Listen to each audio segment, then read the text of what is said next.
Good morning, honourable members. Good morning, Chief Whip. Good morning, Ndosi. Good morning, Honourable Sangon. Honourable Malema, good morning. Good morning, Honourable Mattheys, Honourable Nomvalo, Honourable Breitenbach. A very good morning to you.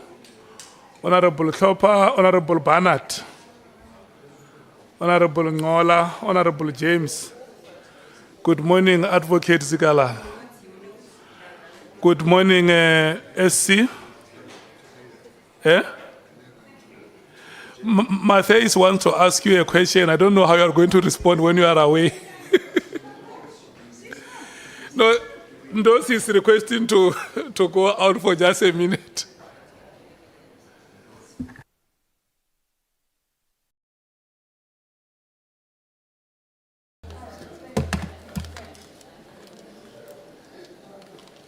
Can we go through our arrangements? So, honourable members, just to remind you, we are going to start with the economic freedom fighters. The time allocated is 1 hour 20 minutes. And the next speaker will be Honourable Sols. His time is 1 hour. And then we will break and come back at 11:30. When we come back at 11:30, 1 hour to Honourable Sangoni, 1 hour to Honourable Breitenbach. And then break at 1:30. I hope those time allocations are understood by members, and we must adhere to that. Thank you.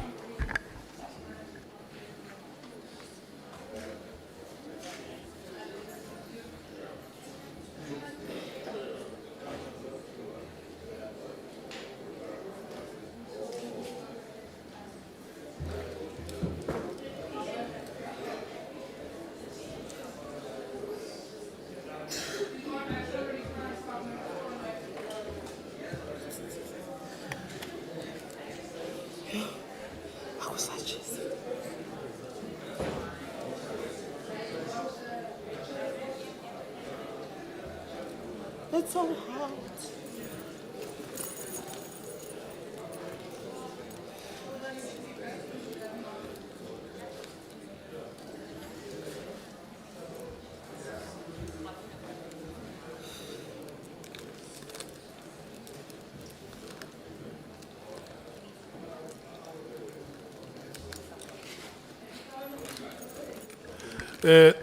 Thank you, Ndosi. Welcome. Honourable Mattheys. Let me just confirm that it's 3 minutes past 9. So you will have additional 3 minutes to the 120 because the 1 hour 20 was supposed to be starting at 9 o'clock. Thank you, Chair.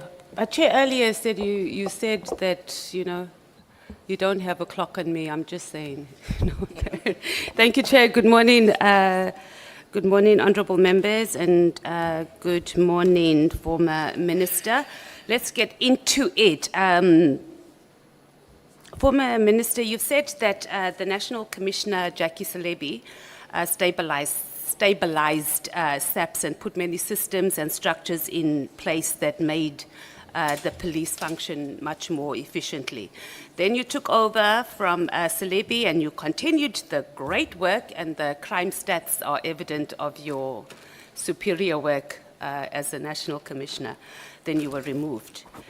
In came Ria Piecha and was appointed, and based on your oral evidence yesterday, you said that this is when SAP started losing some of its institutional capacity. Am I paraphrasing more or less your testimony yesterday in that regard?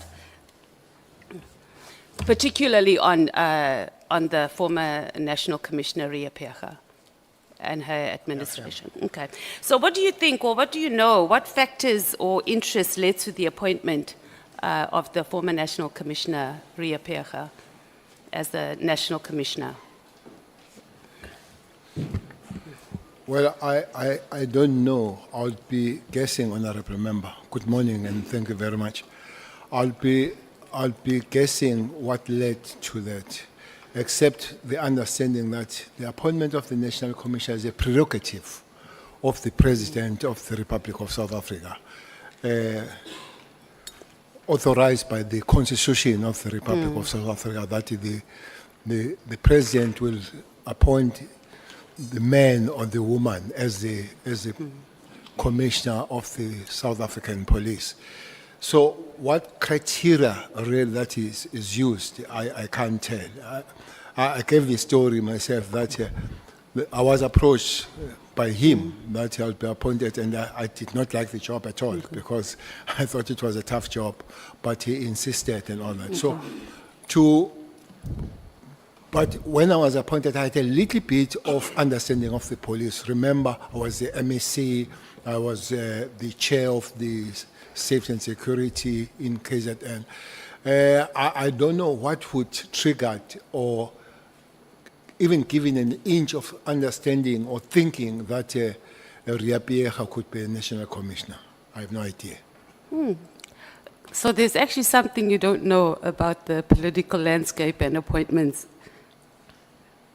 No, I'm definitely. surprised. I wouldn't know And the question wasn't so much, Minister, on like what criteria, but what were the material conditions during that time in both the government and the political landscape? I was asking you to speak to that, but I understand if you don't want to comment or you don't have anything concrete to contribute to that.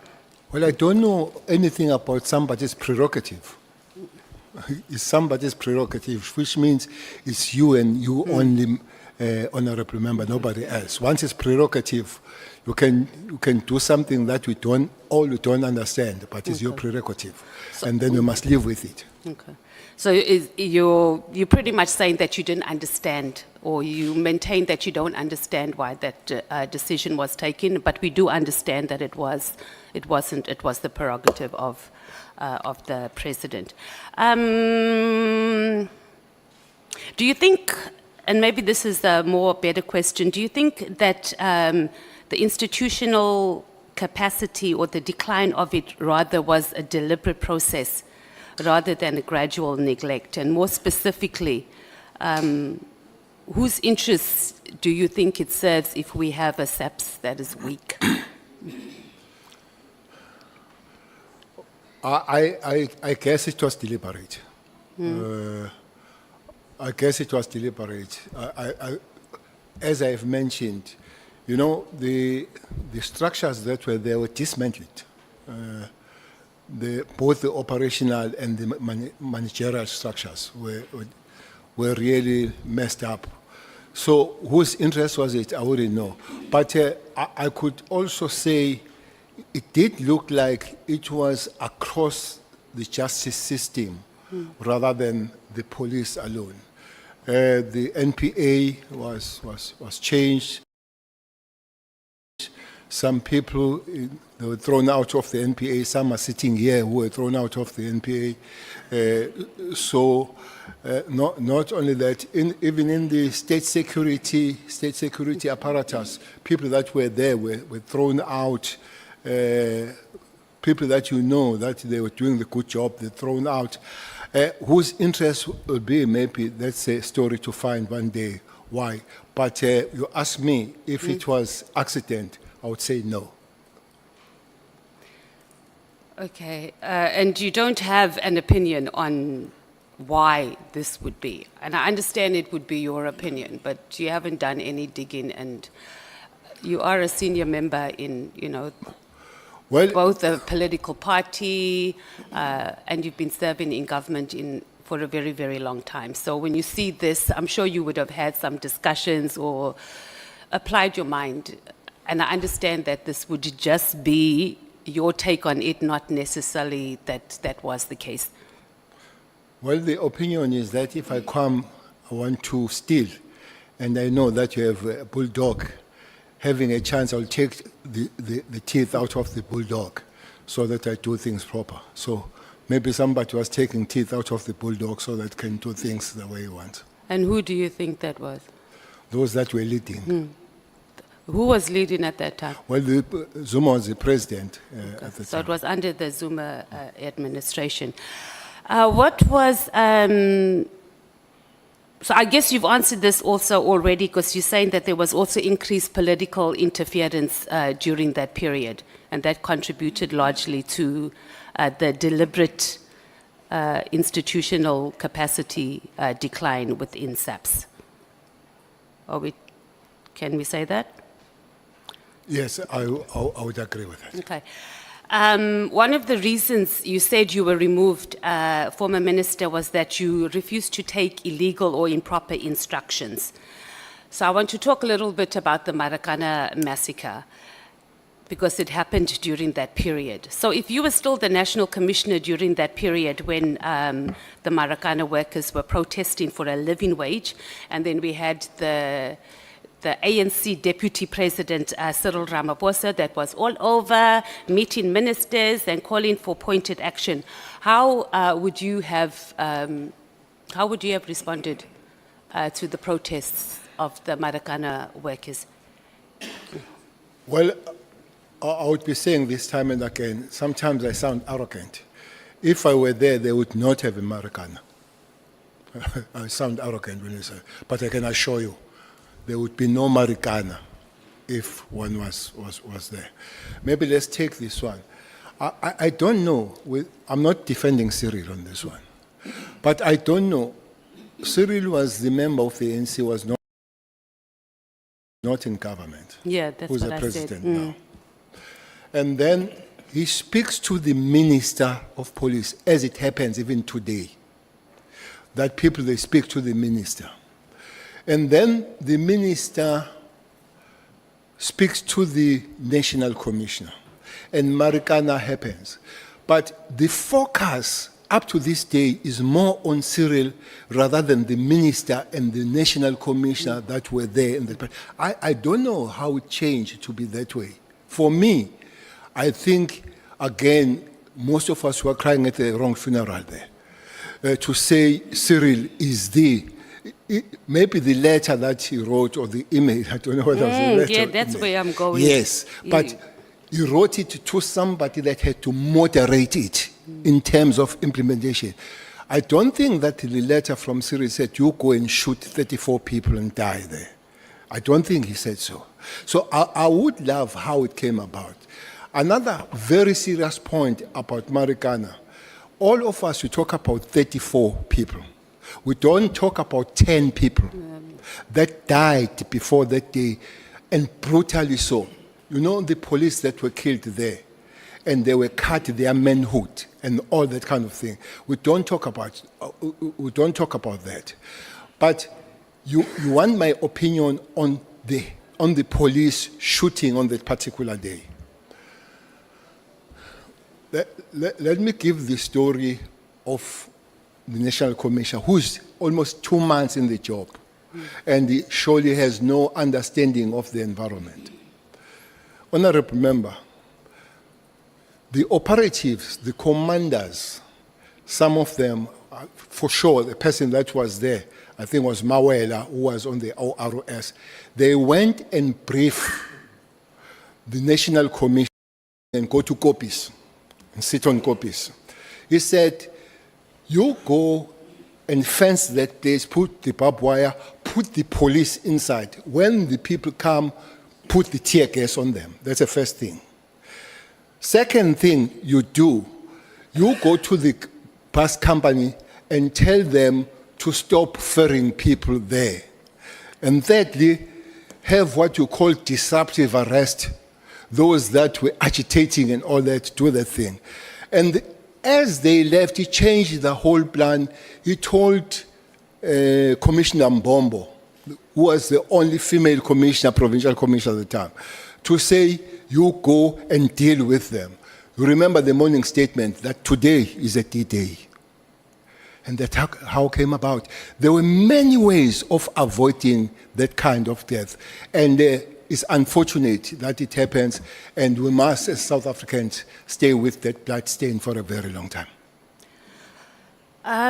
Former Minister, I know you're saying that you're not defending President Ramaphosa, and that we are,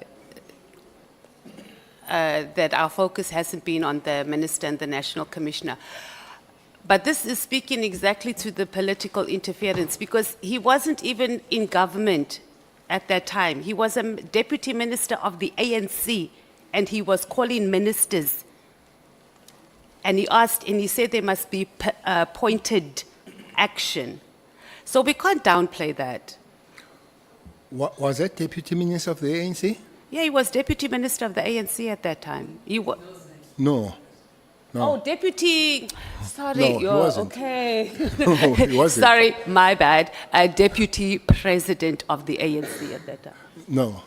Who was the deputy president of the country then? I don't know who was. Honourable Mathis, just hold a moment. Let me take Honourable Sangon. No, Chair, I just want us to correct Honourable Mathis. We're not interrupting her testimony.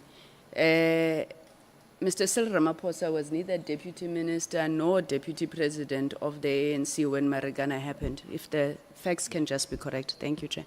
Okay, I stand corrected, but I thought you had just come out of a conference at that time, or he was. But I stand corrected. But I mean, that even makes it worse. He wasn't even in political leadership, and he was calling ministers, and ministers were responding to him. He also met with the Minister of Mineral Resources here in Cape Town in his own testimony. You don't have to respond to that, Minister Cele, but I obviously you can.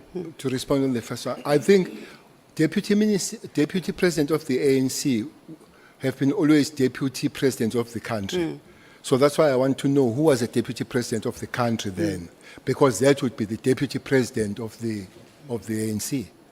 But Ramaphosa was not the deputy president. He was an NEC member. Okay. Was definitely an NEC member, but not deputy president. Okay, I had my Honourable information Ngola. incorrect. I thought there was a gap between the election, the ANC conference, and then the country's elections, but I stand corrected. Thank you, ANC members.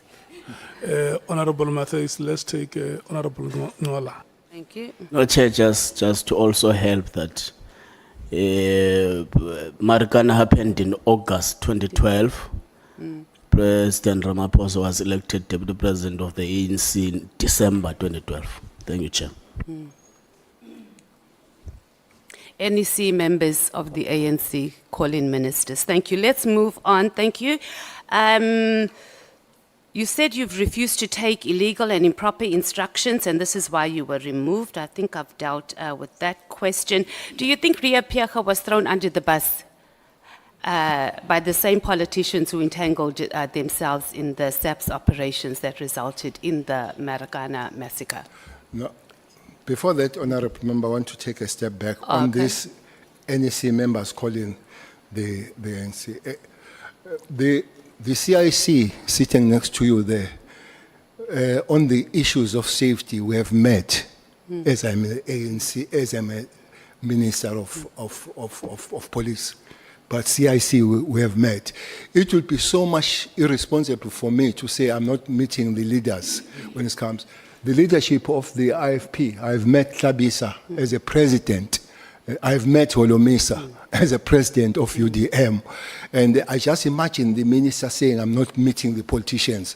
That would be a hell of a minister.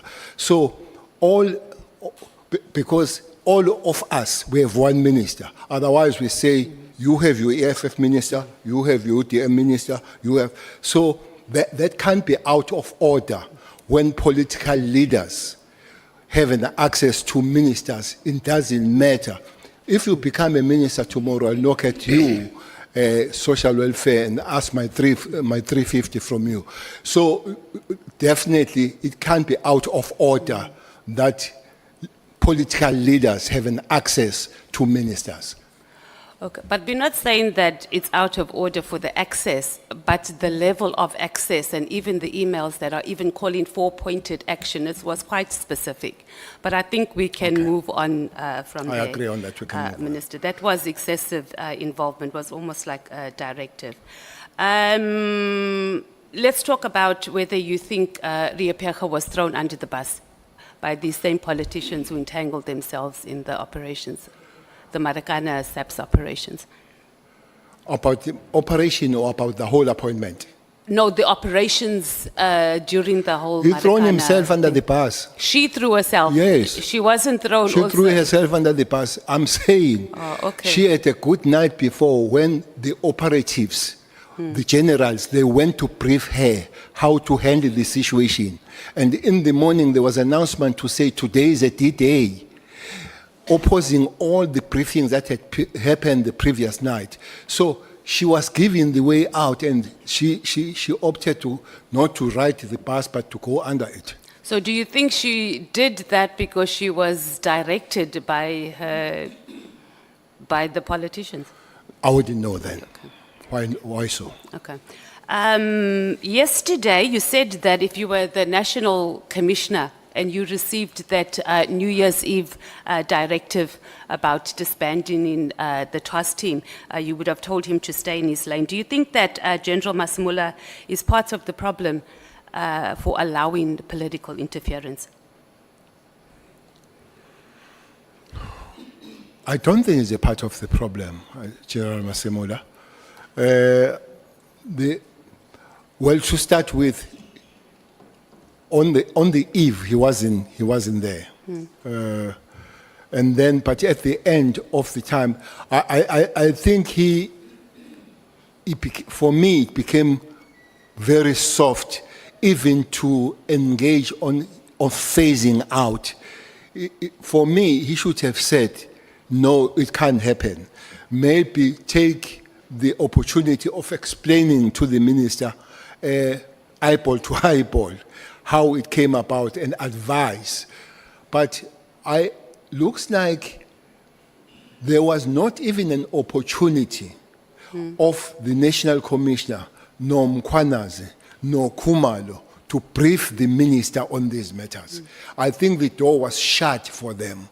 Even if they wish to do it, it doesn't look like they were given the opportunity to do it. So do you think that this is a characteristic, or that he just responded softly, and as the president had, my CIC had said, he was more agreeable, or is that speaks to his character, and is that the type of character that we need as a national commissioner who can't say to the politicians, yay, stay in your lane? I think it's one person that I've worked with for a very long time. When I was a commissioner, when I was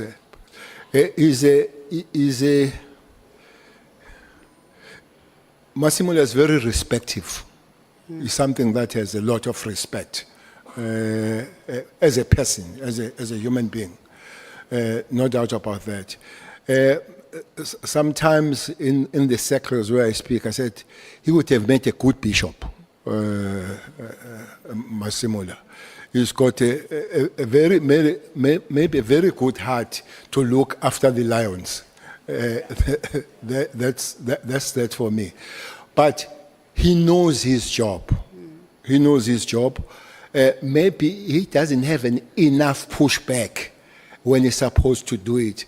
He would take you along, maybe taking you along until he reaches the cliff, and he jumps with you or on the cliff. But I think it's one person that, well, he's a human being, but he's one person that I think he will have very less bad intentions in life. And then, just to close on this section, former minister, from your experience, what would be a more progressive appointment process and accountability for a national commissioner, one that doesn't rely that heavily on two politicians to keep their positions. And this is on the back of the fact that we've only had one national commissioner since 1994 that served a full term. So that might be a problem. So just your take, since you've been in the space for a long time, and it's also something that as a committee we need to give recommendations and guidance on the You process. say one, you mean favors. I beg your pardon? If you say one that finishes term, you mean, Yeah, you from mean favors. yeah. Served his term. You know, I always wonder which side of favors did people see as a best commissioner. Shoba Shobane died after under favors. They died after him. The mass killings of Richmond happened under favors. I remember that at one time, him and me sabambananga mawashing in Richmond, because I could see that police were not doing what they're supposed to do. Shoba Shobane, honorable member, police went door to door asking the houses of the ANC people if they had the guns, and we knew that after that was going to be a raid. And I spoke to Skuman, and on the 15th of December 95, I said to the secretary of the ANC, which happens to be Mkhunu in the province, let's go and talk with the police in Potchefstroom to say it's going to be a disaster in Shoba Shobane. And then there was a guy called Fori, who was a commander of the stability unit, who was advising the IFP what to say in the meeting when we meet. And all those things were relayed to fivers who did not do anything about it. Those are the facts. This is what my understanding when people say is the best one. This one is things said I don't have facts about it. You'll know now that Fivers is one of the people that have one of the best private security company. I think his big job, he works with, what is this, fast train, how train. I'm told that people most of them that work there are South African Police Service members that were sent to be trained for specialization overseas and then were extracted out of the organization to come and work for the private security. That's information I have. I have not verified it. So, for me, that he finished, it doesn't mean that he did the best job. But you haven't answered the question about what do you think, or what process should we have that our national commissioner, that is one of the most powerful positions in the country actually, is not reliant, them be staying in that position is not reliant on two politicians essentially. Okay. The first thing is to deal with the constitution. Yeah, On that matter. that's what we're asking. You start from there. Otherwise, no matter what you wish, you are not going to do anything. The second one, I think I did explain yesterday how Massimola was appointed. Yeah, that there was that a panel, yeah. Not very rigid, but it was a panel of people that know the environment. Obviously, honorable member, with the constitution fixed, all DGs are appointed that way of panels and taken to the cabinet and all that. I think that because the National Commission is a DG, I think it will follow the patterns of the appointment of all DGs. Okay.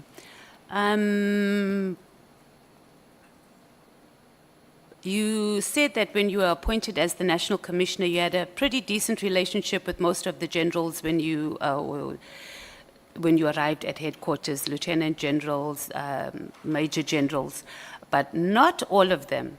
And you didn't tell us which ones you did not have a good relationship with. So can you, or the relationship was not as welcoming, I suppose, as it was with the others.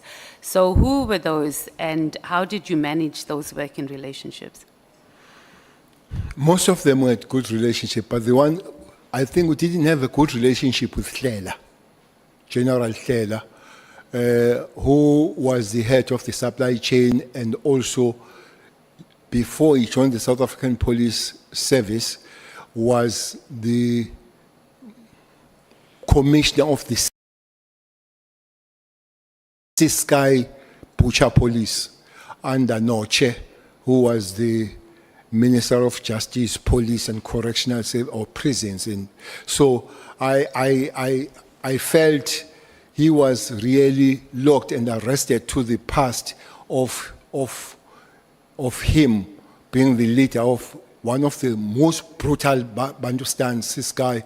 And he was part of the shooting that took place somewhere in Bisho where many people died. He was running those operations. He was part of it. So maybe with this history that did not put us together from where my background of politics and his background of politics. But we worked along, but we knew that we were not very warm to each other. So you all managed to keep it professional, so there was no relationship with any of the major generals or lieutenant generals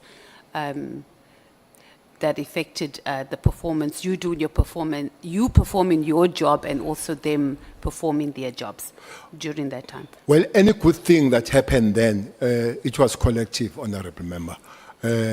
Definitely could not be a single man running the whole thing. We were very collective.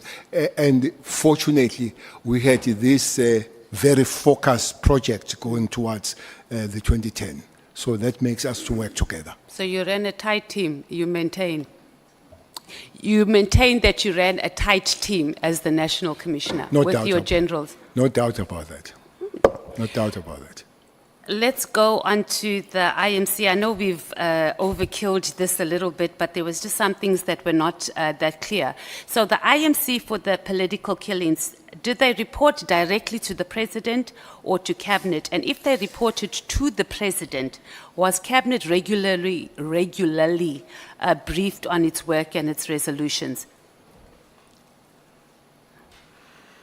Well, it reported direct to the President, but its issues were also discussed in the Cabinet. Okay. And is there any document that sets out the functions of the IMC on political killings?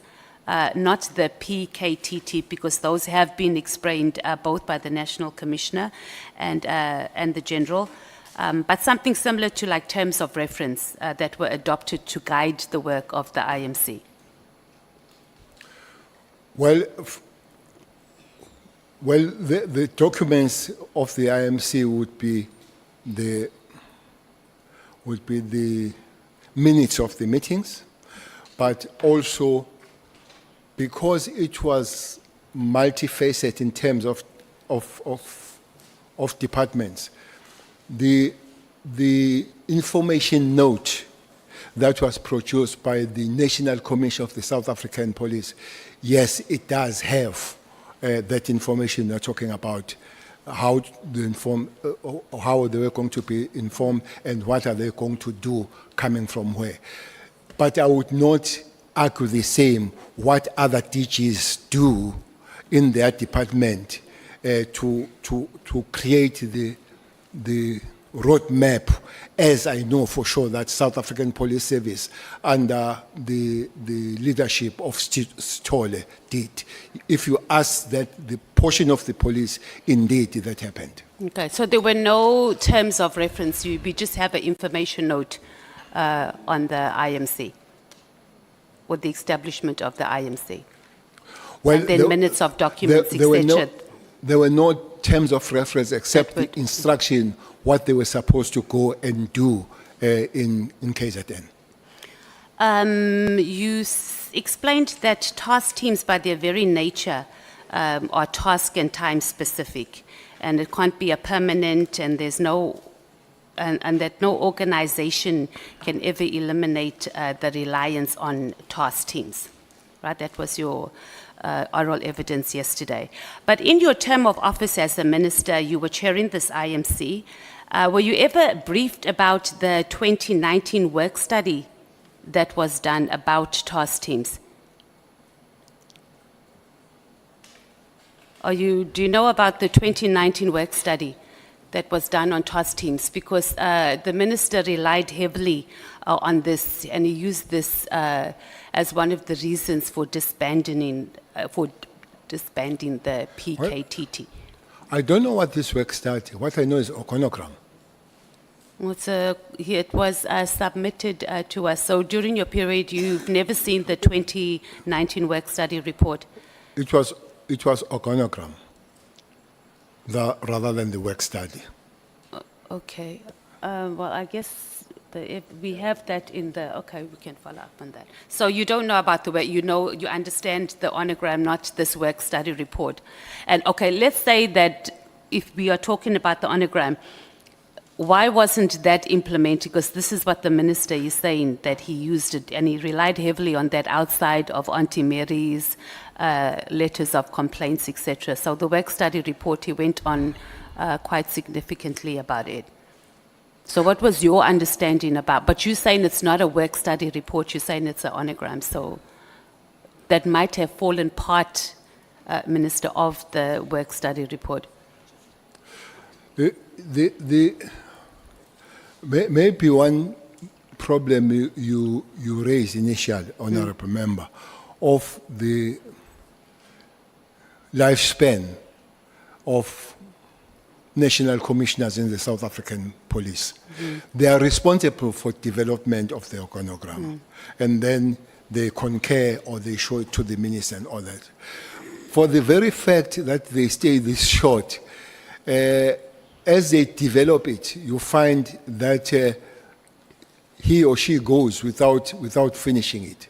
But there'll be always one where they continue to implement as they are there. But maybe, as you say, after 5 years, no national commission has finished the term, so all of them will leave the half-cooked work going forward. Even myself, I remember that one was showed by Cele, but Masimula came and you reorganize it. Remember what the Constitution says. Theirs is to organize, to command, and all that kind of thing. So they have the right to put it as the way they do. I guess this thing of commissioners not staying too long is one of the problems that makes the police not to fly smoothly, not to be consistent and do what they're supposed to do. So they come and go too soon before they finish their work. I think that is one of the problems, that it was not signed, and signed 2025, yes, but it doesn't mean that there was no working document before that. The previous one that would be signed, they'd be working on it. So the work study having been done or commissioned in 2019, having it implemented in the end of December 2024, do you think that was sound? Do you think it was sound? Yeah, like a sound decision to use that as a reason. Well, December 2024, how long was the minister in the office then? 6 months? Almost 6 months. I sometimes take some time to understand and learn these things. Honourable Member, South African Police Service is a very complicated environment.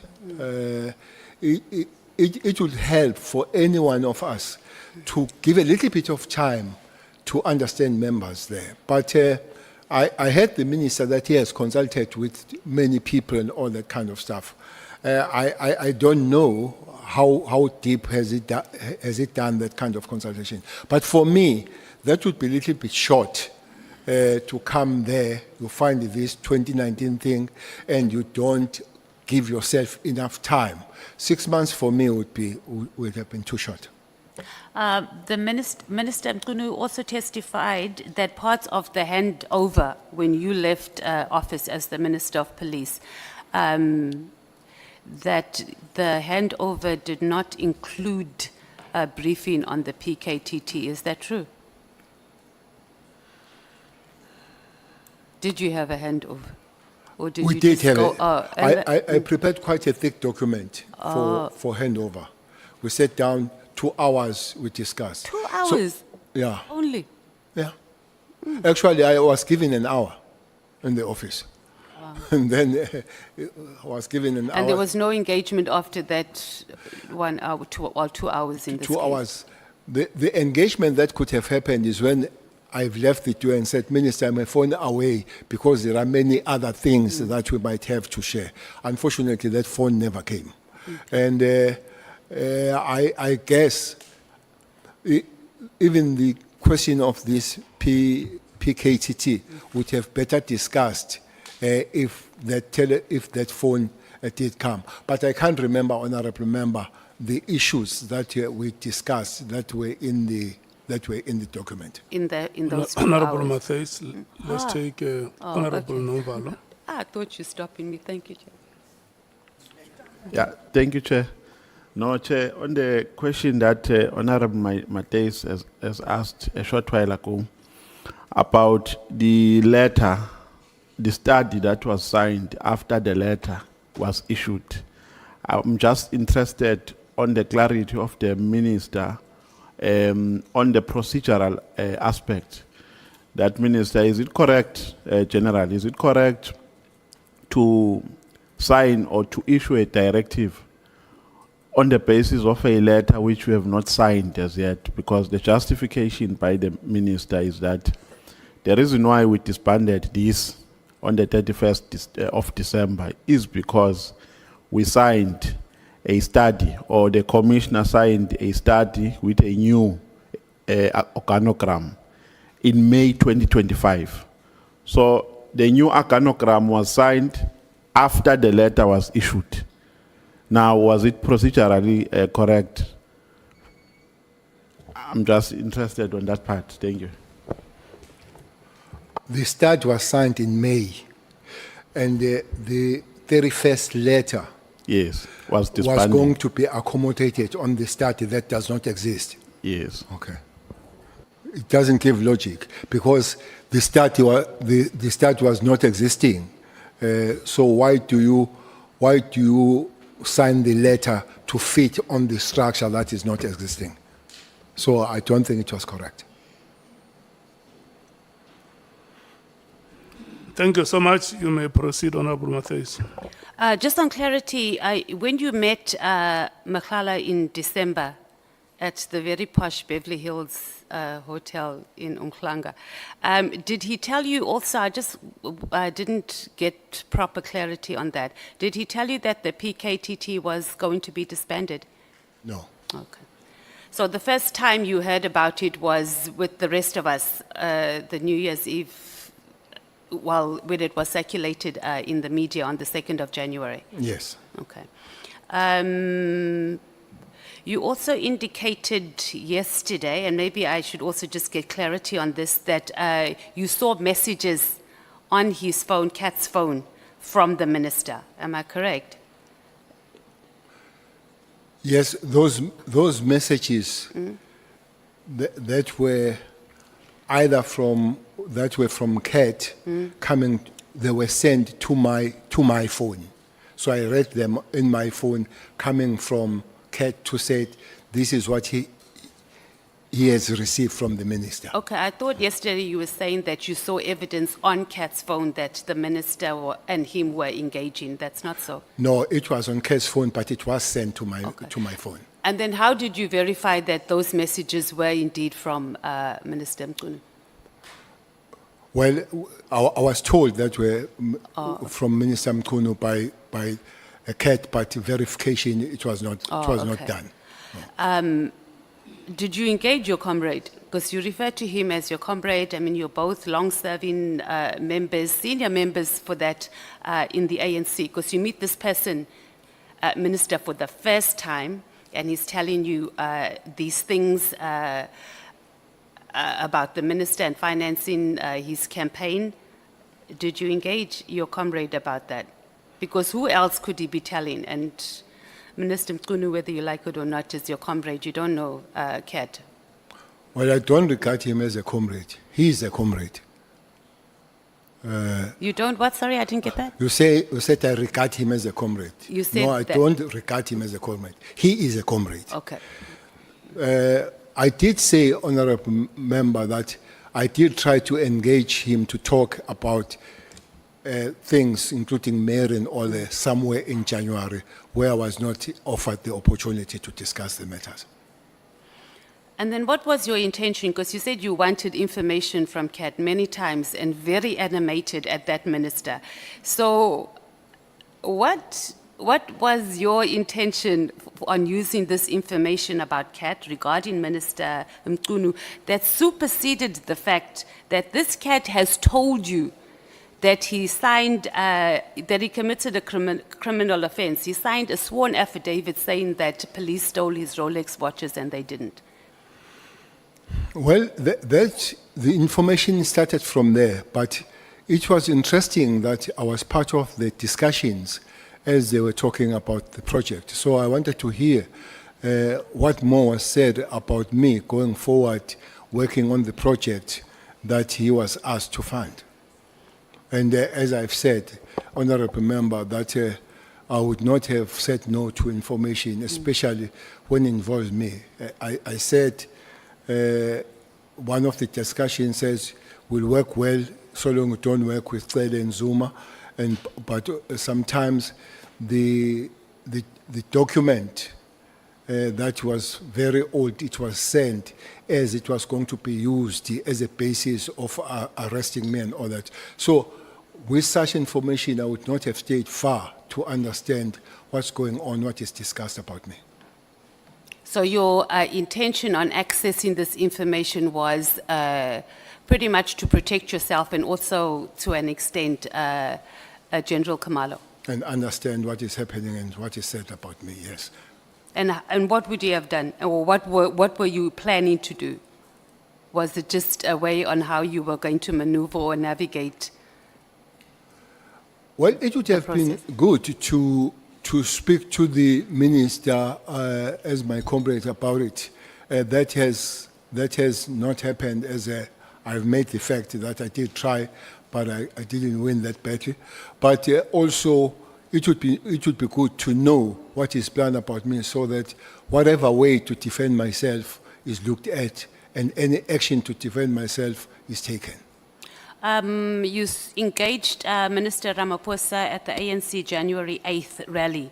Did you know whether Minister Mchunu had discussed the disbandment with him when you when you spoke to the president? I don't know if they discussed, with the exception of what I heard from Minister Mchunu. I think he did say, after writing the letter, he briefed the president. I think that's a statement, that he briefed the president after I've written. For me, that's a correct one, that he briefed the president after has written the letter. To me, that can't be a consultation, which really would have been very wrong for him to do, to go and brief the president instead of consulting the president. But if they did speak before it happened, I don't know. Okay. The only information I have is this one.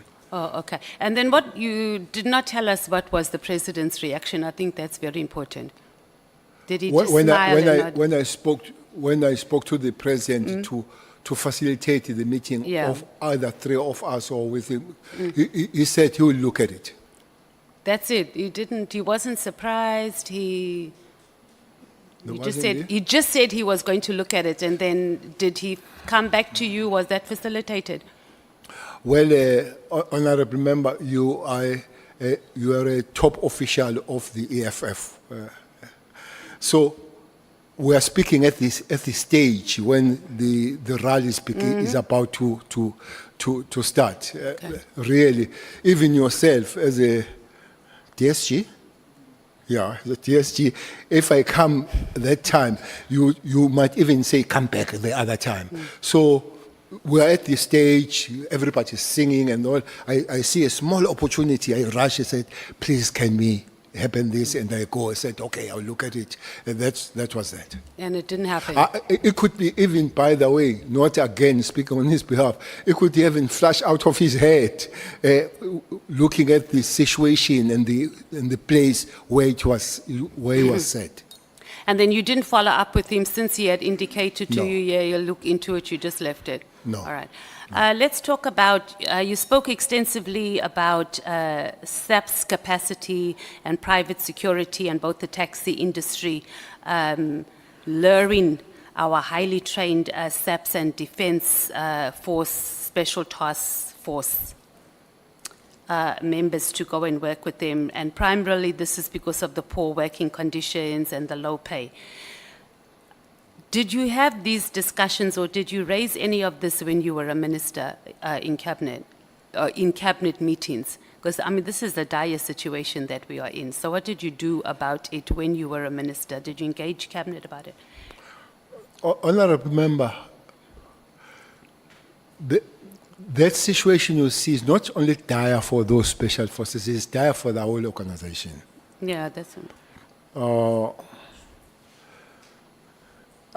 If you had been fly and be on the wall, you would have heard how much irritating I was in cabinet about the police matters, starting when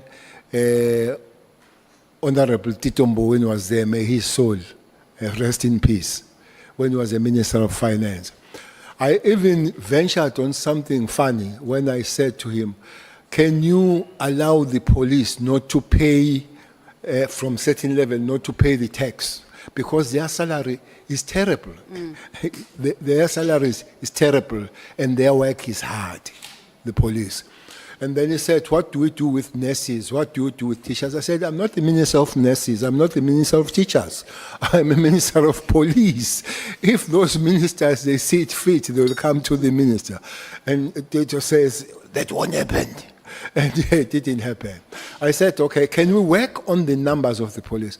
Honourable Member, again, in 2010, there were 50 million South Africans and 195,000 police in the Republic of South Africa. The target was to make 200 the next 2 years. And then when we came back, there were 187 with 62 million. Besides the specialized forces, the numbers themselves have dwindled. So we have to push very hard to work on those numbers. So those discussions were almost on the overall of the organization rather than specific. But when it comes to national commissioner, it would be specific, dealing with the units, including the specialized units. So essentially, this is another fundamental failure of government of retaining our highly trained police and leaving them to the taxi industry and to private security. In other words, since you have engaged them as an irritant actually in cabinet and nothing has been changed. Maybe we'll use different English. For me, it's a serious shortcoming that this actually needs to be fixed. We can't have such a situation of these members living. By the way, I spoke about the special task force and the special task force of the army. I did not talk about the NIU, which is part of that. But few weeks ago, I met in one meeting. I met the members of the CATS, and I asked, where is so and so is their commander? I'm told he has just gone to join the. So CATS, honourable member, their training is equal to the special task force. Is one of the top kind of an elite, the CATS that are in the South African police. So it's continuing. Bleeding these skills out of the police is continuing, and it needs to be arrested and arrested soon. I don't think South Africans are going to agree with you on this one, Minister. This is not a shortcoming, it's a fundamental failure of government, and the reason why we feel very unsafe in the streets of South And Africa. I'll not But that's oppose South Africans. Yeah, don't. I'll not. Let's talk about just some border control issues. We were talking about, and you spoke also very passionately about the influx of drugs in South Africa, and this is largely due to our porous borders. We don't have enough scanners. Are you aware of that? Well, I don't see Mom James. Oh, okay. She's here. I know how passionate she is when it comes to the drug issues, which South Africans should really be so. We are under siege, Honourable Member. South Africa is under siege when it comes to these drugs. We have been found as a lucrative market and transit. Let me give you a little bit of a story. In '94, I went for training in London. I was trained in one of the most elite institutions called Scotland Yard. I did my training there. That time I was with Brian. He was in the School of Economics. I was in the Civil College of Safety in London. We were told there, '94, that South Africa is going to be playground of gangsters and drugs. They said there were 3 reasons for that when we were told in Scotland Yard. There were 3 reasons for that. One is our aviation system that will expand to the whole world, so it would be easy. Secondly, is the strength of our currents. They don't mind to use our money. And thirdly, is a banking system that it was easy to move the money and all that. And it has happened exactly that way. That we are a new playground of drugs, both transit and both consumption. But consumption, unfortunately, they find the market on the poor little child, especially black child, that makes those that live in huge suburbs very much rich. Is one area where I will accept that I don't think that we have had enough pushback when it comes to the drug situation. So I think more work must be done on that matter. But also, Honourable Member, I would make a call that there is this document. I don't know if honourable members have this document. It's called Integrated Crime and Violence Prevention Strategy. Honourable Member James knows it. This document, the subheading says, a whole of government and whole of society approach to fight crime. I think it was signed by the cabinet in 2022, developed by the Department of Police. So it would be good to work on it because the drug issue starts with home. It starts with the society. It's the very society that kills our kids, selling them the drugs and all that. It would be good that all of us will work on that matter. But it's one area where I think even our court system are not very hard when it comes to dealing with the drug issues. There is this sad story of Mlife that is going around, of the judge and all that. I think, giving you my opinion, the way we are under siege, as the government, as the security apparatus, as the society, we're not doing well to protect ourselves, especially our kids, from this scourge. The question was specifically asking about scanners at our borders. Do we have enough?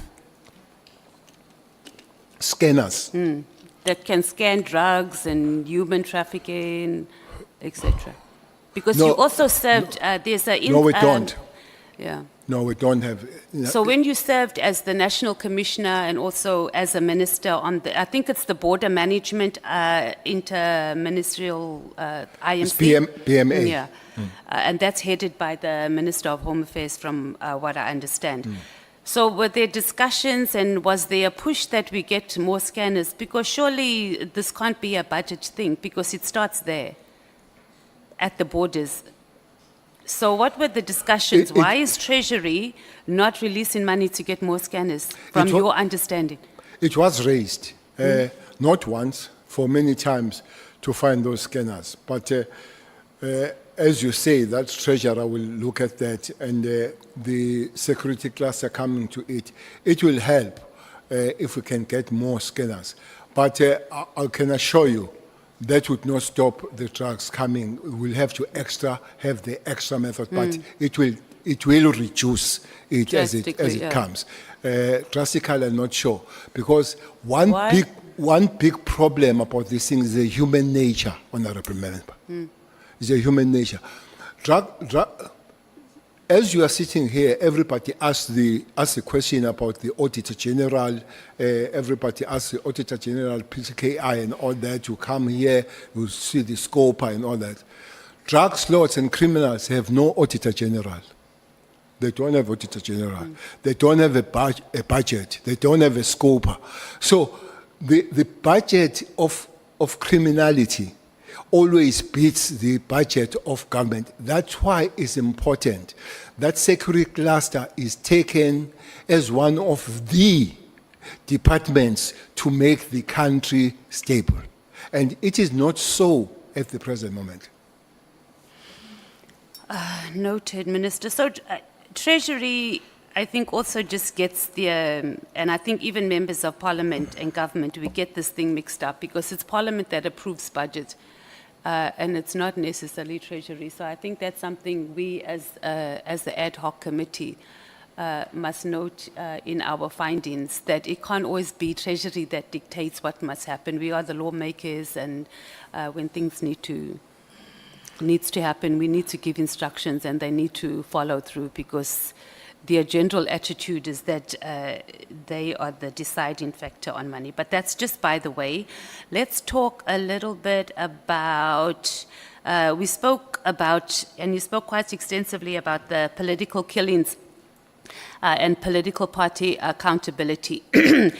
In your view, what do you think that political parties themselves, and maybe the ANC in particular, since they lead in the number of killings in the political killings, what needs to happen? Because political parties is going to be a permanent feature, and if we're saying that this political killings task team is not something, it must have an end in sight.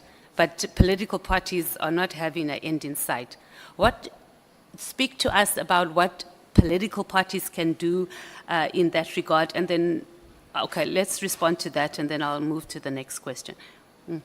Well, your opening statement was very correct, that political parties, the latter one of the ANC, I'm not sure about it. This element is more on a local government level.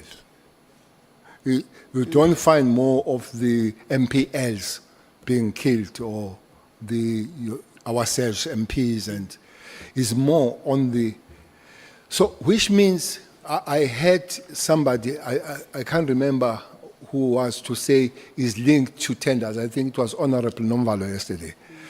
I don't think so. It could be, but it's more linked on the job opportunities. You know, one thing, this document also speaks about it, Honourable Member, that we'll have to fix in South Africa, is a question of unemployment. I'm telling you, this unemployment is one of the main things that is going to take us back to the doldrums as the country if it is not fixed. This level of thing is a part of employment. I said yesterday, and I repeat, most of the councillors that are in danger are those ward councillors that are aware that particular party is assured of winning. So I know if I remove you, I definitely come in. So it's a part of the job opportunities, which means parties themselves must look at the way they elect their representatives or their councillors coming on the matter. I don't know if there can be a satisfying way to say if honourable member is a ward candidate or ward of being a councillor, everybody is satisfied. It can't be a me situation.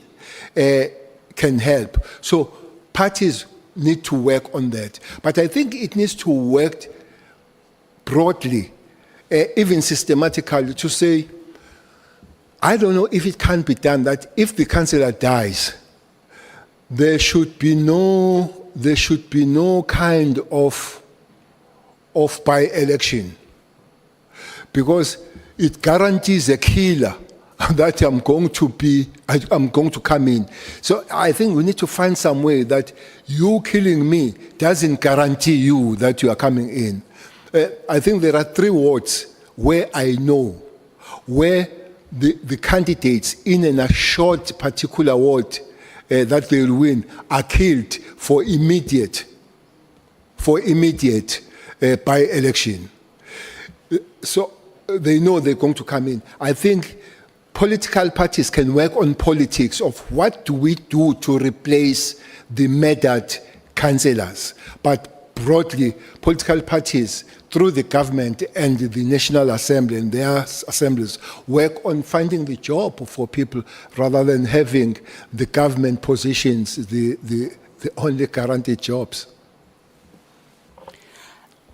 When you were the Minister of Police, did you have a longer-term plan or policy intervention that was aimed at addressing the root cause of these killings rather than just the investigating, charging and arresting of those involved?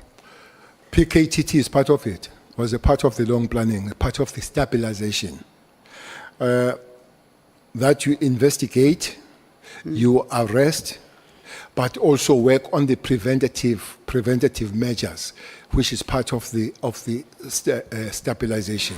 So that was part of it. But the second part of it was to make this killing business less lucrative. You know, I'm not going to say which party, but there are several of them. At Escort, one councillor shot his car, shot the car from inside. Unfortunately, he didn't know that there is something called forensic. So he was found that he shot the car from inside. And why he shot the car? Because he wanted to be guarded. Why to be guarded? Because he had a private security company. So was going to employ his private security company to guard him, and then the state pays him. So those are some of the things that we'll have to make sure that business and government is really cut. But most of the time, especially at the low level, is not cut. And people use the government position to grant themselves or to give themselves opportunity to milk the government as if it's a business. That's one thing. But PKTT is part of it. Again, political members working on it, creating the stable environment in terms of employment, and changing the methodologies of replacing the councillors that have been killed can work. On to tenders and procurement allegations, Minister. So yesterday, again, this was also your very animated input or testimony to the committee, is that you do not get involved in tender processes. Was it particularly because we were asking the question about CAT's tender, or is it just your overall engagement as when you were a minister? on the process? You stayed away from the processes altogether? I don't smell it. I don't smell the tenders. You've never smelled it? No. And then there was a protected disclosure by, I'm sure you're aware of it, by a Lieutenant General who served as a Deputy National Commissioner.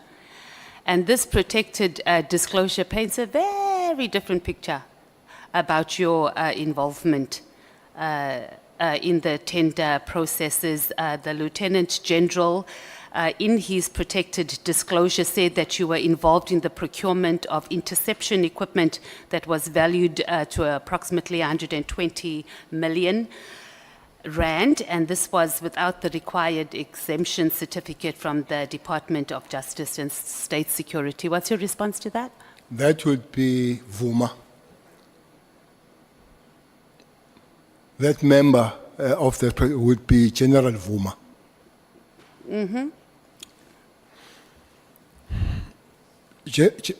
General Vuma was part of, with General Cele. I'm sure you know that they were found guilty by the court of law, having purchased the grabber that was 7 million with 47 million. Is part of that, and was found by the court of law, and they appealed, or they went to court to get appeal until they reached the final court of the Republic, and they were not allowed to continue with that. That's a person you talk about who have been criminally found guilty by the court of law. That's one. Two, that grab on that equipment speaks about the final document of it, which I think can be found, if you want, from the South African police, was signed. The last signature there was signed by then Commissioner Cele, after the presentation was made by the head of intelligence, General Jacobs. So there is no signature or the input of the minister buying that equipment, the interception equipment. So that is absolutely not true. And fortunately, documents there could be found, if they wanted, who had a final signature in the document for purchasing that. The only problem with that process, Honourable Member, is that the law I spoke about yesterday was not followed. The agreement between these departments to buy such an equipment, and looks like after it has been bought, could not be utilized because the law was not followed to acquire it. I think that was a major problem. And then the discussions then had to be done by the ministers, because these laws, the agreement must be at the ministerial level, led by the Minister of Justice. So the discussion on that matter comes to that level of dealing with this law that says 5 departments must agree on it. So that's an issue on that situation. Okay. So the question Honourable wasn't... Nomvalo, just a moment, Honourable Matthys.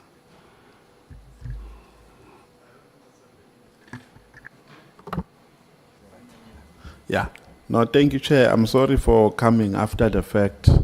My hand has been up, unfortunately. You were not seeing it. The General has said that part of a responsibility of the PKTT was to prevent these political killings. Now, in a historical context, General, in KZN in particular, the political killings were happening between the ANC comrades and IFP comrades. Now, is that still the case? Is it not now happening, or was it not happening during that period of the PKTT because of internal dynamics of one party, wherein you find councillors or possible potential councillors fighting for being councillors? Was it that not the situation? And if it was, what preventative measure you can put in place as a PKTT? Let's say you advise the PKTT to say, this is a problem. This is the root cause of this problem. Dynamics, party dynamics are contributing to this gouge, and to prevent it, these are the measures that you can put in place. I'm not sure if my question was clear. I will allow him to answer the first part, and the second part he can only answer if he has recommendations, so that we don't spend, we don't become prejudicial to the member. Her time is running out at 23 minutes past 10. 23 minutes past 10, your time is running out. So I'm answering that one. Answer the first part of the question. Indeed, it was so initial, Honourable Member, but it has evolved now. There are many political parties now that are there. You remember, for instance, I'm sure you'll be lucky enough to see the list of the people that have died as councillors. Almost all organizations are there. Some, it will be inter, that they are killed by this organization, killed by this organization, but also there'll be intra. But the question you ask, what happened then? There were many meetings and committees that were put between IFP and the ANC then to try to resolve this matter. But it has expanded now, went beyond these two organizations. But one other major things that has come in, the criminality has taken over, as you could find that there are hitmen now that are hired rather than political activists killing one another. So it does need both political intervention, but it also needs a lot of the security apparatus working on the matter. It's both. Honourable Matthias, may you finish? Yeah, the I'm rema- the wrapping remaining- up. Well, I'll try I to. pray that you finish uninterrupted. We hope the ANC and MK doesn't interrupt. Okay, Minister, so you do understand that in this space that we're in, you don't need to have a signature on documents, and you not necessarily have to respond to this, to be involved or give direction or give guidance on the process of tenders. So I don't necessarily think, when I read through the protected disclosure, it didn't make reference to that you signed.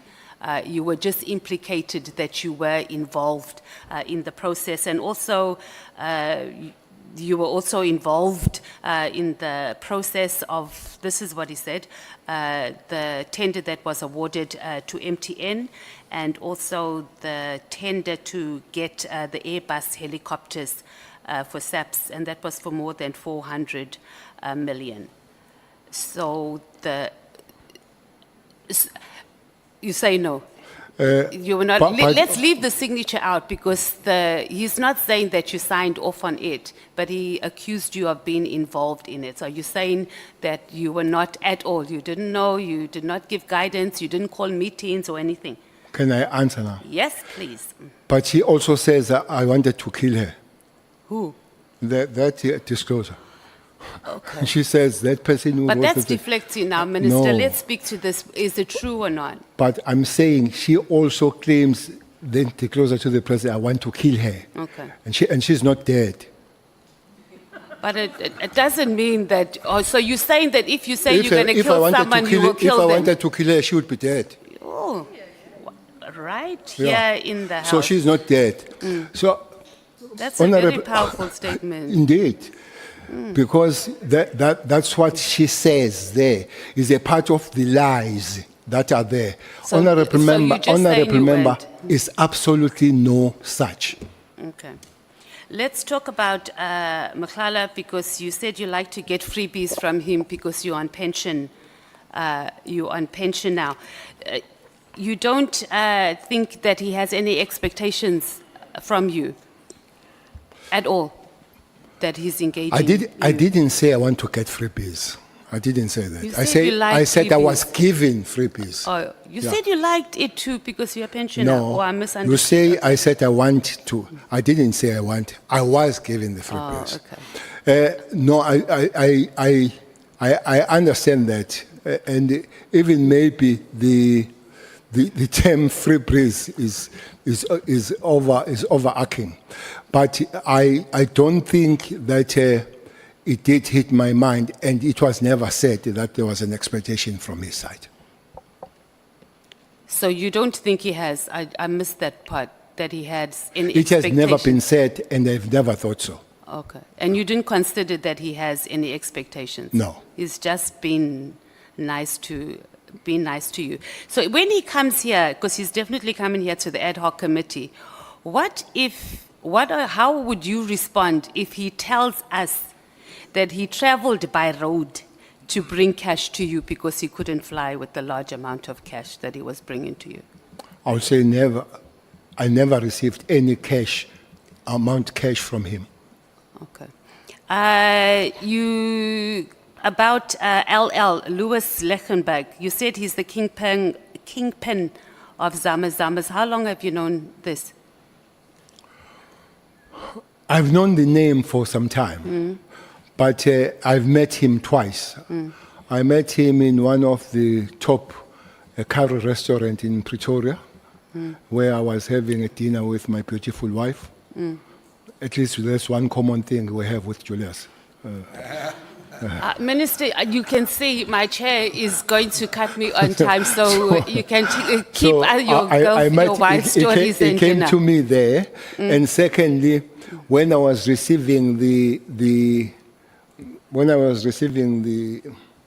complaints from the farmers in Pretoria, I was surprised really to see him handing over what you call this thing you hand over if you complain, the petition. I was really surprised to see him handing over the petition on behalf of the farmers in Pretoria. That's the only times that face to face I've seen the man. Okay, so I wasn't asking whether you've met him. I'm saying how long have you known that he's the kingpin? So was it during your term when you were the National Commissioner? It's a long time, and by the way, is one of the projects investigating him that has taken quite some time because he has been investigated by Hawks. Oh, because that was my next question, is that when you were the National Commissioner, why wasn't he arrested and charged if you knew that he was the kingpin No, of I know him Zamas? as a minister, not as a national commissioner. Okay.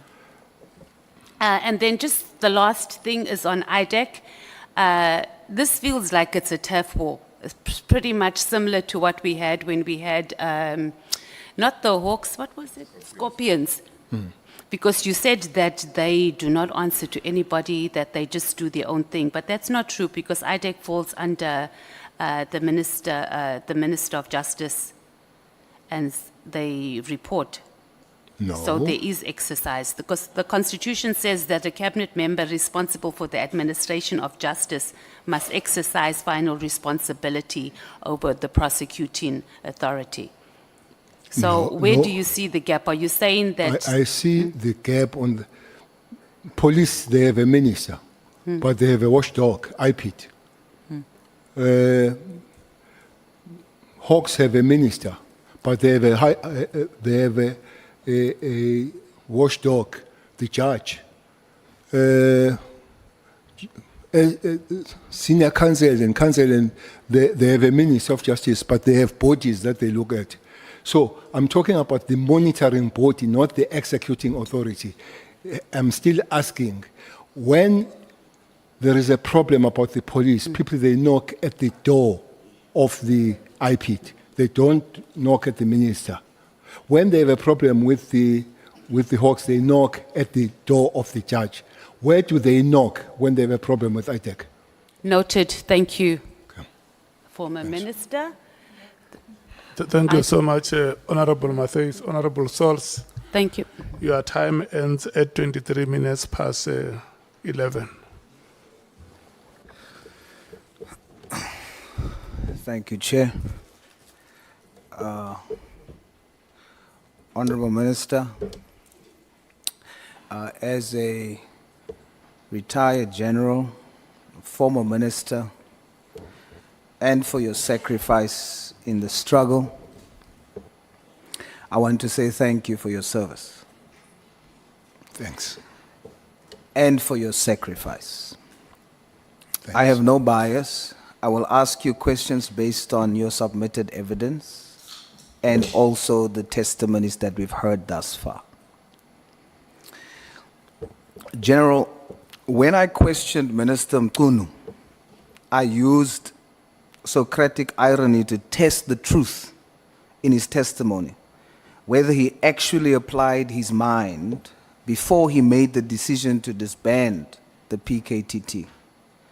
After putting the facts of his evidence to him that shows all the reasons that could possibly support the conclusion in his letter that the PKTT no longer added value to the police service in South Africa as a whole.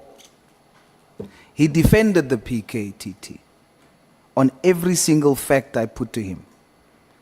This now showed that based on his testimony, it is not the work study or the budgetary issues that actually caused him to conclude that the PKTT must be disbanded immediately. So the question is, what truly motivated him? What's left is the allegation of General Mkwanazi, that the reason is because the minister is protecting drug cartels. Well, thus far, there has not been substantial evidence provided to prove that allegation, especially since the main witness, General Mkwanazi, testified that he can't say that the decision is unlawful. He can't say that for a fact. He also testified that he can't say that Minister Mkunu and General Sibia is actually corrupt. Therefore, we must still probe more witnesses to try and get to whether or not his allegations are true. But General, on the day, I was convinced that there is a third possibility. For now, I can only call that possibility the minister's conviction. There's something deeper that he's not telling us. There's something that he knows. I don't know yet what exactly it is. The best I could do was to tell him to stand by his conviction, even if it goes against public opinion or risks his position. I told him to put South Africans first. But today, hopefully, your testimony will assist me to get one step closer to the truth.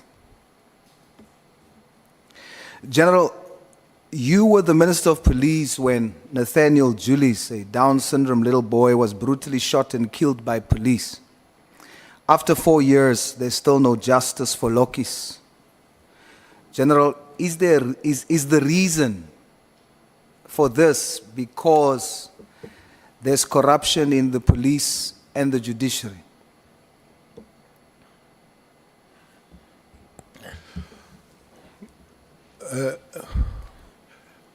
Chairperson, good morning, Honourable Member. Chairperson, I was asked if Mkwanazi is the first one who made the allegations against the system, not just the police.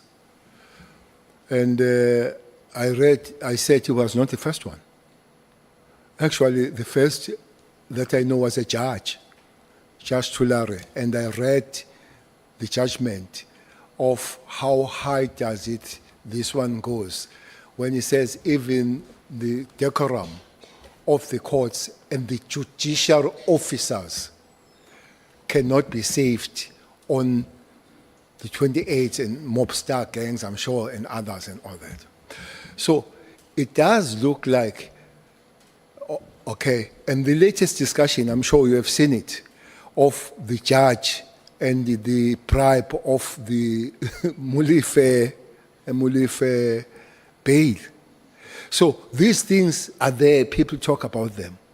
Maybe somebody needs just to come with it and say, here it is. So I would not sit here and deny that that corruption on the chain does not exist. But I would not come to you and say, here it is, as a system. But I would come and say there are individuals. For instance, there are police officers that are in prison. There are prosecutors that are in prison. So there are individuals, but is it the system itself, are the individuals that running? So that's what we need. That's what we need to make. But specifically, the young man that was shot and the police claimed that it was an accident. I guess I need to be helped. The matter is in court. I need to be helped on that one. Yes, General, the initial judge fell ill, and then the whole case had to fell ill and passed away, and then the whole case had to be started over. And the last time it was heard of about the matter was late 2024. And so now it is still continuing, but there's not real solid feedback on the matter. But it is still in court, but there's no real feedback as to how far it is. Okay. Well, I wouldn't know, except that the community of elders did raise the issue about the police in that particular area, the station commander, and that community has been at that station many a times knocking and saying, take this police away, take the commissioner away of the fundamental thing here, no matter what about you, once the community loses trust on you, you become almost useless. And whether you are corrupt or not, but when the community says you can't be part of us, and that's a problem. But the police themselves will argue to say, look, we have done our work, and it is on the second segment of the system, which are the courts now. That's why I did, and I want to do again, to say this kind of probe must help us to look at the chain, Honourable Member, rather than looking. And up to this point, I'm still worried that the concentration is on the first segment, which is the police, and other people are having it nice to do whatever they want to do when they're not looked at. But I don't think we're there where the communities of South Africa are really singing hallelujah about the system as a whole. Much work will have to be done. How much and how long, I don't have an answer.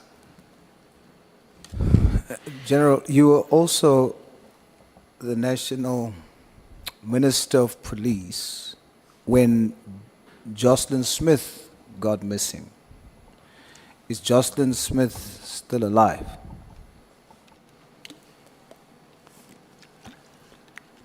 The last question is Jocelyn Smith still alive?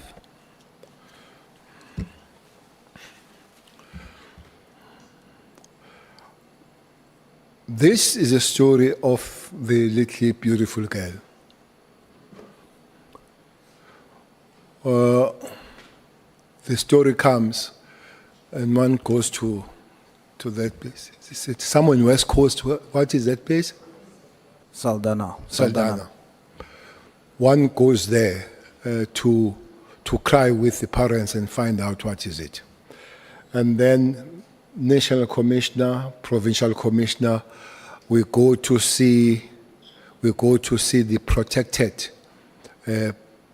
parent, because the community has an issue with the parent, with mother from the very word go. From the very word go. You know, most of the time these communities can lie.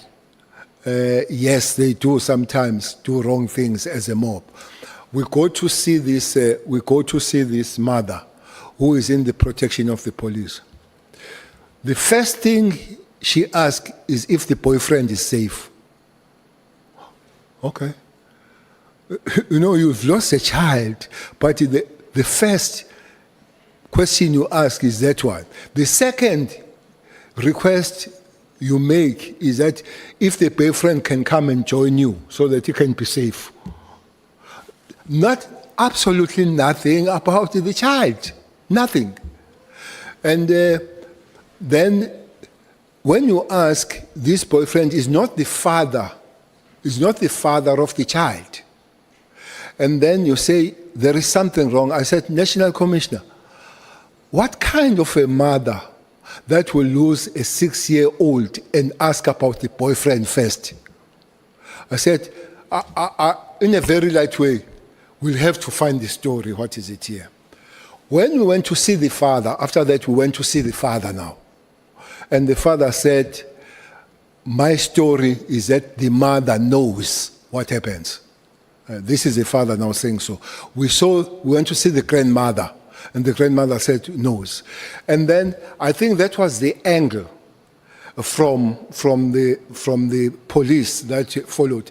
But I must also commend the community of that area. I've never seen such a formidable, united community around the matter.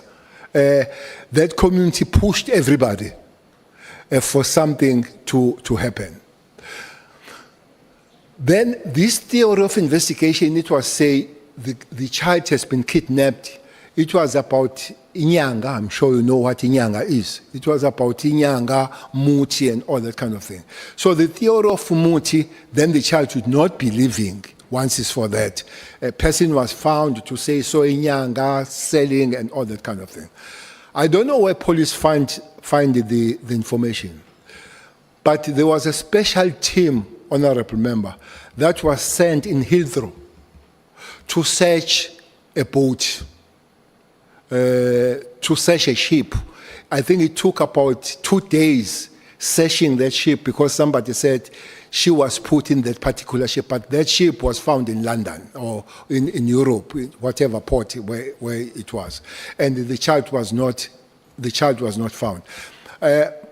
When one went there, community raised the issue again that police were a little bit like lackadaisic approach in dealing with the matter.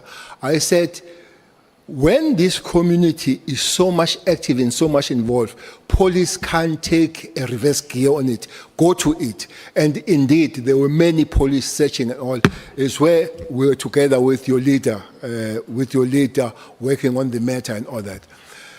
One thing that I can say, that is one matter that was worked by everybody, politicians, community, law enforcement, abefundisi, everybody really worked on it. But the question you are asking, after all this, and the mother found guilty, I don't know if Jocelyn is still alive. I wish she would. But even if she is alive where she is, I don't think her life will be a comfortable life. Because nobody could have taken her out of the parents to give her a better life than the parents, no matter what is the social status and standard of the parents. I don't want to say I don't have a hope, but I don't have information. After the judgment and the sentencing, police said they are continuing to search. I think that should continue until we find the final understanding what happened to Jocelyn.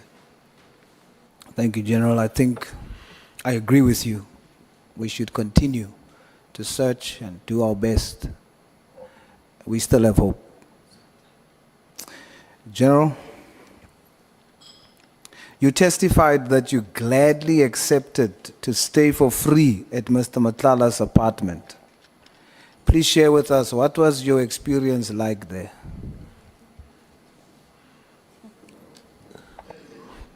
The experience of staying there, well, it was like staying in other hotel room. No special experience. It was just a hotel room as you would stay, because it forms the part of hotel there. So if it's not there, it's hired out as a room of the hotel. So It's just like sleeping in the hotel, like where I slept last night in the hotel. So, General, that experience, you had it for free. Hotel? That experience, that's just like a normal hotel, you had it for free. No cent from you. Yes, I did not pay. Now, General, I put it to you that you did not have that experience for free. I did- put it to you that you did not have that experience for free. Someone paid for it. Well, not that one I know. I'll tell you who paid for it, General. Okay. Her name is Babita Diakoran. Okay. She paid for your free stay with her life. Okay. In your testimony, you say you know Mr. Matlala very well. When the evidence leader asked you, do you know Mr. Matlala? Your first response was, very well. Twice. What do you mean by that? Well, I would have known him almost 3 months, and I would have spoken to him. That would be the kind of knowing the man that you have seen, you have spoken to. But does that qualify as very well? Well, it could not qualify very well. Maybe in the reflection, very well would have been an overarching kind of a term. So you withdraw very well. Very well would not stay. If I need to withdraw very well, definitely I'll take very well out. Okay, General. You testified that you never, not once, sent text messages on WhatsApp to anyone. Is that true? I stand by that. Stand by that. Are you 100% sure, Honourable Minister? I stand by that. You testified that you only called Mr. Matlala 10 times. Is that true, or is it less or more than 10 times? That was on a day. That was on one day, but I don't know how many overall. Okay. But definitely, as Honourable Member Julius, Honourable Member Malema said yesterday, 250, I would say not 250. Not 250. You are 100% sure it is not between 200 and 250. It definitely would not make that number. What number would it make? I don't know the number. Honourable Sals. I know the day's number. May we please take Honorable Malim? Minister, did you call Kat Matlala when he was in prison? Absolutely no. Thanks. Thank you so much. You may proceed, Honorable Sals. Thank you, Chair.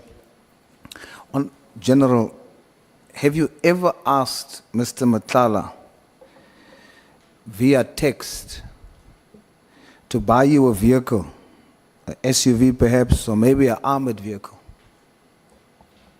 Are you asking if I ever text him that? Yes, sir. Honourable Member, anybody who tells you that I've texted him or her is not speaking the truth. I stand by that. You are 100% sure, Minister. 120% sure.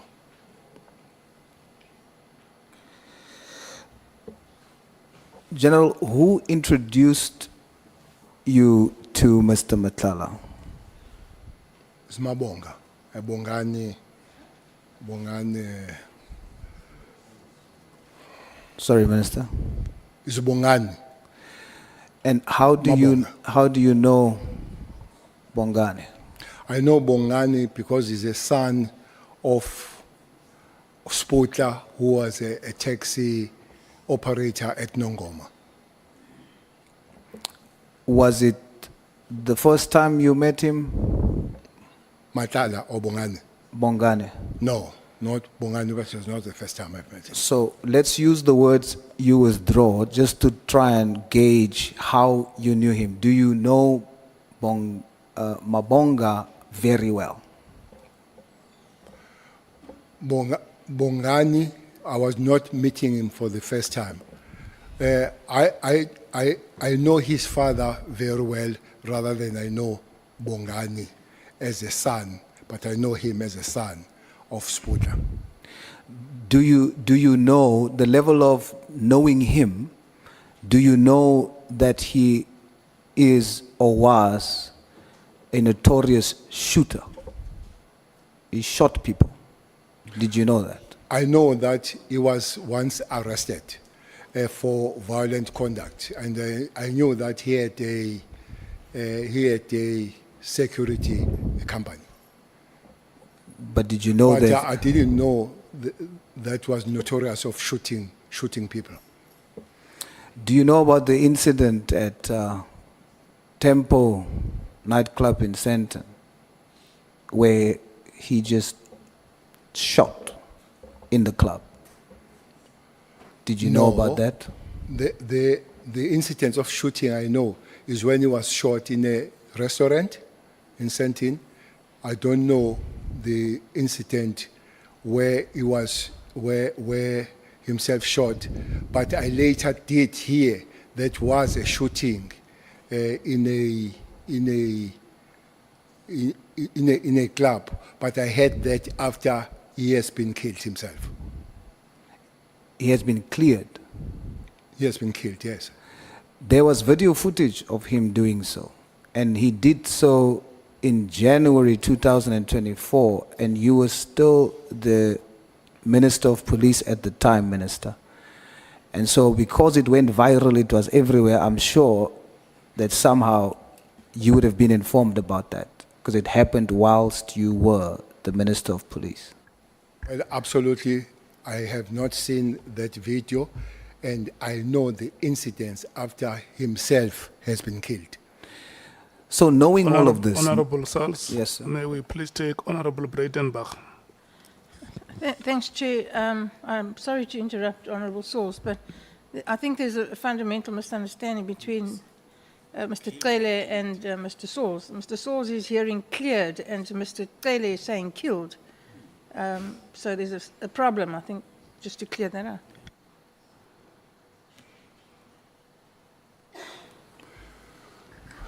Did you understand the point, Honourable Sals? yes, I did, but I think the Minister should clarify. If that's the case, indeed I did hear he was cleared, because I'm talking about the first instance and not the second instance where he was killed. So is Minister saying killed or cleared? I think But it's you who said he was cleared. Is it you? No, sir. I say I know the. Okay, let's start here. The person in question, is the person still alive? As we speak, the person is sadly no longer alive. The incident I'm referring to, the person was alive during the incident and after the incident. And that incident happened during the time that Minister was the Minister said on that incident he was cleared, or whether he said killed. Okay, who cleared the person, Minister? The Sorry, person Chair. you talk about. The person you talk about here is Mabonga, is not Matala. Yes. Yeah. So it talks about the shooting in the club. I said I did not know about this incident. The incident I know is where there was a shooting and he was killed in a restaurant, Mabonga. He was killed He was killed. or He not? was shot and killed. Not cleared. No, killed. Yes, so then my question was, the one where there was video footage that went viral about a shooting in January 2024, when you were still the Minister of Police. And usually when things goes viral like that, He was dating a celebrity, so he was very well known. So there must be a way that you would have known about it. But your response, Minister, was that you, despite all those factors, you still didn't know about it. Absolutely, I didn't know about that incident. Okay, but you do know that he was arrested and you knew this before you met him? That he was arrested. Yes, for... I knew that when I knew him. Remember, I have known him for some time because he come from KZN. I did not only know him when he was in Joburg. Yeah. So you didn't see anything problematic with having a meeting with someone who is shooting, who's known to be shooting? And then, of course, you mentioned that you didn't know who's he bringing with you. But when you then see who he's bringing with and establish who that person is, you still felt comfortable to remain with them? Which shooting did I know? The club shooting? The one for arresting that you knew about? Well, I didn't know that that shooting you talk about went viral. And dating the celebrities. I don't know celebrities. I'm not a celebrity myself, so I don't know. But I know that he was arrested for violent act. You say that was a shooting that he was arrested for. I know he was arrested, but I did not know that that was for shooting. And I say I knew him long before he came to Johannesburg. And indeed, is a person that, knowing the father, I would still speak to him. I will accept that, Minister. In your ministerial budget, your budget speech on the 11th of July, 2019, you said 119.8 million was spent on deployments for Operation Thunder in the Western Cape, and 18.5 million in addition for vehicles to Western Cape anti-gang unit. Yet gang-related deaths are increasing, and you quoted Justice Daniel Tulare, who states that the evidence shows that the 28 gang has captured SEPs on the highest levels and public prosecutors. So what reason would there be for putting so much money in something like that when there's totally no change? Okay. Well, the chair is not here. I want just to take a step back on Mabonga before I come to this one. Yes, sir. You say I still spoke to Mabonga when I know that he was in prison. No, I didn't say in prison, Minister. What did you say? Knowing what he's doing, and then afterwards meeting Mr. Matlala and getting to know what Mr. Matlala does, and you still continued a relationship with them. But I said, I know Mabonga that was arrested. That's what I said. And then you say, on top of that, I still met him. Correct, but I didn't say... Because I want to come to you to say, but many of us here, we have spoken to people that have been in prison. Absolutely, but when that you... includes you. Indeed. Yes. I do speak then it can't be a crime to speak to somebody that has been in prison. I never said it's a crime, Minister. Okay. But what I am angling the question to is that your stature in society, who you are, what positions you held, you meet the persons on the first time. Then you find out and know what the questionable issues are. Me, who meets people who went to prison, come to prison, if it is questionable, I'm not going to continue a relationship with them to the point of taking favors from them and so on. So it is from that angle that I come. No, thanks. The point I wanted to make, and I've made it, is that it's not only me that meets person that has been in prison. That's a point I wanted to make. And you and me were concur on that point. So let's come to the question. No, Minister, we can't move from that point. We must be very clear that the issue is not meeting with people who's in prison.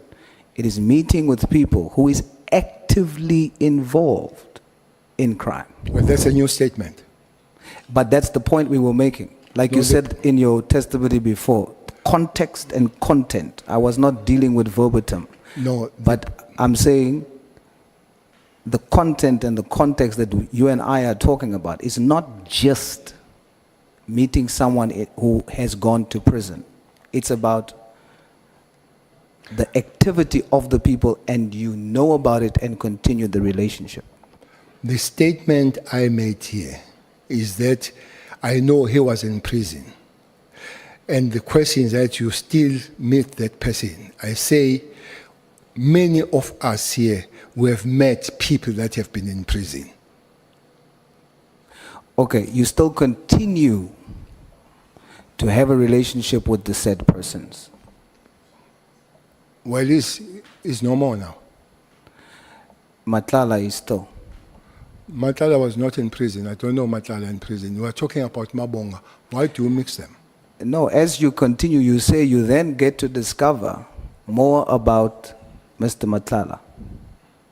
And if Mabonga was still alive, you would still have had the relationship with him. Who are we talking about? Both.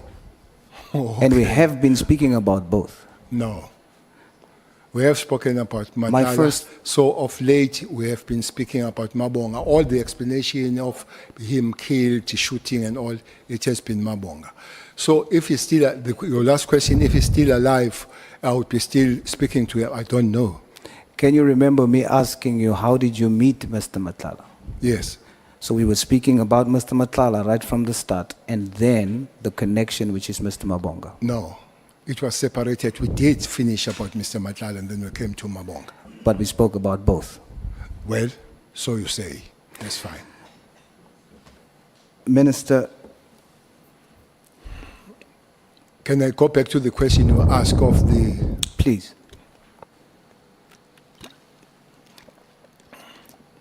The question says why I would put that money to these operations. When there's The clearly, question- when there's clearly no change in terms of gangsterism, and you quoted a judge saying what's currently happening, that gangs has infiltrated the judiciary and SEPs. So that means over 100 million invested has not changed the situation in the Western Cape.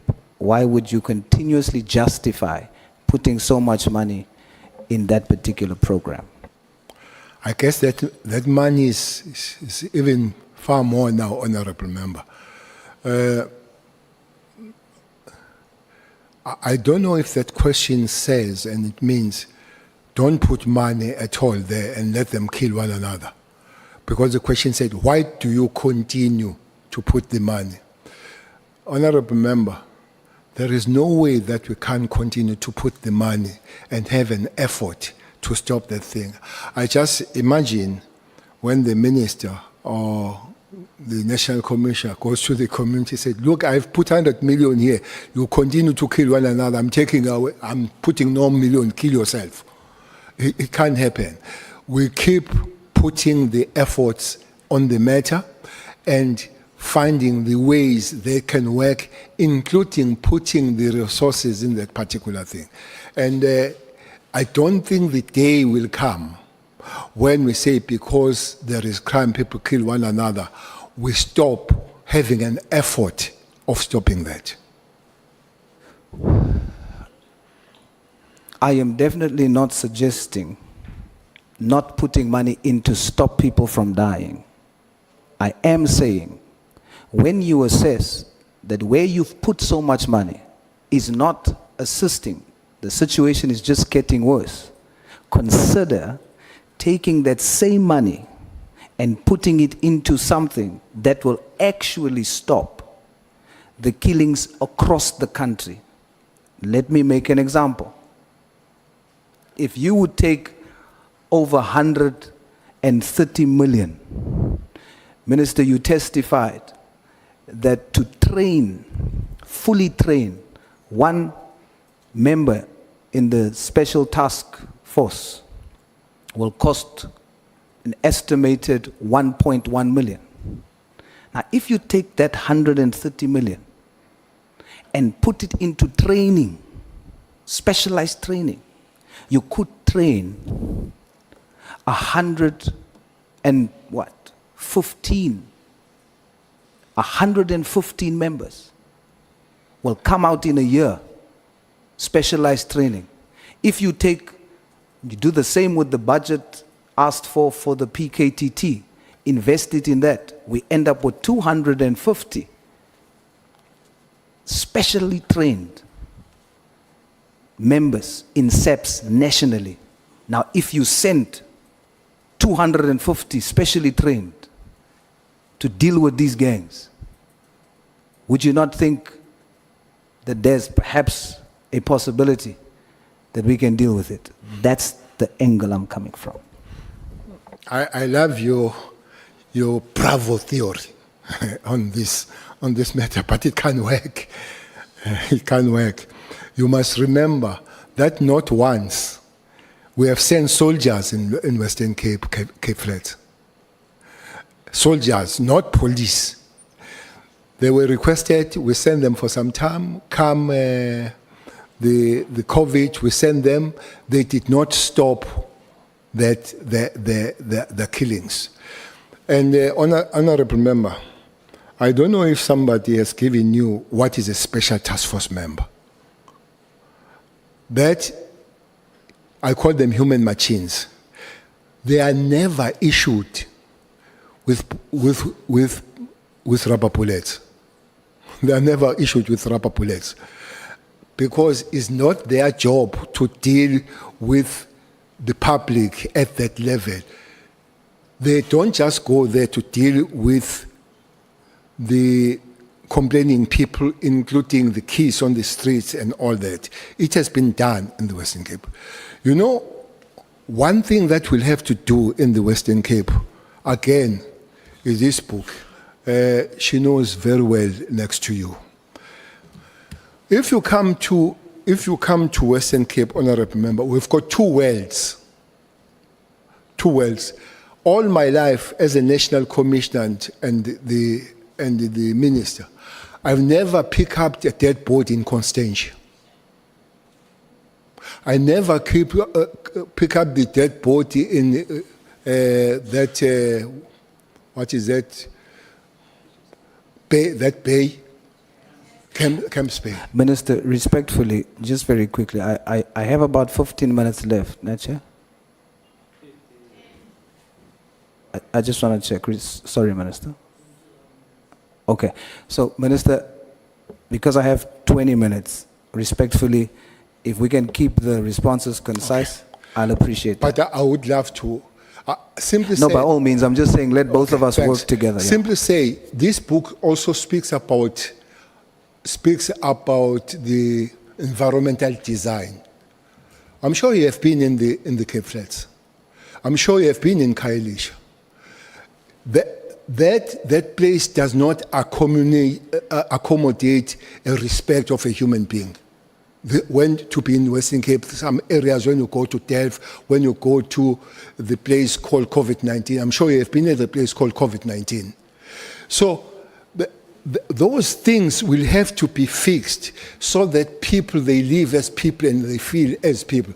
It's the only city where the toilets were made the handbags. Here. They were given potty the handbags that you carry the toilet as you go and release yourself.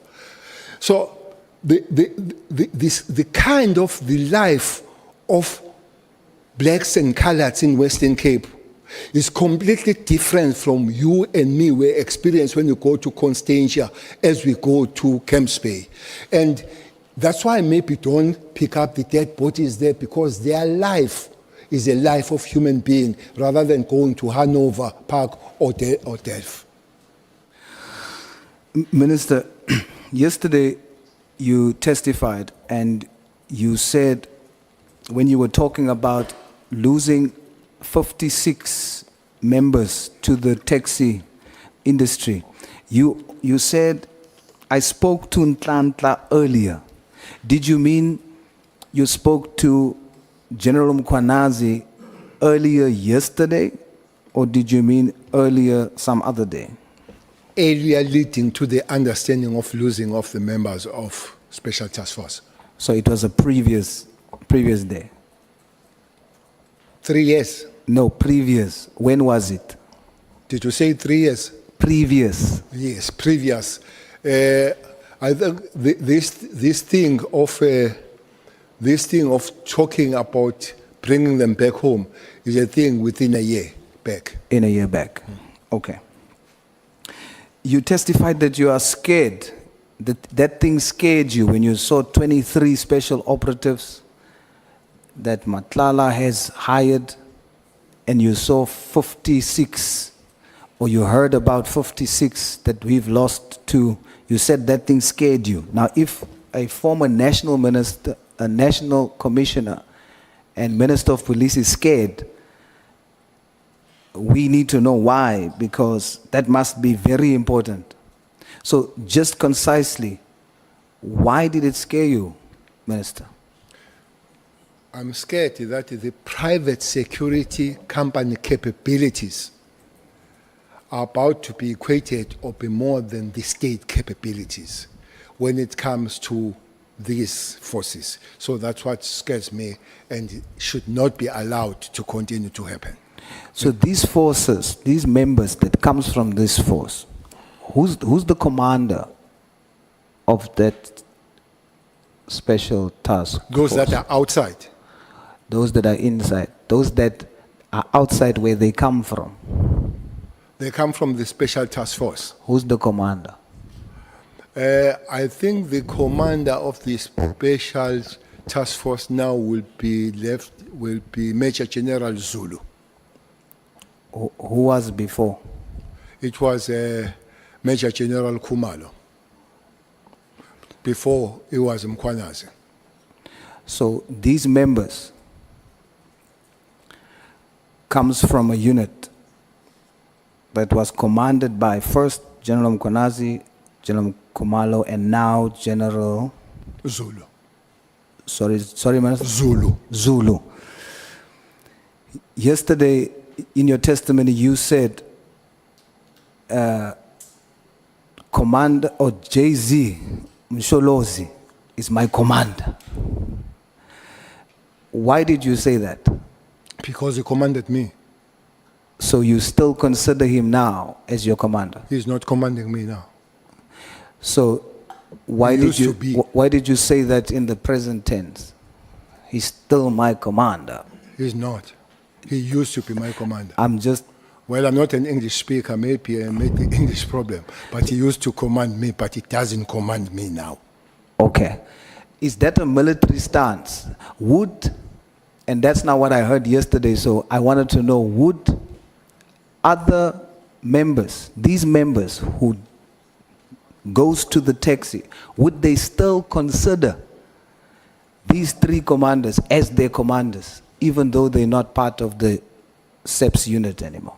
Well, you can't consider a person who does not command you to be your commander. You're only my commander when you command me, and then you are my previous commander. All right, so you say that you would support, or you support the inquest into Mr. Muzitembe's daughter's death. Why do you do so, Minister? No, I didn't say I support the inquest. What did you say, Minister?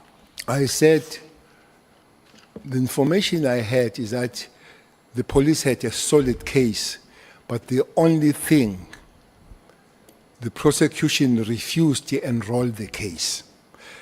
And I said, I even went to the president and I said to the president, President, your Minister of Police might do something funny to go and support the private prosecution, because the prosecutor refuses, but also refuses to give certificates so that private prosecution had happened.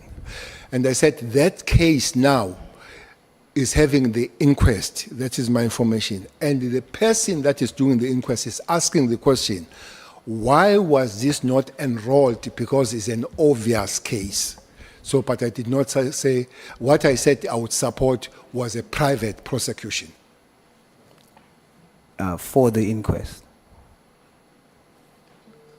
or that involves or would result into an inquest. There is no private inquest.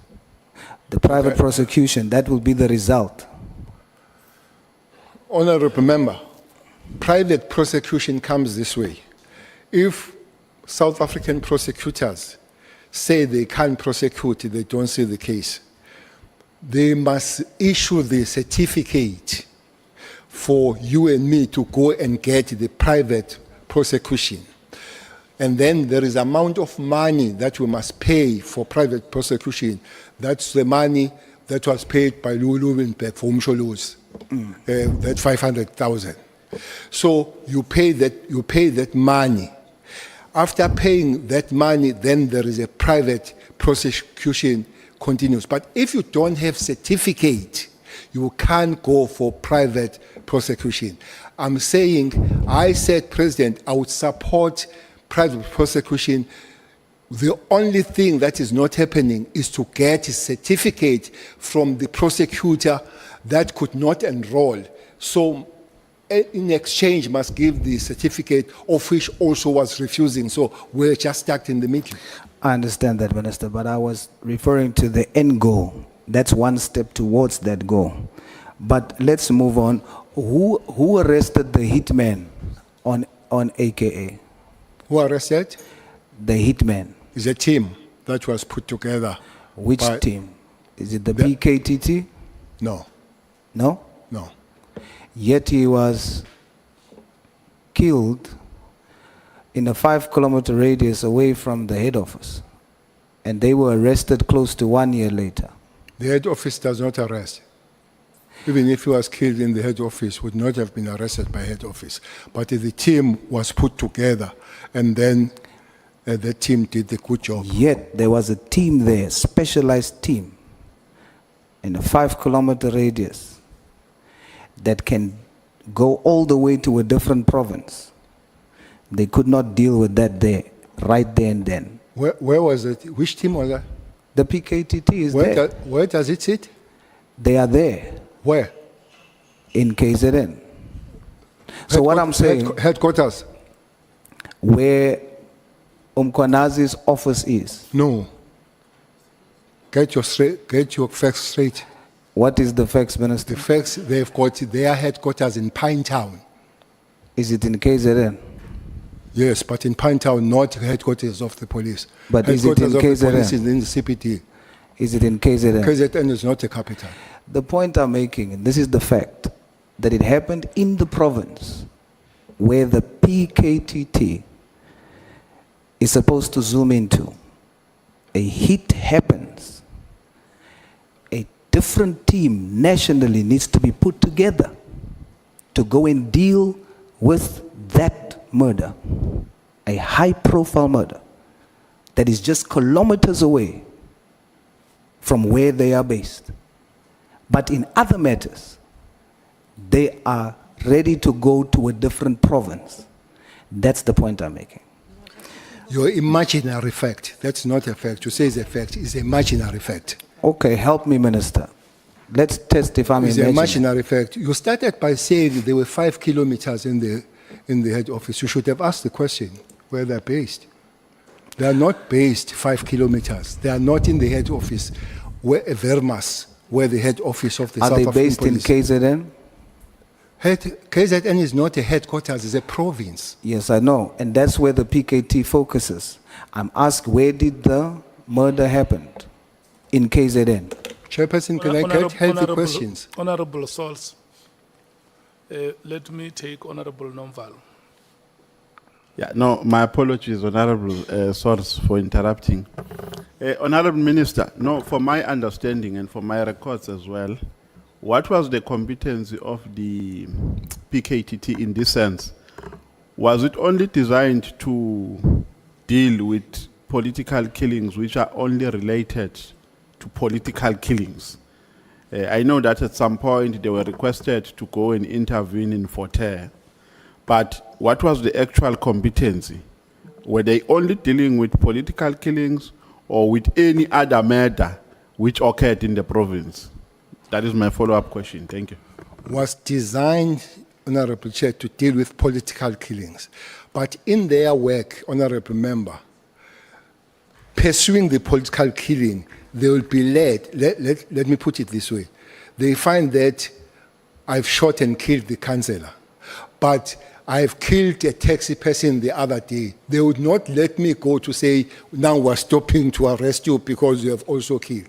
But their focus of work and their mandate was to deal with the political killing. And then other kind of killings would have the work of the South African police. Sometimes other kind of killings, they would be specialized, like the AK one was specialized. There was a special team that was put for that. Are you done? Yeah, I'm okay, Chair. We can move on. That is my understanding. Is it correct, General, that the acronym PKTT stands for Political Killing Task Team? Yes. Okay. Chair, if the question that you just asked is to insinuate that the matter we're talking about doesn't fall under political killings, then we then need to ask of the other matters. But the point here is, the General says, Pinetown, I'm dealing with KZN. But fact is, even Pinetown is in a 30-kilometer radius from where the murder happened. And the point I'm trying to make is that they're so close. It's a murder, high profile, deal with it and arrest people. But they can leave to a different province to do the same thing. But we can move away from that, General. I have, I think, about 5 minutes left, so let me jump a few questions. The members of the Special Task Force, you mentioned that taxi bosses would have employed them. Are you able to tell us which taxi bosses? No, I don't know which taxi bosses. I know that it's taxi industry that employs them. In a sworn affidavit, a statement by investigating officer Kumarasan Pillay, the state prosecutor Elvis Gweka, told Durban Magistrate Court that Bright Circle, a company owned by, I hope I say this correctly, Khaba, allegedly paid 800,000 to the bank account of Mziwetemba Harvey Ngobani, one of the suspects, on the day after AKA and Motowane was murdered. Do you know about this? Yes, I've heard that. So there's a connection between this big taxi owner and the murder of AKA. Did they say the taxi industry or a particular name? I also didn't say taxi industry. What did you say? Repeat that. Mr. Mr. Msizenbu. They must help you. Chair must pause for the rehearsal. Kaba. Is it Kaba or Kaba? No. You know, when we welcomed you here yesterday, you remember I gave an apology on behalf of my members that if you come across one addressing you as Cele, you must just accept because it may take us time if we try to click the tongues. The pronunciation you have made, Honourable Souls, is the best you can try. Let's proceed.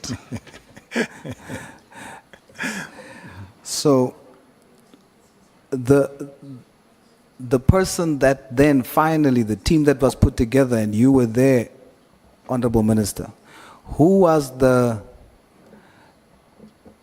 commissioner or the deputy commissioner in charge of putting that team together to make that arrest? The team was made by provincial commissioner. It was not the national team, you said national. As young soil. Young soil. The team that arrested AKA was a provincial team put by the provincial commissioner. Okay. The Special Task Force of 59, the Special Forces of 23, I'm told in military terms, and you can help me there, Minister, is like a platoon. We've already heard by your testimony that these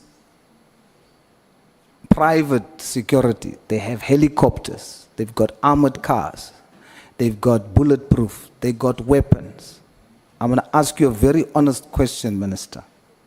If for some reason this group of people has to go in a fight with our SEPs today, who will win? State will win. The state will win. You said yesterday you were so scared because if you think about 59 against 20 from SEPs, it will never work. Why were you fearful? They are not special task force in the police now. They are not 20. You said if you had to send them, Yeah. would they win? Because I think the point you wanted to make was that you fear No, that they are getting stronger than the SEPs team. That's the point you wanted to drive home the whole time yesterday, that you are worried. and I added that it needs to be stopped. You are worried. And I added that it needs to be stopped. I'm worried and it needs to be stopped. Hence, I said I made the efforts with the National Commissioner to take them back home, which is the process that is happening. Minister, thank you very much for your time.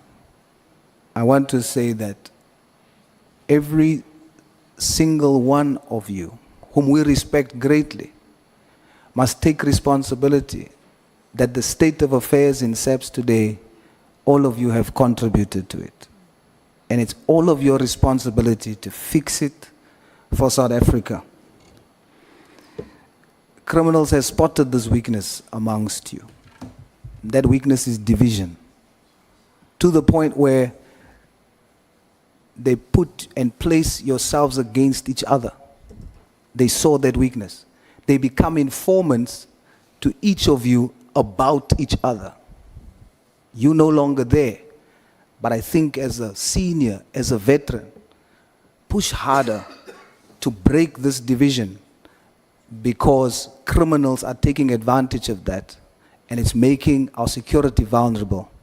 And communities are suffering, our children are getting missing, our communities are turning into war zones. We need to fix this. We can't police corruption, General. But I want to say that what's going to happen, there's a spiritual shift. The light in this country is getting stronger, and whatever happened in the dark is going to be exposed automatically. My message to every whistleblower, everyone that's standing up against corruption, don't seek to police it. Just make your light stronger. Don't seek to kill Judas. Judas will hang himself. Thank you, Chair. I nearly Thank said, you I nearly so said much, amen. I nearly said amen. Hallelujah. Kgotsebelele.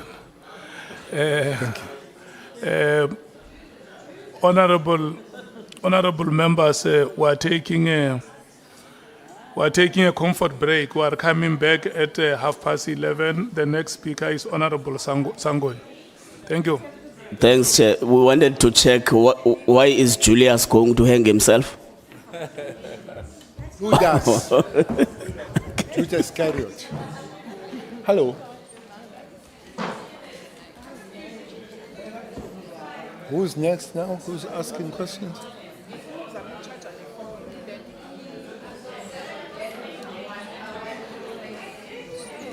Shut in.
There is no alarm bell that rings that you have crossed the line. You keep just moving slowly, slowly until you are very deep on it. So if we have people that they don't only think about the best of you as a minister, but themselves trying to find what is there for us because we're in the ministries, we are in trouble. Thanks, General. Let me make a specific example based on testimony. And really, we're drawing on your knowledge, having been in that office. So when you're discussing an operation like the political killings task team, whether to disband it or not, would it have been usual or unusual for the chief of staff to actively participate and even have an opinion or advance an opinion contrary to that of the generals? Is something like that the norm? That can't happen. Chief of staff, if he has anything to say, can speak on my ear, but he can't come and tell generals what to do and not to do. The worst that the chief of staff can say that I'll take this to the minister. That's the worst. But to come with his or her opinion with the generals, no, that can't happen. Remember, or she is a political office. That becomes an interference then. Thank you very much, General. So you came back in 2018 at the tail end of the 5th administration. You ran through, right, the 6th administration. In 2018, there were a number of reforms that government, led by the President and yourself, committed to, especially around strengthening the criminal justice system, strengthening SAPS. Do you think that those reforms are bearing fruit at all, General? If not, what do you need to do? If so, how are they bearing fruit? Honourable members, one thing that police and the justice system as a whole, they need is money. It's money. They need money to be able to do their work. You know, I've been going to every or many countries in terms of policing. If you go to China, every member of community in China walks to police station. They walk. So that's how police stations are situated. Everybody walks in the police station. Nobody takes public transport to go to police station. In South Africa, sometimes you take two taxis. Two taxis to go to police station. You pay 50 rand going, and you pay 50 rand coming back, and you get it 350 a month.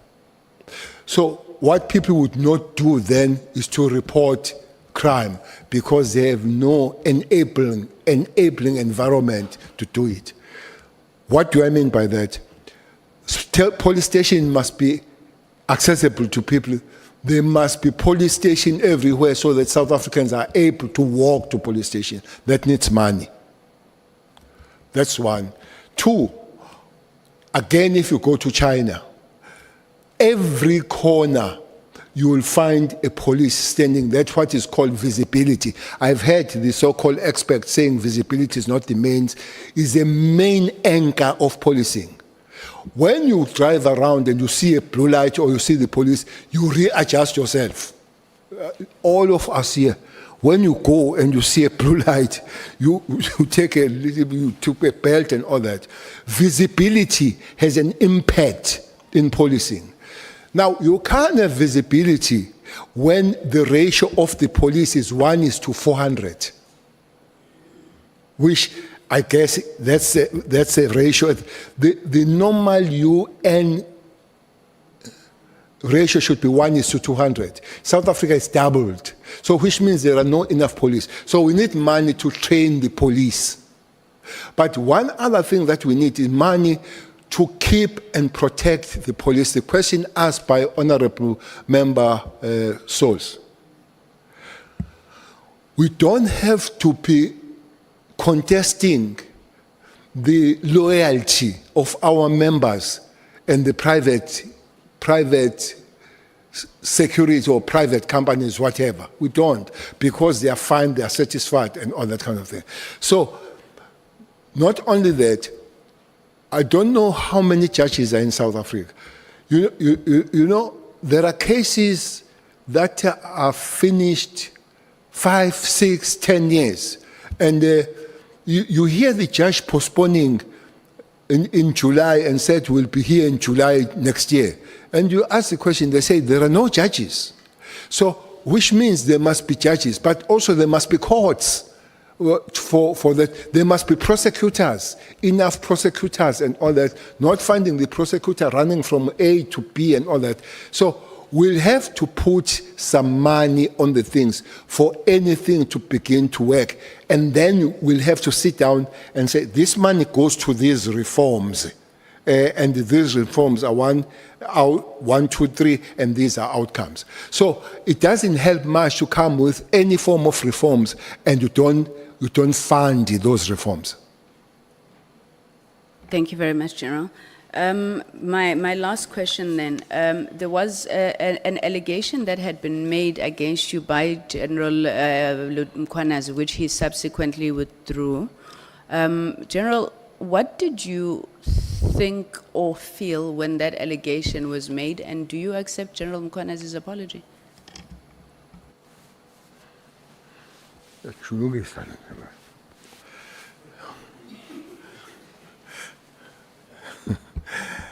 Chairperson, I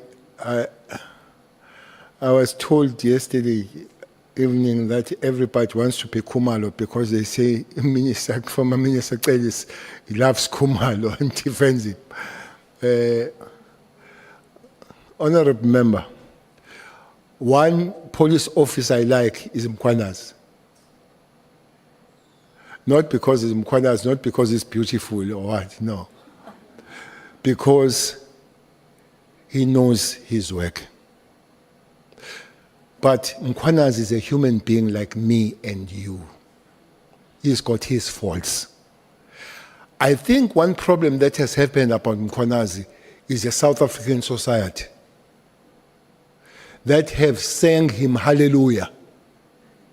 And as a human being, you would love to float in the clouds of popularity. And out of that, you begin to make mistakes.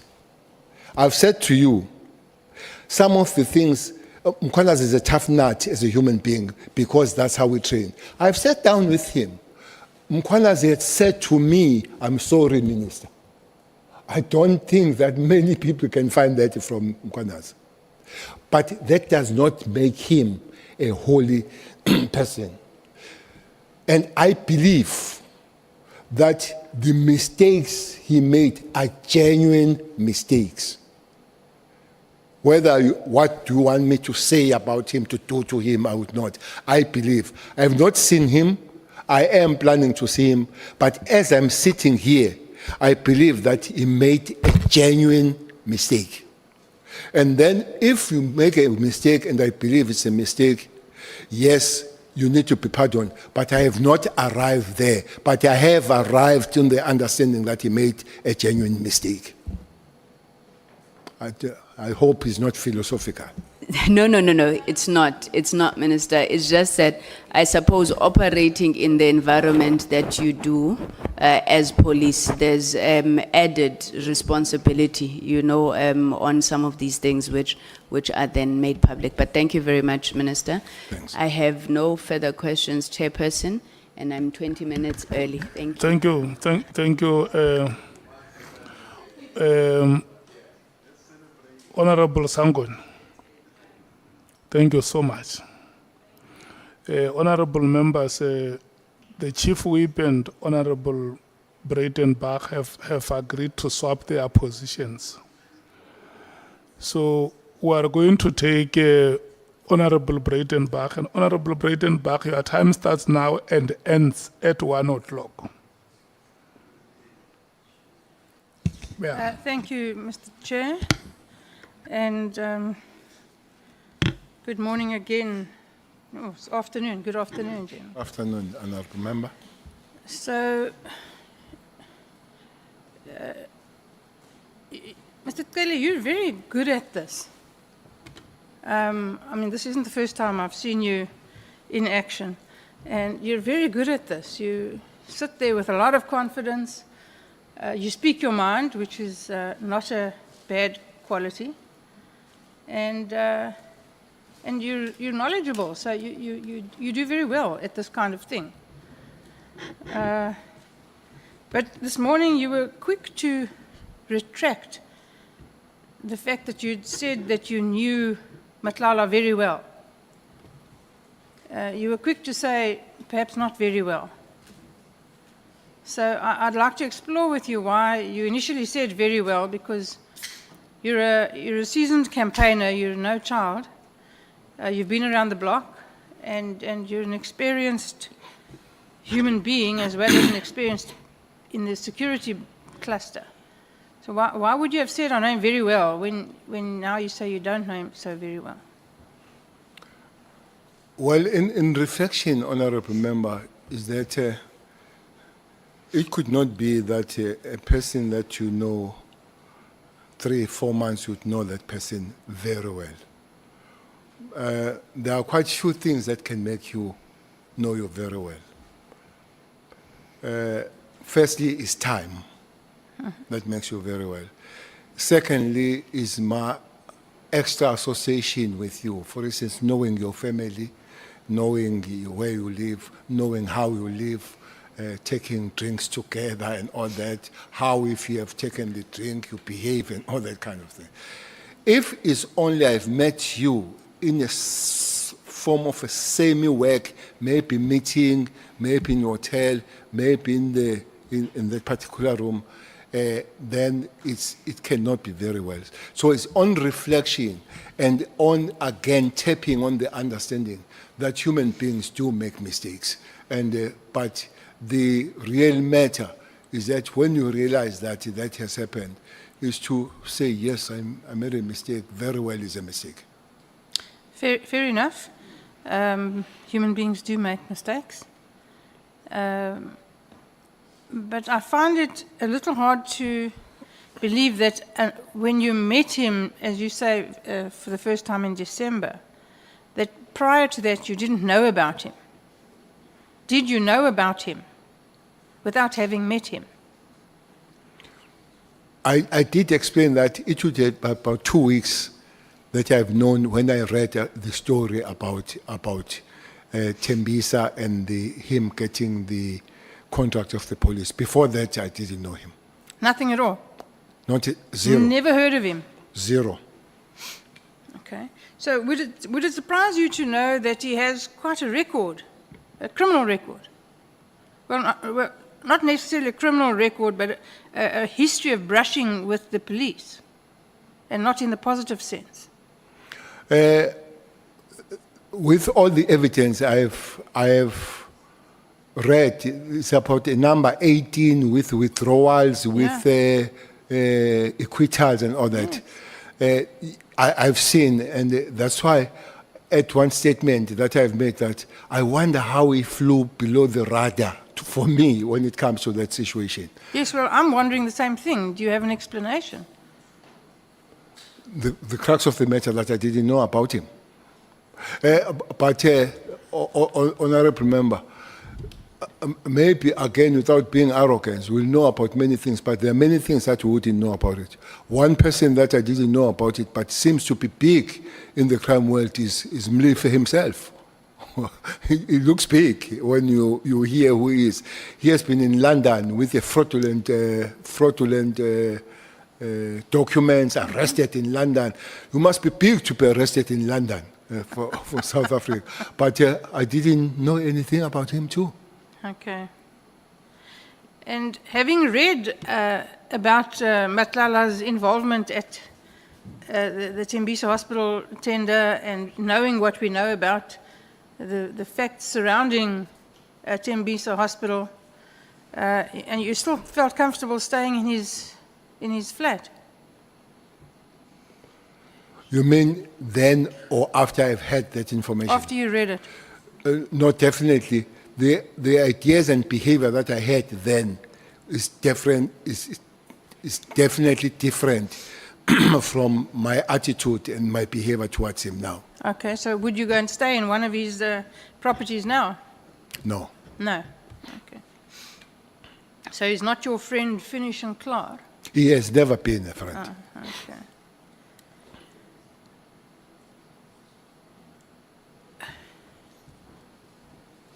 Now, you said at the beginning of your evidence that Richard Mdluli was suspended by you. Why did you suspend him? I can't remember whether it was charged or was being investigated for the case of murder somewhere. Was it West or East Rand? Kempton Park. Yeah. But there was an issue about him. I think he was charged by then. And then you could not then have a head of crime intelligence charged and still running the crime intelligence. He had to be suspended. Okay. Miraculously, those charges were withdrawn. Honourable Member,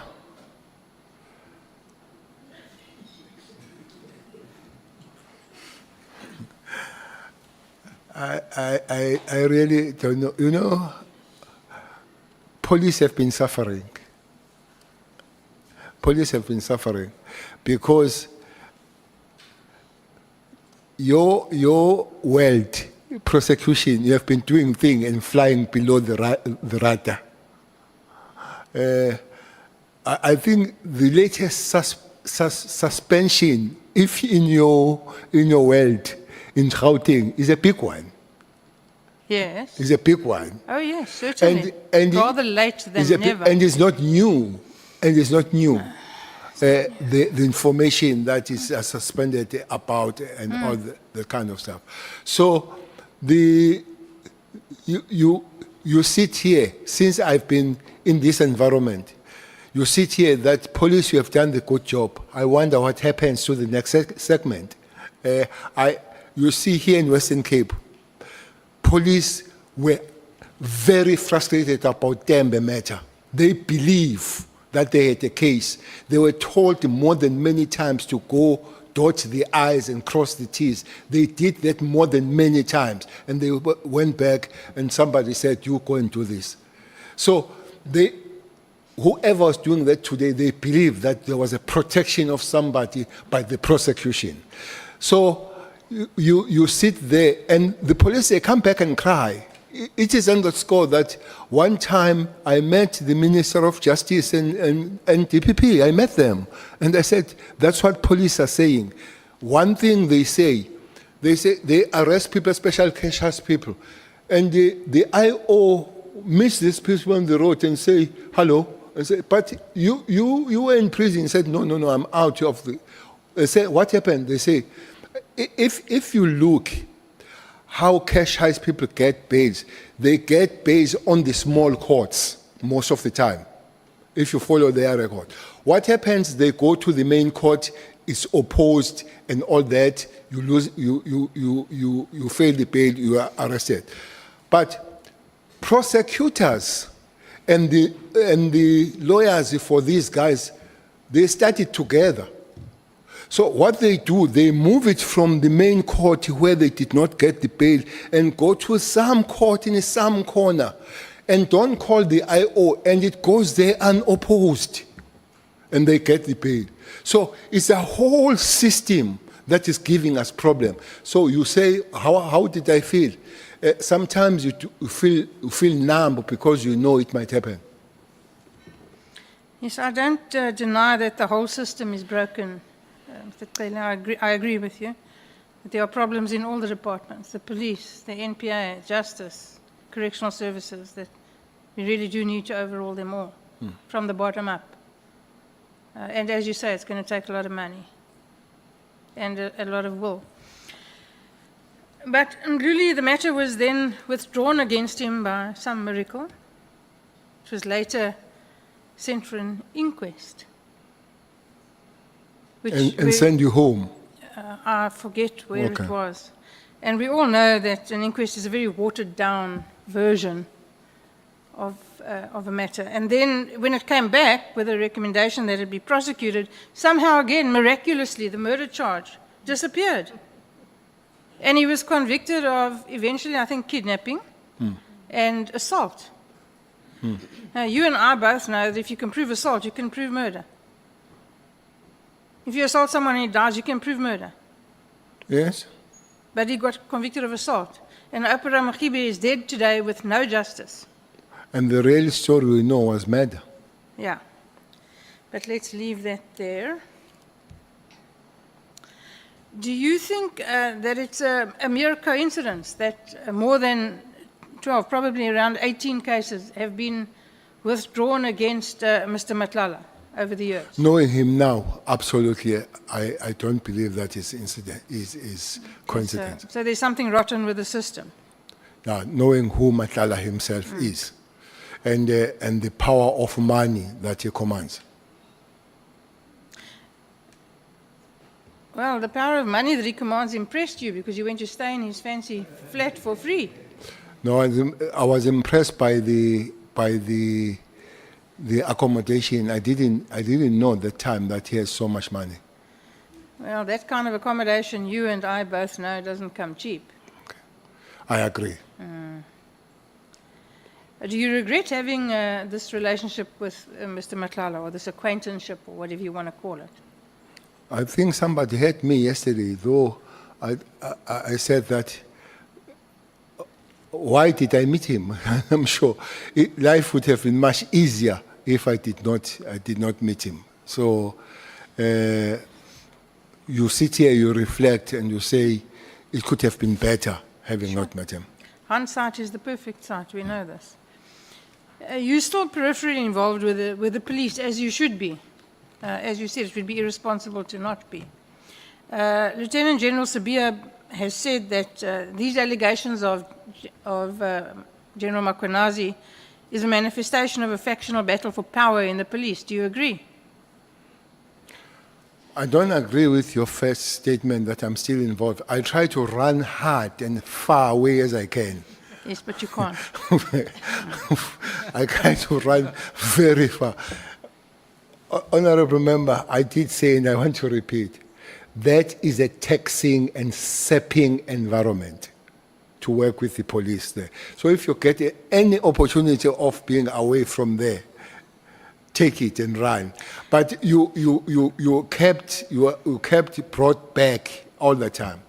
The police, I guess, like all other families, have people that have egos, and they've got egos, and they've got their thinking, but also ambitions. Ambitions, because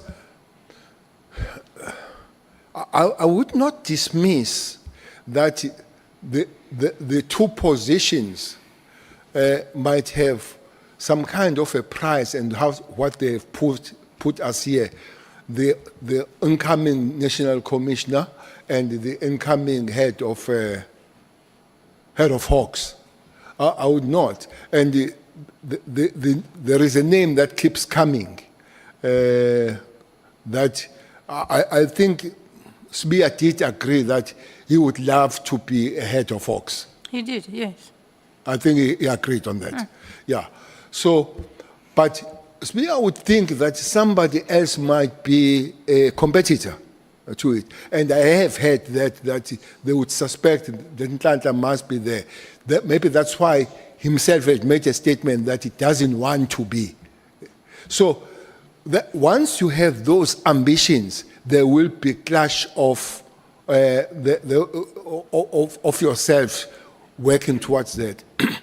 Honourable Member Method's was to ask the question that she didn't ask: what is the role of the commissar? One of the role of the commissar, the leader, is to keep peace within the organization.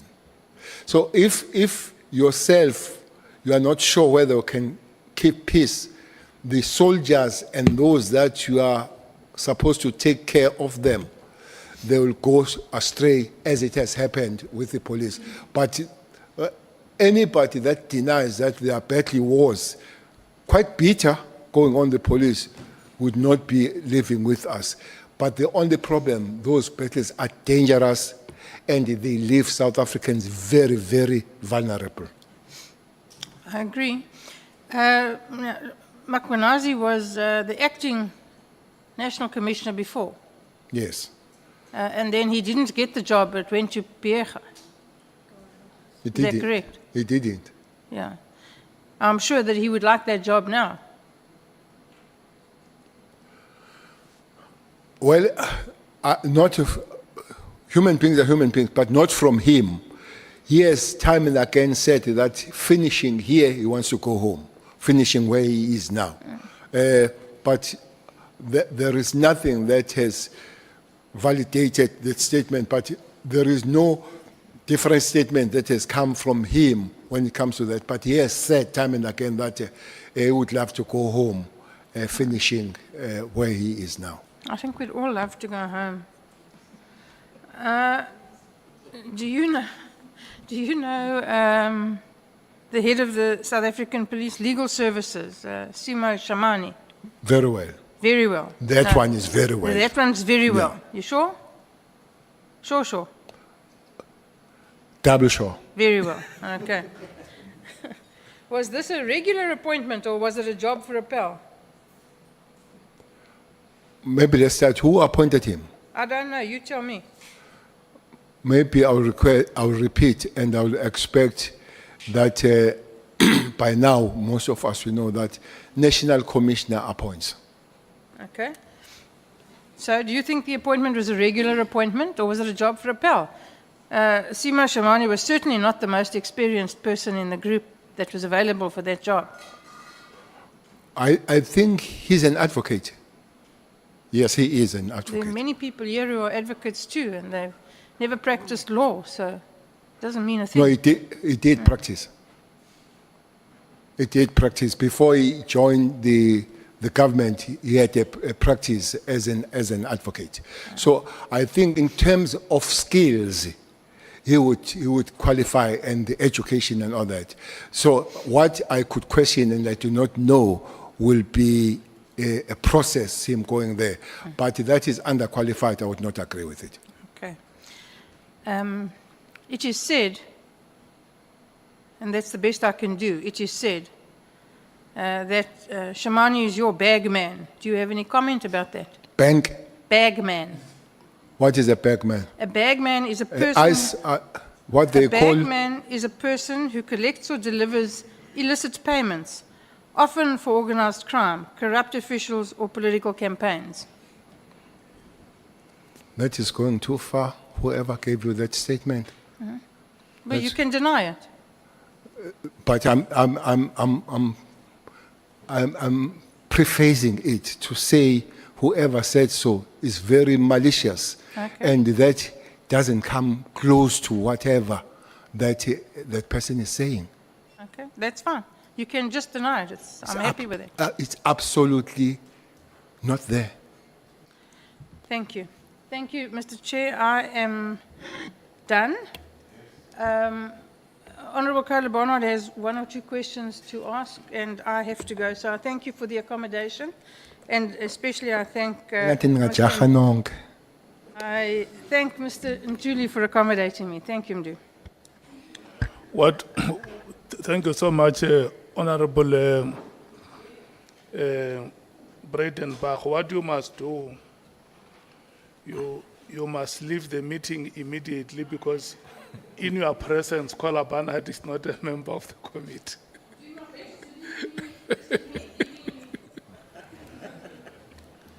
Yeah. Thank you so much.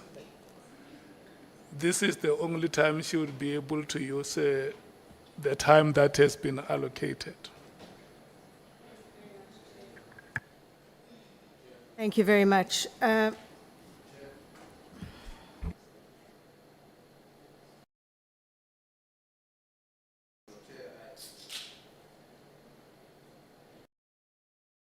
Yeah, Chair, my apology for interrupting Honourable Cele Barnard, but I think you certainly owe us a clarification of the question that I'm going to pose, because on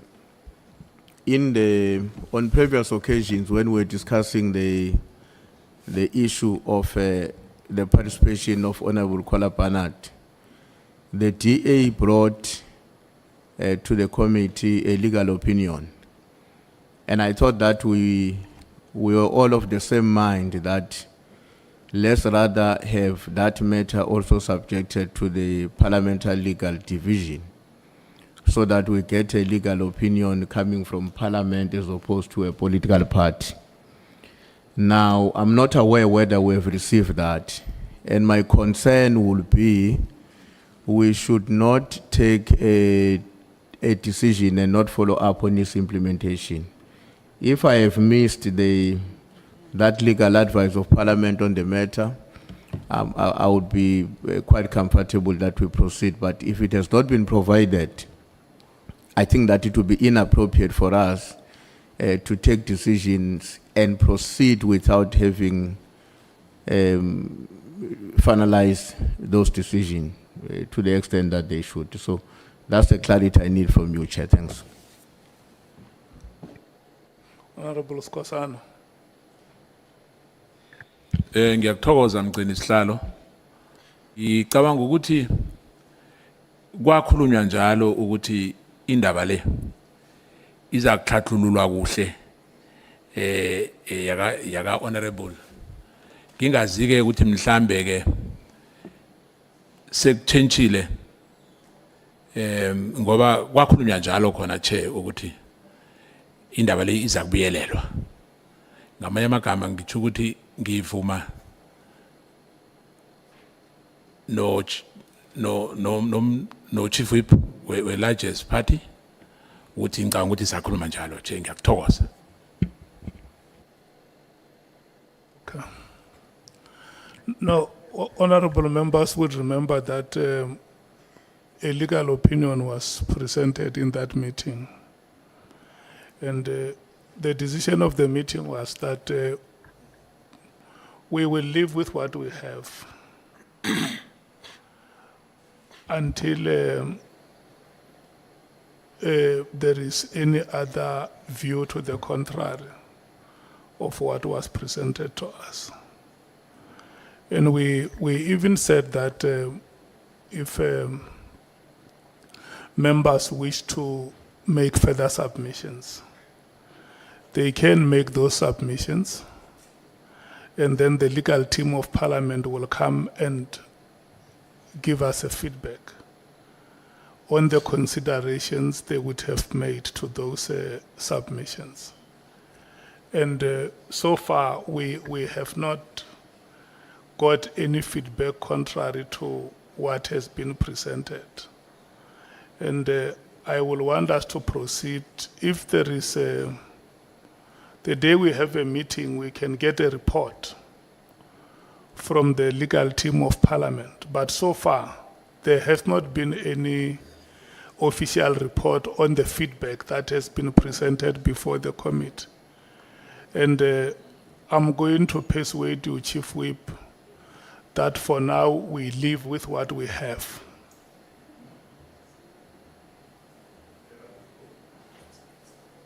Honourable Sangweni. Chief Whip, and again, please, we're not disrespecting the chair. It's on the legal opinion itself, and if we are incorrect, we can just be corrected. Our understanding was that the legal opinion that had been presented to us dealt with the matters that were referring to the apprehension of bias as it related to Honourable Shikeling and Honourable Skosan. And it was that legal opinion that we agreed that we will live with what we have, as you're currently saying, which is why Honourable Skosana has been participating. On the issue of Honourable Diane Kohler-Barnett, we received a legal opinion from the DA. And I remember that the meeting rejected the legal opinion from the DA, saying that we cannot ask the DA to bring us a legal opinion in Parliament if needs be, can then bring that particular legal opinion. So our previous position as it related to Honourable Kohler-Barnett was not changed by any legal opinion from Parliament because we had not received such. Thank you, Chair. You are very right, Honourable Member, that in that meeting, the legal opinion from the DA was not part of the official documents from Parliament. It was a document that was circulated for members to interact with. We agreed very well that the only document relevant in that meeting was the legal opinion that the legal team of Parliament presented. And that legal opinion dealt with 3 matters. It was the matter of members who would have opened cases against witnesses. And then it was also a matter of members against whom there will be reasonable perception of bias, and whether such, and the third was that whether such members could participate in the proceedings and even go to an extent of asking questions. Those were the 3 matters that we referred to the legal team. And then in the responses that the legal team gave, or the report or the opinion that the legal team gave, it dealt with all those matters. And the decision that the committee has taken was that, maybe even without going to individual names of members, to say the opinion that we have now says we can go ahead and allow members to participate. If I'm not misrepresenting you, Andile. And so the understanding is that not until the committee has received anything to the contrary of what was presented, the committee will continue to live with that opinion. Honourable Nomvalo. Yeah, thank you very much. It's so unfortunate that this matter is coming in this fashion, because it tampers with the proceedings. we thought we were dealing with the interviews. I mean, with questioning witnesses, but it arises, and I'm not blaming the person who has raised the point, but I'm saying it's so unfortunate.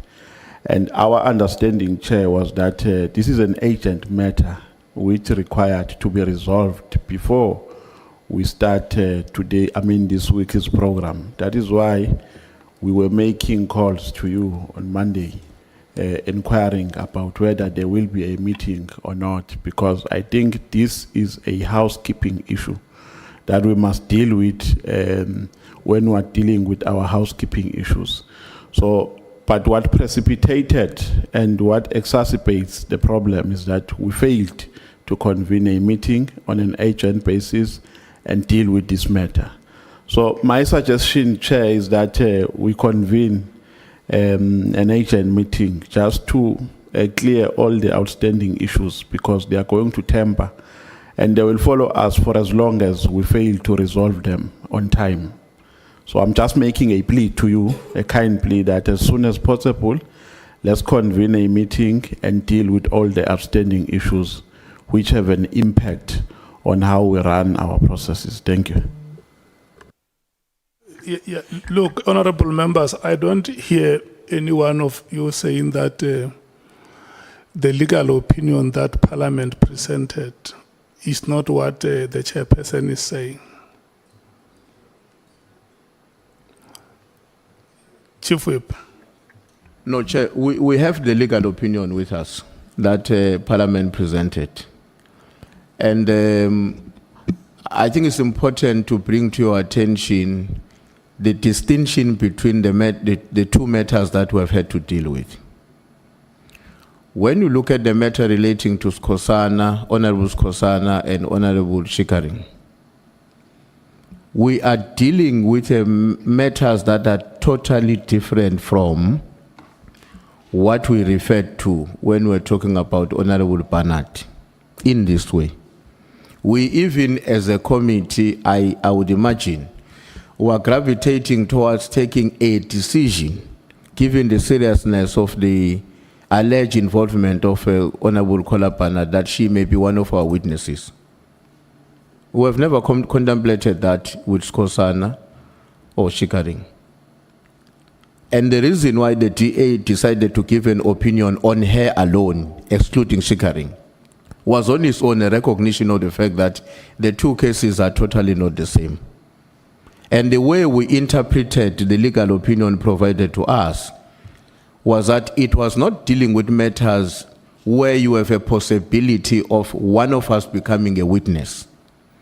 It was dealing with the principle, firstly, of our own authority as a committee to remove anyone in an event where we believe that they should not be part of our membership. But it did not deal with the issues relating to, can one of us who might be a witness tomorrow, very likely to be a witness, given the seriousness of the allegations leveled against her, be also part of those who are questioning witnesses before us?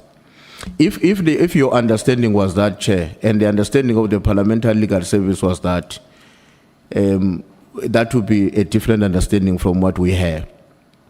And I think that is where I was saying, we don't disagree with how you are presenting the legal opinion, your understanding of it, but we are saying it did not address the issues relating to the nature of the allegations leveled against Honourable Barnard. We can read it. I'm sure the legal team can read it here, and they tell us whether they were advising on the basis of similar circumstances or these are not exactly the same. Our views are they are not the same. But maybe, Chair, so that we don't appear to be stalling the process, we would want to suggest that even with that concern that we are raising, you proceed and allow Honourable Barnard to participate and advise us tomorrow through the legal division of Parliament what are the implications of that when we later decide that she must be a witness. Because we also don't want to appear as if we are personal to any of our colleagues. But we are very convinced that where matters of principle arise, we must be steadfastly loyal to them.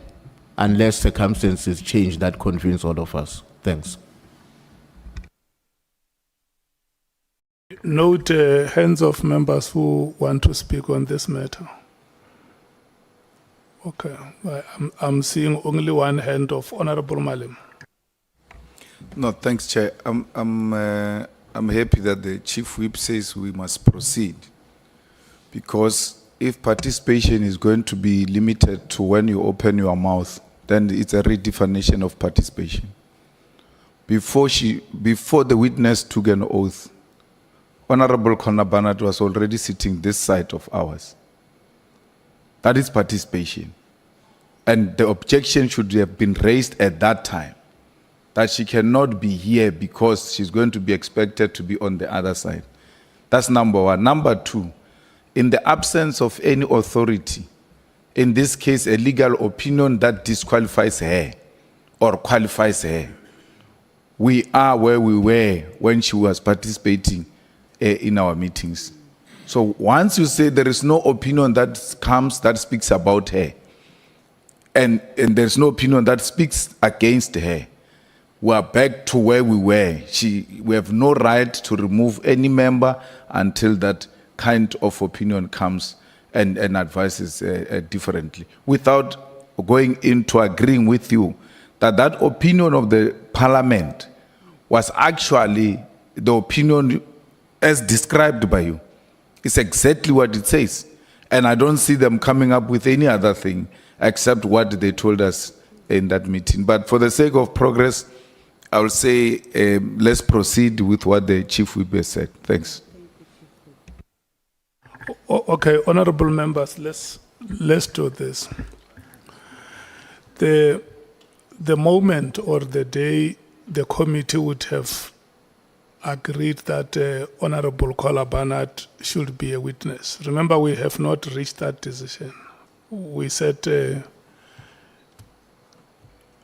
it's one matter that we will come and discuss. Once we reach the decision, or let me say, if we happen to reach that decision that she must be a witness, then the legal team will then advise us. What do we do with our member who is now having to be on the witness stand? For now, we haven't taken any decision about her being a witness.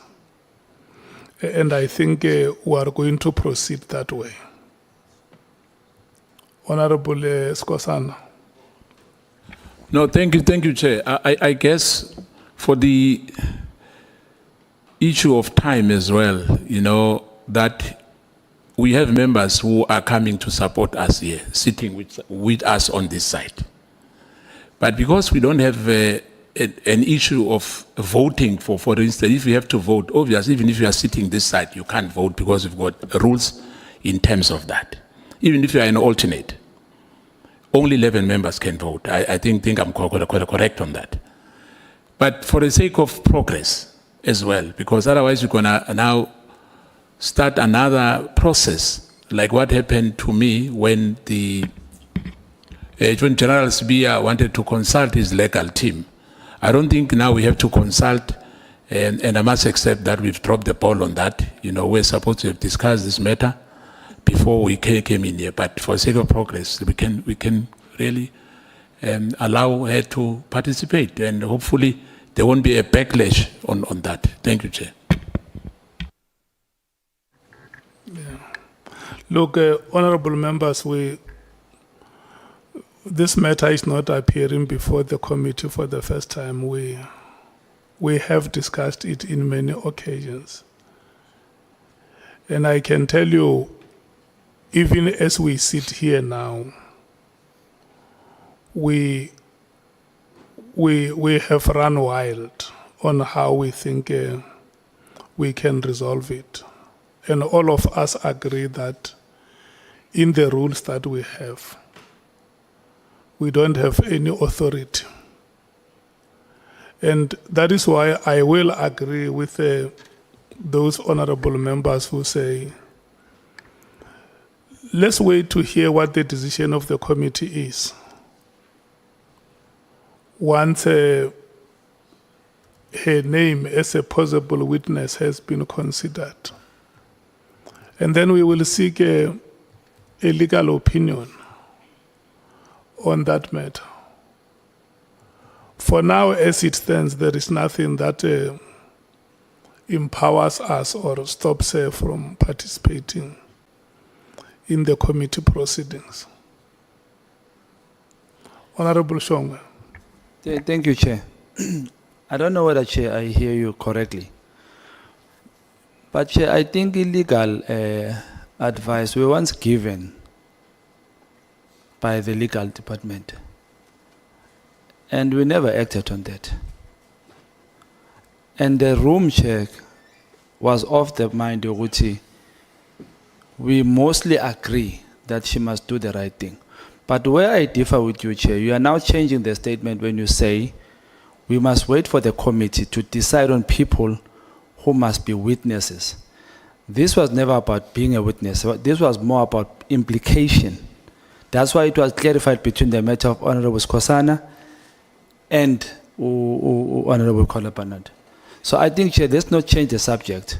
But due to time, Chair, I think you as the chairperson, I always say this to you, it cannot be that the only decision you take as a chairperson is only about time for all alternates. You should take this decision for us and help us, Uguti. You must make this decision. And constantly, Chair, you are delaying this matter. Because we should have had meetings already about this matter. We are going forward. Yes, we are busy. We've got a lot to deal with. But, Chair, I think it falls on your shoulders, Chair.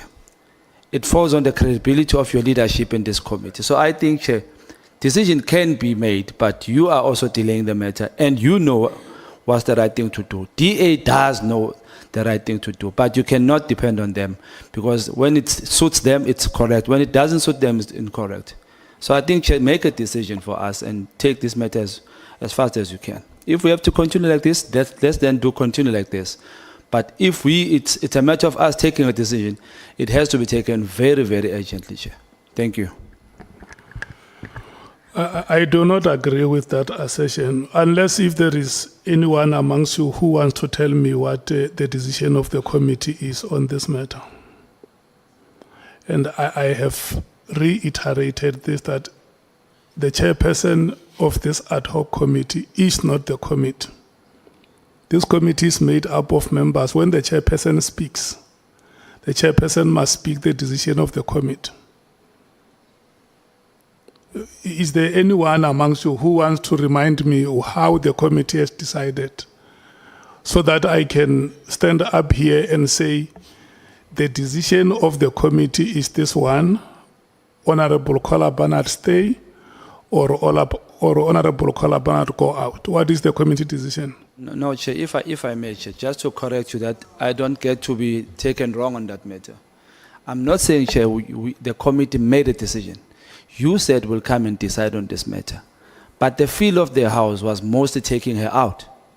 So I'm saying, Chair, you have been delaying this matter. We should have dealt with this matter a long time ago. There was a Monday that we were supposed to have a meeting. I don't know whether it was cancelled or what. On It a never point happened. of order, Chair. So I think, Chair, Please, Chair. Chair, we go around and around talking about the same thing, and then we have MKP, everybody, Ma'am, all is of that a them are point of saying the order? same thing. No, It is no, a point of order. We're not Honourable- having order in the House. Honourable And Chair, Matthys. we've already But is agreed that a that we're point of order, proceeding, Chair? and now we're talking about administration issues Honourable here. Matthys, Please, Chair, protect us. Just hold your horses. This is I'm done, this Chair. is how Thank we're you. going to deal with issues. Honourable members, each and every member of this committee has a right to speak. But when you have spoken in the committee, it does not mean that what you say goes.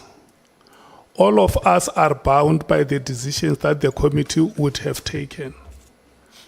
So the committee has not been represented here. There is no decision that the committee has taken on that matter, and that is why I say I stand to be reminded by any one of you who knows any decision that the committee has arrived at on that matter, so that when I stand up here, I don't speak my personal things. I speak the decisions of the committee. Are you done, Honourable Shongwe? I can continue, Chair, because my Honourable Matei says I should continue, Chair. So I'll take it from there, Chair. So, Chair, I was saying I'm done. Thank you. Honourable Malim. Chair, everybody agrees we must proceed, including the person who sponsored this issue. He said we must proceed. We have a candidate, not a candidate, we've got a witness before us. Yeah. And we can't be doing this when everybody says, yes, we've got concerns, but let's proceed. Yeah. Can we please proceed? We are asking for that. Everybody agrees on that. Yeah, no, what I wanted to hear is whether you have a decision as a committee. Okay. Okay, so the statements that have been made against the chair here do not belong here. Yeah. Can we endorse? Let me apologize for this moment that we had, and we now have to proceed. Honourable Kola Barnett. Thank you very much, Chair. To the former minister, you and I go way back, way back. Would you agree that we have had some of the most bizarre national police commissioners? If one looks at Celebi, the president of Interpol, and he ends up in jail. I think the reputational damage that did to the SAPS was inordinate. I don't know that we've ever recovered our reputation internationally. But how you did it, I don't know. I've never yet worked it out. But you pulled a rabbit out the hat and convinced them to hold the FIFA World Cup here against all the odds and against what Celebi had done to the country. And it was an extraordinary achievement. I mean, I was there, you were there, you know, for once we could walk the streets and not feel as though we were going to be attacked. But then I know Lieutenant General Mkonazi was bounced in as a relative junior over the heads of many more senior and experienced members. And it was quite a surprise to everybody, and he wasn't left there very long before, heaven help us, it was handed over to Ria Pierre. And I agree with you. I think she did more damage to the SAPS than anyone before or since. It was catastrophic what happened from the moment she was seen wearing all the medals she hadn't earned, a whole barrage of medals, to the Marikana massacre. It just was catastrophic from day one. And then finally they started choosing, and I mean you amongst that lot were the only one who had actually had any security experience at all. We were talking social workers and teachers prior to that. But they then decided, let's go with police officers. We got Sithole Masimola, who were both qualified to do the job. So I've often tried to work out what was driving the politicians at the top to put people in who were not qualified to do the job. What's your opinion on that? Well, maybe starting from the beginning, is in English, they say another man's meat is another man's poison. So if Jake is your poison, he's a meat for me. I don't share the opinion that Jake was the most disastrous. I don't share. Whatever happened to him, trapped him. Guys like your Sullivan, like your Aglioti and all those, they know better what happened. I don't say he was innocent. But we know that people that really did the damage and the stuff like Aglioti, the system let them go. And they found their sacrificial land, they found their scapegoat. And I agree, he could have got involved with them. That is the tail end of things that happened to him. But it did a lot of job pulling together all pieces of the so-called policing of vendor. I don't know why I like this vendor. Of vendor, Ciskai, Transkei, KwaZulu, and all that. It pulled to produce something called South African Police Service, which is a day. By the way, somebody did ask, what is my recommendation? I was reminded yesterday that, Honourable Chair, during our era, that day was celebrated of 27th January. I would urge that that day comes. The police would come to the stadium, dance, drink, and everything. And Ms. Kola Banat was one person who dismissed that day. So we can talk about it, because I find it bizarre that all police officers are working on December. All of them are working. So you can't give a little bit of a holiday when you have come back looking after and all that. We can argue on that one. But it's not true again that all professional police make good commissioners. It's not. It's not. One person that was highly professional, he acted for some time, Patlane. He acted for some time. What happened? He's a professional police. The Stole is a police produced by Honourable Skosana, and he's one to stand there. It did not finish the term. So it doesn't follow why politicians want these people that can the job. They do bring the people that they believe they can do the job, and those people they still do. I think somehow we still have to retreat and find out the way how people can finish, be supported, be helped, because what worse it does, it hurts the organization and it breaks down the organization as we see now, because nobody stays there to understand and take the organization through. But there is an issue, Honourable Member, about national commissioners rather than the national commissioners that were never police. Even those that were police, there are serious problems about it.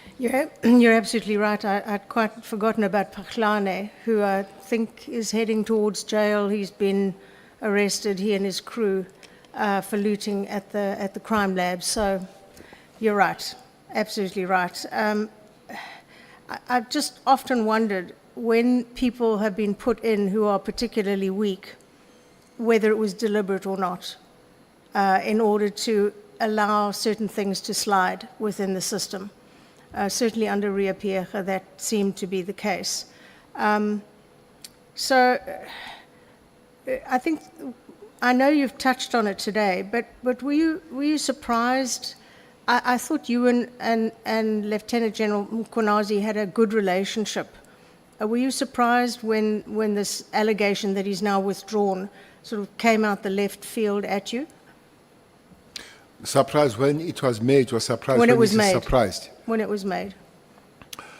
I was surprised. I was surprised because I knew that the thing doesn't come close to anything that has happened.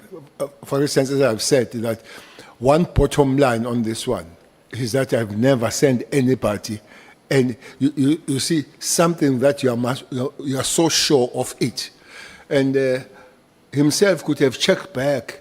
If he says I've sent the message to somebody, he could have checked back. But this person have never sent message from me since we knew each other in 2009. We have not. How would on a short space of time begin to do those things and all that? But this is a point I take, that human beings are fallible. Sure. And I'll live with that. That sometimes human beings are fallible, Honourable Member, and I'll accept that. Yeah, you've held both positions, and I think you're probably the only person who has been both the National Police Commissioner and the Minister.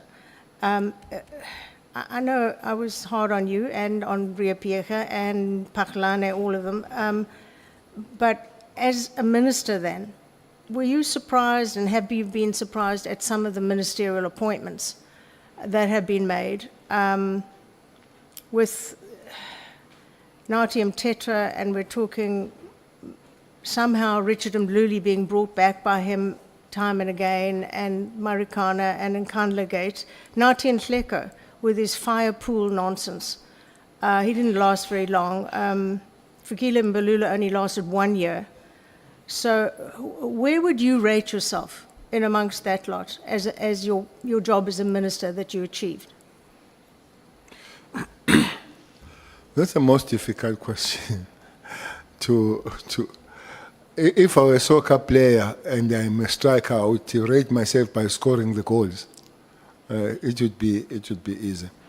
The first minister was Professor Mufumadi.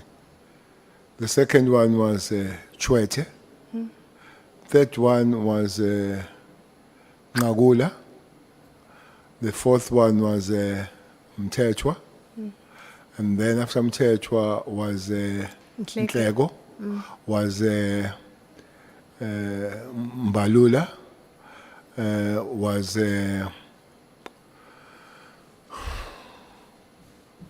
who is not there? Then was Cele. Not Cele. Chairperson, I don't know if I can really answer this question. Have I read myself as a minister? I think the most time I enjoy here was when I was a national commissioner. Whoever I send there, if you get an opportunity and president say choose between being a commissioner or choose to be a commissioner, that is a roller coaster kind of the work, and you can easily measure crime stats, the response of the human beings, and all that. I will request to jump chair on rating myself and allow South Africans and the rest of the people to judge me on that. I'm sure they will. You have agreed that today, the SAPS, there's a lot of factions fighting crime intelligence, all of them are in a catastrophic situation, compared perhaps to how it was when you were the National Police Commissioner. In your opinion, what could be done to pull it all together, to show our citizens that they need not fear the police, but that criminals must fear the police? Because today, currently, our citizens fear the police and the criminals laugh at them. How would you tackle that? How would you turn the tables and turn this back into a police service that we could actually be proud of? Honourable Member, you used the term catastrophic. I think in Zulu, Ntlelele is something very, very serious. Not only that, and sad. I don't know how much pain I share as I sit there and I look Commissioner writing affidavit against the Deputy National Commissioner and all that. Mkhwanazi coming on the platform, lambasting everybody. Immediately after that, Spear coming. Spear going home, the police are in his house. It's just, I don't think if it were a move, I would finish it. It's a terrible thing. And I would be lying if I sit here and I say what should be done to fix the situation. I know it's a disastrous situation. It needs to be fixed together and all that. You know, I watched few days ago the discussion on how much South Africans have been scammed by the scammers, very professional scammers out there.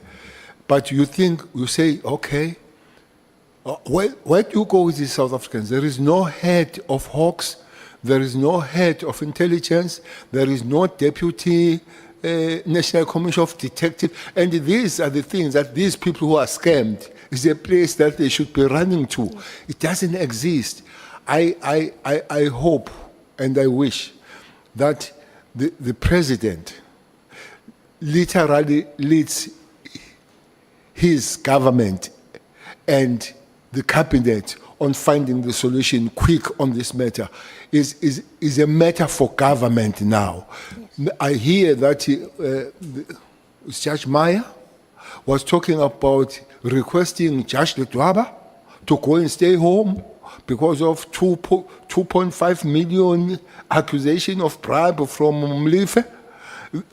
This is a judge now. I'm not talking about magistrate or prosecutor. Your chief of prosecution in Gauteng is home, is to be investigated. Aibo. So I think somebody somewhere must find a solution, and the solution must be quick. Otherwise, South Africans are going to run helter-skelter. I agree. Last question from me. Let's talk about Cato Manor for a moment. You know them all very well. The still surviving members, because some have died, of the Cato Manor crew. Well, we heard in the Zondo Commission that there was a meeting between the then minister and the then acting National Police Commissioner, and they took the decision to make the arrest as public and humiliating as they could, because they believed the Sunday Times story. Of course, history has shown that those people who lost their salaries, their jobs, their lives, and were branded with the M for murderers on their foreheads, basically, were all innocent. They were cleared by the courts. And I was saddened when the Lieutenant General told us he didn't really recall much about it, because it was his decision to go ahead and join in that political decision to close the unit and arrest everyone. And in fact, the courts have just started paying them out because they're all suing the SAPs for many, many millions. I believe you might have handled it differently had you been in charge. Your thoughts, please. Jefferson, I said yesterday, Lieutenant General Collins is a good cop, but he has faults, and I said some of his faults are serious. That is one of the serious faults that he committed. I don't care who says what. I'll go anywhere. That's my belief, and what I see, I see, that's the way I see that what happens. But one thing that is not said, when Jerome Connors was here, he raised the issue of him having problem with former Minister Mthethwa, may his soul rest in peace, and President Zuma. He did not tell that initially there were parties with Minister Mthethwa, they caused this disaster together. Yeah. They caused the disaster. So there was a time when they were together and they caused the disaster. I don't know when they realized that one is wrong. This Cato Manor thing was a part of the Hawks. And the structures that deal with the misbehavior of the police and all that they could do. But weighing, putting on the scale, their successes and what they did for the people of South Africa was huge. Yeah. Chairperson, there was zero cash heist in KZN Yeah. under that team. Zero. Taxi industry took the line. Criminals, there was a situation that there was a saying that if you want to commit crime, get away out of that province and do it somewhere. There was a saying said, if Cato Manor wants you, wake up in the morning and go and knock the police station and say I'm here. So how people they look at it and all that, we can't debate that, but fighting crime, that's why even today, or even until I leave the organization, there's been a call to say, can they come back? I say they're dead. Some of them are destitute, some of them, well, are surviving. And I hate this thing.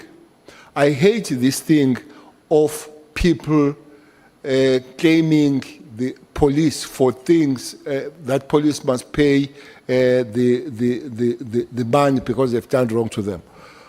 But I wouldn't mind if I know that South African Police Service must pay more than 100 million for all of them, for the thing that for unlawful arrest and the harassment that happened to them when they send the trucks and literally take them like you are evicting a criminal, taking them and cramping them somewhere, putting all the, and that was under General Mkhonazi and Minister Mthethwa.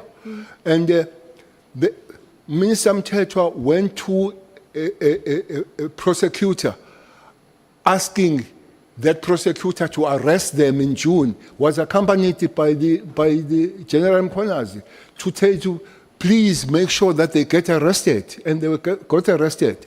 And today we are facing the unlawful arrest. When I said so, when you talk about Katomena, is one mistake that has happened in the history of police coming forward. And such a huge negative impact in crime fighting. With that team, for a very long life, they would be there. I was even prepared to be castigated by my organization because I attended their trials. I was castigated of supporting the rebels and all that. But I knew that those were good human beings doing the work to protect South Africans. Thank you very much. Chair, thank you for your time. Thank you so much, Honourable Kola Barnard. Thank you so much, General Cele. Honourable Skosana, you will be starting when we come back from break at 1:30. You'll be sitting there at 1:30. Thank you so much. No, we're taking a break immediately. We're back at 1:30. Yeah. Chair, you saw my hand. But Yes, you can speak, but we are on break. but you saw me before you declared break. Yeah. But it's okay, Chair. Chair, I just want to say, I wasn't here. I have no problem with the decision of the House on the participation of Honourable Barnard. But I just want to state for the record that I did share with you my opinion on the opinion. With the legal team. But I send it to you, so you have it on Yeah. record. Please just... The legal team will consider it and will give the committee a feedback. I just wanted to state that for the record. Thank Yeah. you.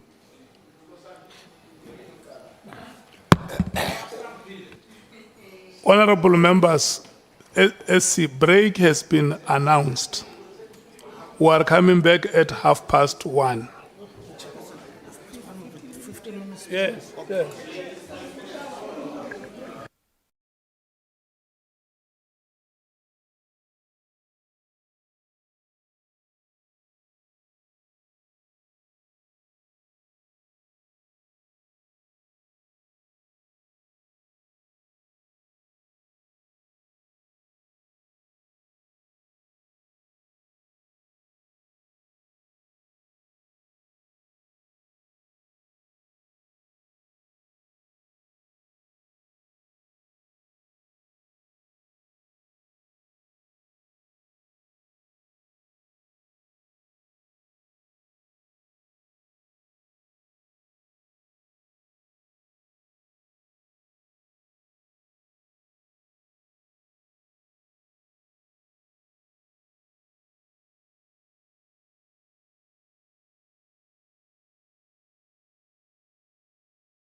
Kosana, 6 minutes of your time has run already. Welcome. No, it's fine. Welcome, honorable members. Just to put it on record here, honorable souls, the legal team has received your submission, and then it will be presented in the committee meeting.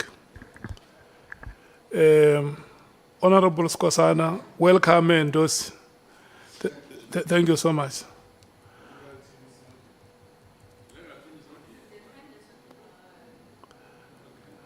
Yeah, but the legal team led evidence. It's your time to ask questions. Yeah.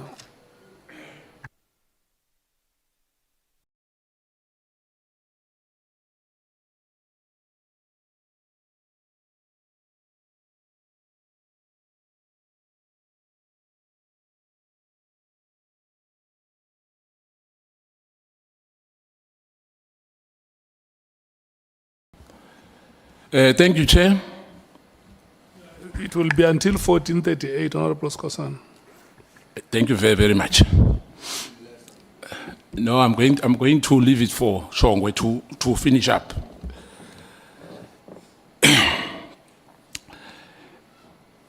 Good afternoon, General. Good afternoon, honorable member. Ngizokuthoma ngesikhethu in my first 20 minutes. In fact, ngesikhuwa, then ngizagcina ngesikhethu.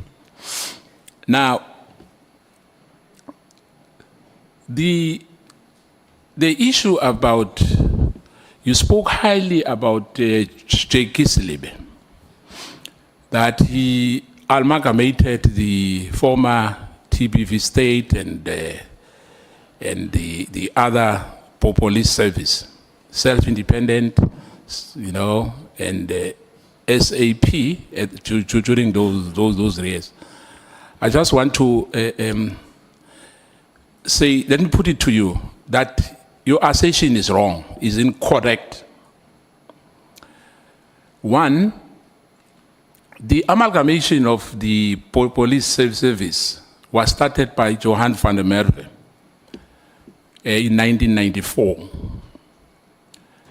His contract ended in 1995. In 1995, President Mandela appointed George Fivers. Fortunately, I was among the staff of the safety and security in Mpumalanga. I was seconded from Department of Finance, and we were a supporting staff when these agencies were amalgamated.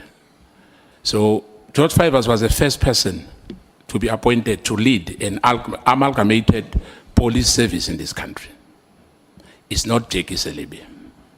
Do you agree with me on that? Well, I don't agree with you on that.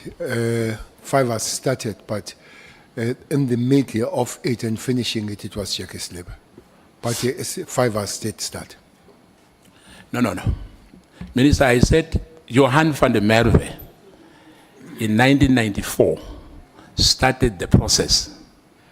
There was Zwane from Gangwane, there was Brigadier Tubane from Gondebele, there was Selsfontein, who was the, yeah, but I just wanted to put the matter straight that George Fivers is the one who led the police, which was amalgamated in this country.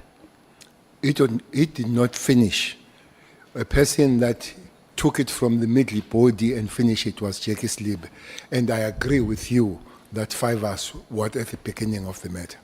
Yeah, what I'm saying, Fivers was the first to lead the amalgamated force in this country. Yes, but did not finalize the thing. The bigger portion then was done by Bheki Cele when Fivers indeed did start the matter. So are you disputing that Fivers was leading an amalgamated police force in the country? When he was a national commissioner, he led. Yes. And then Bheki was a national commissioner, he led. No. What? Angithi so, Minister. George Fivers, waba umuntu wokuthoma our leader one police service in this country. We are former. When was the police service finalized in this country? No, but ubuzumbuzo munyo phezu komunye. No, izokusiza. No, mina. George Fivers did not lead one police service in this country. Okay, let's put it on record. As a matter of fact, I'm saying that George Fivers was the first person to lead an amalgamated police service in this country, and you say I'm wrong. I agree that you are wrong. Okay, thank you. Remember, we are under oath. And number two, you speak highly or you speak bad about some of your colleagues you worked with. Did you say I speak bad? Yes. Okay. I'm saying, generally, in this sense, you said that Ria Pieja was a disaster. He messed up the police service. Am I right? I stand by that statement. And you said that, may his soul rest in peace. Natim Tetwa as well. I did not say Ria no. May her soul rest in peace. No. I'm talking about Nati. I've passed the issue of Ria Pieja. Okay. I'm talking about the minister now as well. That whatever he was doing, you have the doubt that he has carried his constitutional duty as he was supposed to. Am I right? You're wrong. Then you can correct me. I never spoke about Natim Tetwa in the Constitution.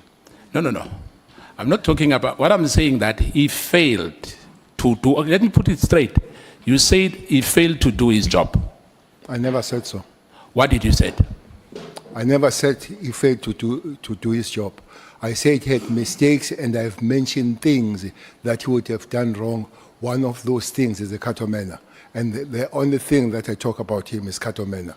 I never spoke about it's anything. Fine. So we are not very correct. So your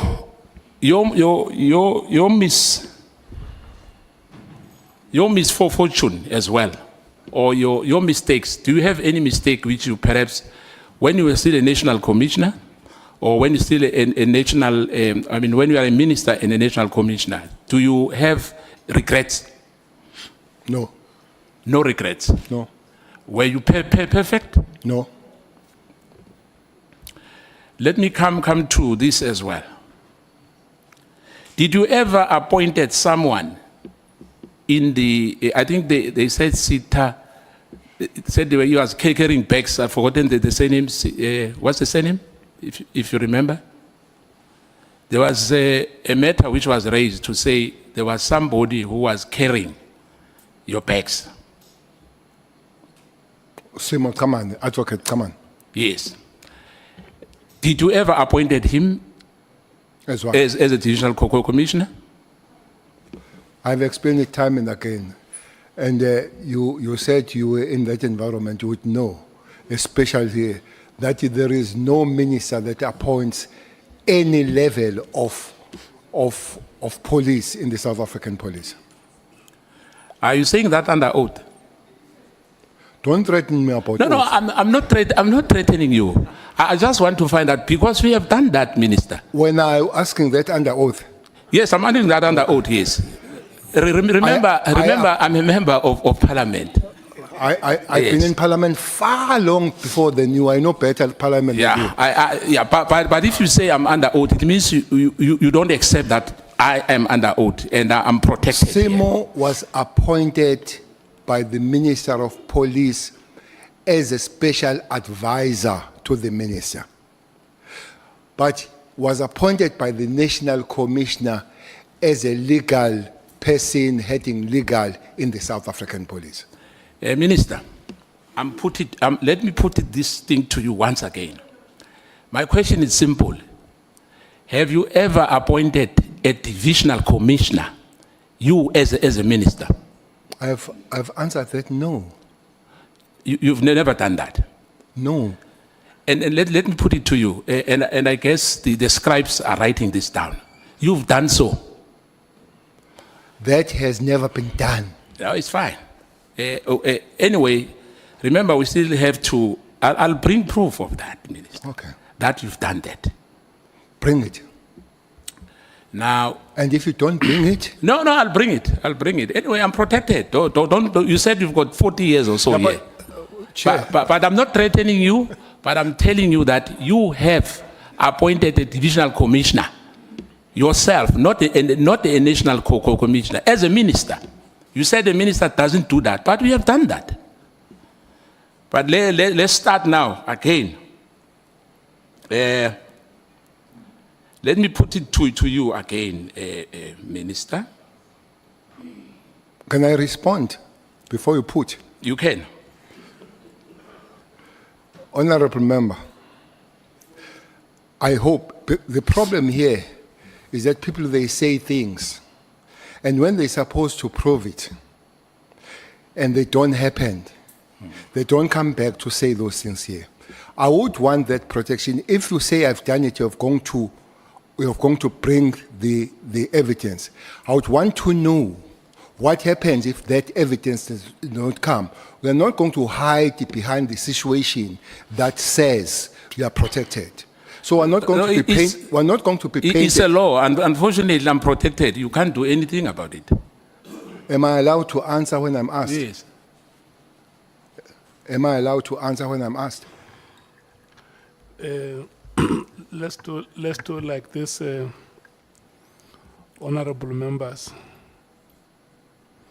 The people of South Africa are watching us,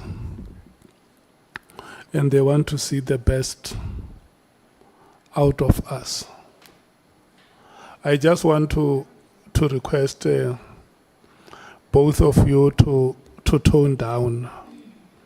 And what we must do, Honorable Skosana, let's ask the witness questions and the witness response. Not because we want to dismiss the question that the witness has given. Because if a witness responds and say, I have not done this, and then you come back and say, but you have done it, you are now opening the matter for debate. Let's ask questions and not force the witness to give questions that we want them to give us as a belief. I thank you, Chair, and as well, let me be protected. When I ask a question, the witness should not as well question me. Because I ask a question, then he question me again. I need your protection as well. Thank you, Chair. Agreed. General, when the honorable member asks you a question, may you please respond to the question. Both of you are protected by the chairperson equally. Nice to hear that.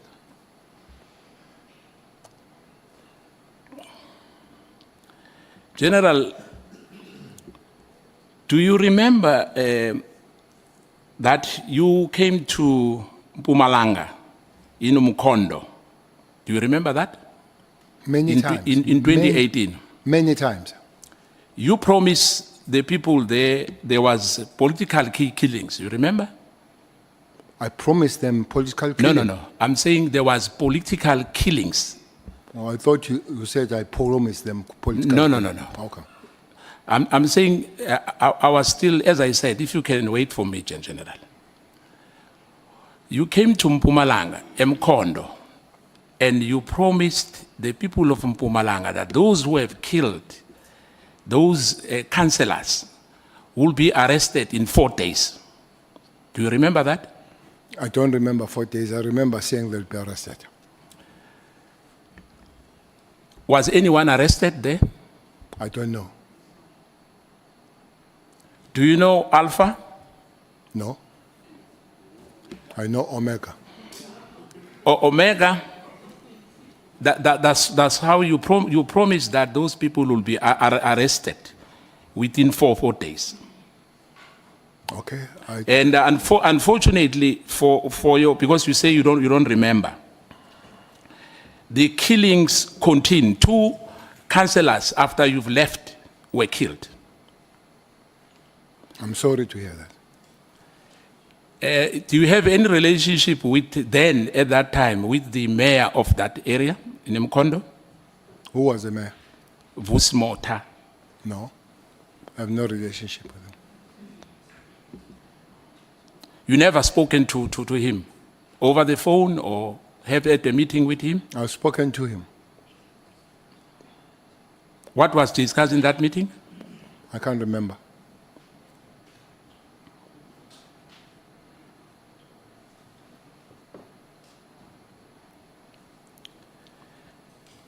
There was 2 people which, the names which were disguised there from IDEC. I think it was Perumal, and I think you've mentioned another one, Sunet, if I remember the name, I might be wrong. What is your take with those guys? They ever intimidated you? Because we are told that they are harassing, in particular, the ministers and lieutenant generals as well from IDEC? I spoke with one name, not 2. I'm sorry? I spoke about one name, not 2. Whose name was that? I said either Peruman or Patayache. Padiache, yes. Yeah, okay. Is it one person? Perumal Padiache? That's why I'm saying Patayache or Peruman. I can't remember, but one of those names is his name. In your understanding, what was the role of ID and the investigation matters in terms of jurisdiction? ID or IDEC? No, ID at that time, before they were IDEC. What was their duty was to investigate the crimes, especially the COVID-19 crimes. And state capture?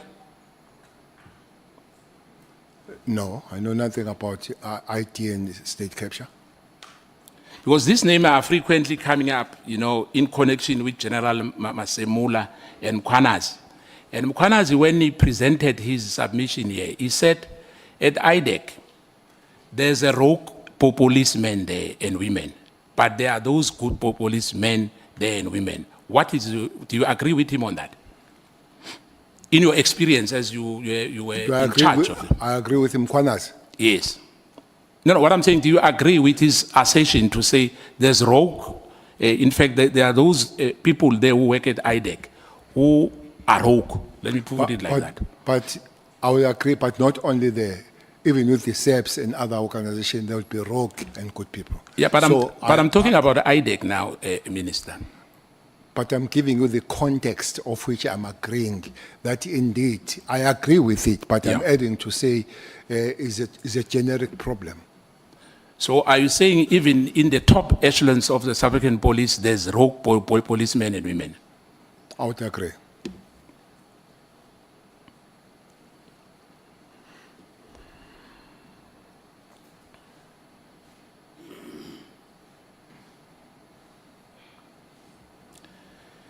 We have found that the real reason why the illegal disbandment of the PKTT, it was to protect the funders.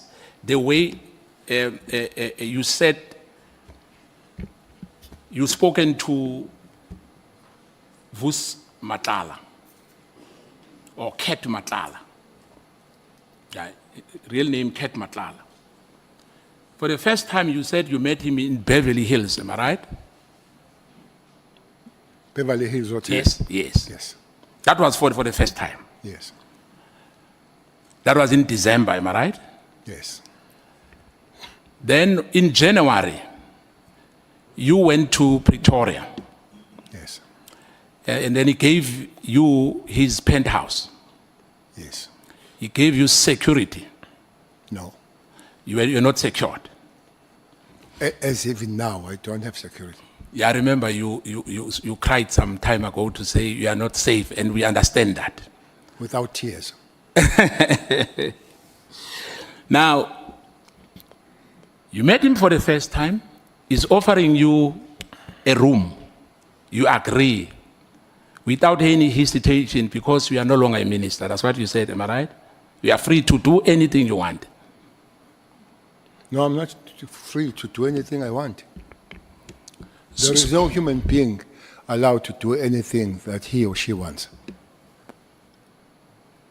Yeah, I thought when you say we are free, we are no longer accountable to anyone. I thought you said so. On that particular matter, Honourable Member, not generically that as a human being you can do whatever you want. Yeah, because my follow-up question will be, if I heard you well, is that you can associate with criminals. There's no problem because we are free. Associate, maybe I don't understand the word associate. I can't associate with criminals, but I still can get the information and be briefed and hear and be phoned by those people that give information, even if they're in the criminal world. So your relationship with Vus, in a way, for him to for you to meet him, what was the purpose? The meeting was arranged by Mabonga. Yes. What was for? Mabonga didn't tell me that I'll be meeting Vusi. I saw Vusi as I came with Mabonga. So I was meeting Mabonga and he came with Vusi. So he only disclosed when when Kate was there. When I saw him, correct. And you were comfortable to help him. I didn't even know him. Yeah, but what I'm saying, were you comfortable after he told you what was the meeting all about? I mean, Kate. And I got interested. I was comfortable interested because he spoke about my name, that my name, if somebody has spoken about it somewhere.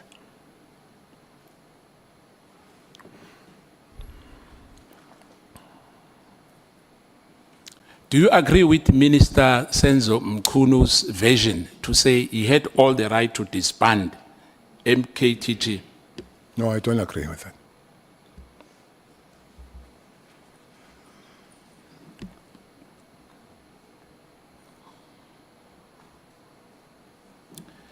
Now,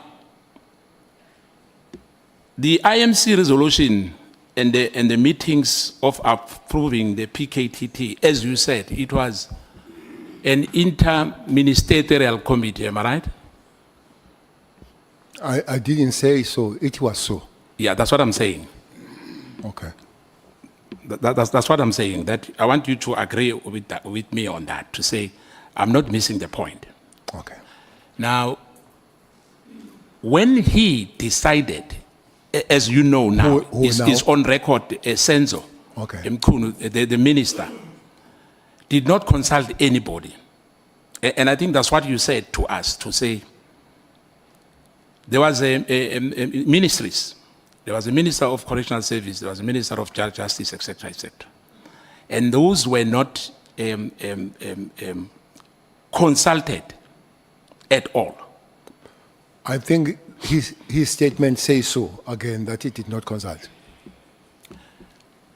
Now, so we agree that the minister was completely wrong. To do what? To do what he did, to disband. Disband, yes. Yeah. Thank you.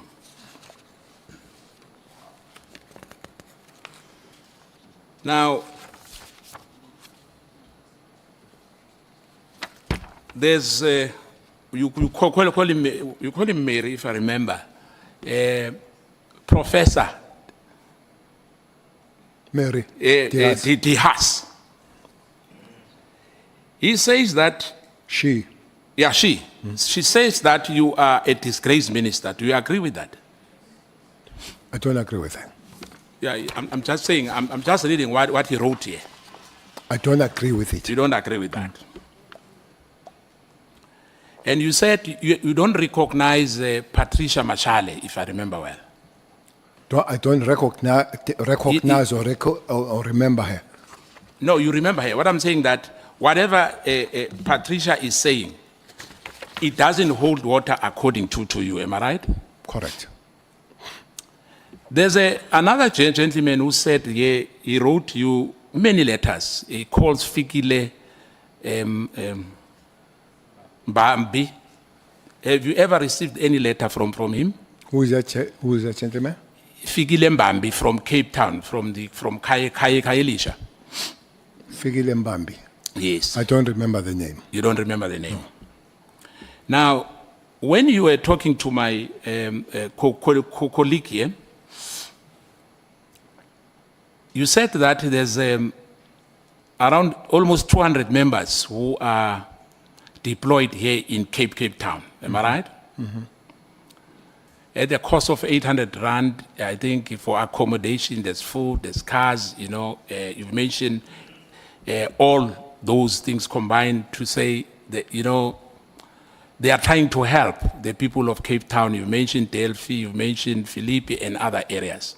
Because in this country, Minister, you know, the issue of drugs is a problem.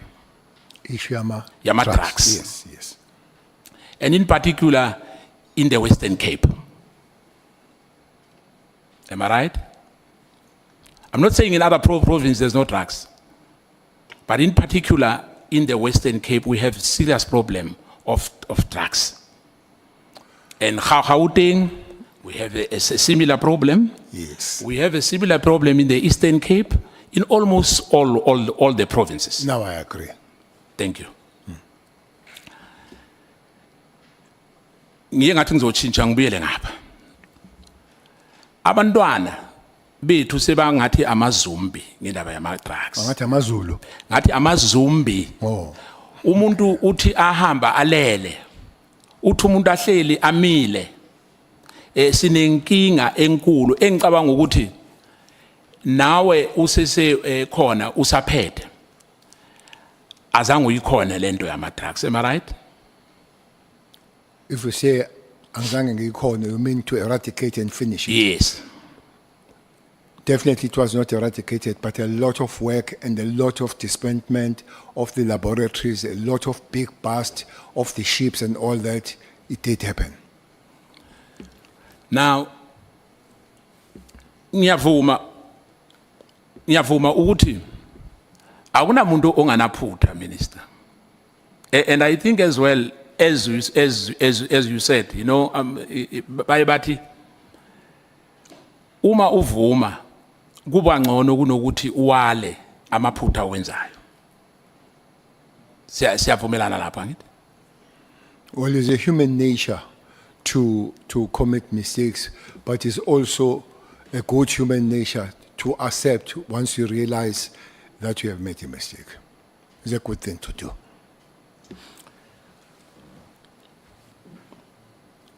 Ngiyacabanga ukuthi njengoba ushilo nawe uma usithumela le submission statement sakho esila ezinjoba ngeke ngasho ekuqaleni ukuthi mangikulalele kahle ubugceka kakhulu abantu abavele abasebenze after you or abasebenze before you njengoba ngeke ngababala iphutha lakho ke endosi engilibonileyo mina mangiloku ngikulalele ukuthi akekho umuntu owenze ngcono ukudlula wena ngabe mhlambe ngibambe kahle Angikushongo lokho. Uthi kushiwo yimina ukuthi ngenze ngcono ukudlula wonke umuntu. No, ngisho ukuthi the way uzipresente ngakhona is like wonke umuntu oke waba uminister in particular. Njengoba ngeke ngakhuluma ngenda beside indaba yaseKhatomana ukuthi unathi may his soul rest in peace. No Senzo Mchunu kunamaphutha amaningi abawenzile. Unathi ukhulume nge1 uthize iKhatomana, am I right? Can I remind you how many ministers I have counted? Yes, 7. So I've presented myself. I did not present on behalf of Minister Umthetwa or Minister Umkhulu. They can present themselves and then you can make your assessment on that. Njengoba ke uke wezwa alana uminister osuspendiwe. Kuye kwezwakala ukuthi wacela uchief of staff wakhe ukuthi a record inkulumo yakhe ayikhuluma no provincial commissioner uMkhwanazi. Leso senzo ungasibona kuyisenzo esi right ngokwazi kwakho umthetho. Well, ngokwazi kwami ukuthi umuntu mayezokurecorda, for instance, mawufonela ebank, ufonela insurance, ufonela phi, uyawonishwe utshelwe ukuthi uzorekhodwa. I think into wrong ukuthi ungakwenza lokho having not told anybody ukuthi uzokwenza, especially umuntu osuke uzokhuluma nawe ucingweni ukuthi ungamtsheli ukuthi uzomrecord. Ngicabanga ukuthi into wrong. Ukhona sisese lapho ngicabanga ukuthi nawe waye waba concern ukuthi kunamaphoyisa athumela amafoni elinye iphone number beyakho ngongayekho emthethweni bayithumela ku batch ku judge ukuthi bakhona ukunilalela ukuthi nikhuluma ini ngalawo magama ngisho ukuthi uminister osuspendiwe ukomite icrime ngokwenza njalo ungabe ungavumelana nami? I would agree that wrong, but to commit crime, I will wait for the lawyers to tell. I don't want to venture at the area where I'm completely incompetent when it comes to law. Ngiyabonga. Ngibuye ke ngize la izolo ngicabanga ukuthi before sizoqeda kuye kwaba ne-issue ke wayiraise lana yokuthi kune-issue ke wayiveza la engicabanga ukuthi kwenzeke kahle ukuthi uye wayiphika indaba yokuthi kune mhlambe into oyitholile ubunqane obutholile kodwa uGeneral Mkhwanazi uye wayi-withdraw leyo nto ngicabanga ukuthi sikhulukhulumile ngayo angikholwa ukuthi mhlambe uphatheke kabi minister kuleyo ngoba use-withdrawile uGeneral Mkhwanazi. Uyangibuza ukuthi ngiphatheke kabi noma ngiphatheke kahle? Yes. Hayi ngiphathekile nje. Uphathekile njani ngiyabonga. Now ngiyacabanga ukuthi kuye kwaba nenkinga lapha uke wathi benibo minister ne4 if I remember well. Wafa abantu abaningi bakithi lapha ePhoenix.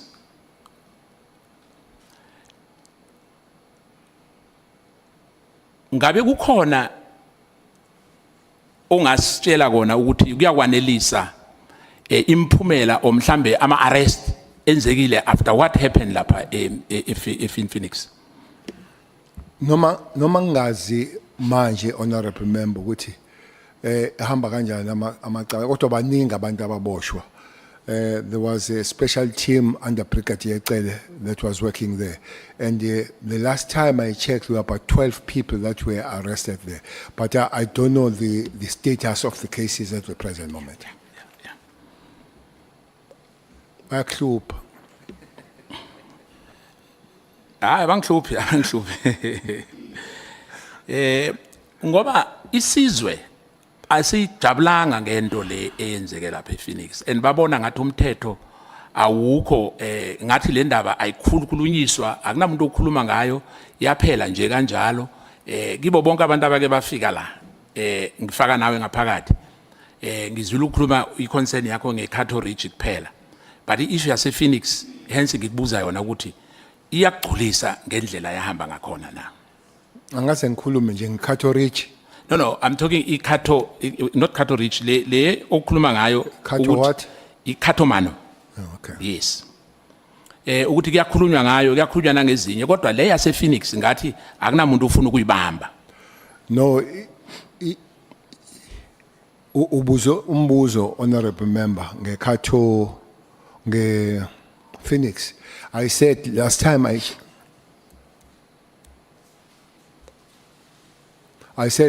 I checked, there were quite a number of people ababeboshiwe. So I don't know what is the status now, but there were people, some by then have been found guilty and doing some years. So it might not have been adequate, but there was a response in terms of the law dealing with the matters of Phoenix. Honourable Nomvalo. Yeah, thank you, Chair. Apologies, Honourable Skosana, for interrupting you. It's a follow-up question, Chair, arising from a question which was asked by Honourable Skosana in relation to political matters which took place in Mpumalanga, which was followed by the General's visit, wherein he made commitments of making arrests. Now the question, General, is, after visiting Mpumalanga and making commitments therein, were there any systems that you put in place thereafter to ensure that you meet the commitments that you made in Mpumalanga? And if there are any, what progress was there while you were still the minister? Because we can't expect you to know now, because we are not a minister, so we are no longer in charge of the organization. But at the time when we were there as a minister, what progress did you leave in relation to that issue?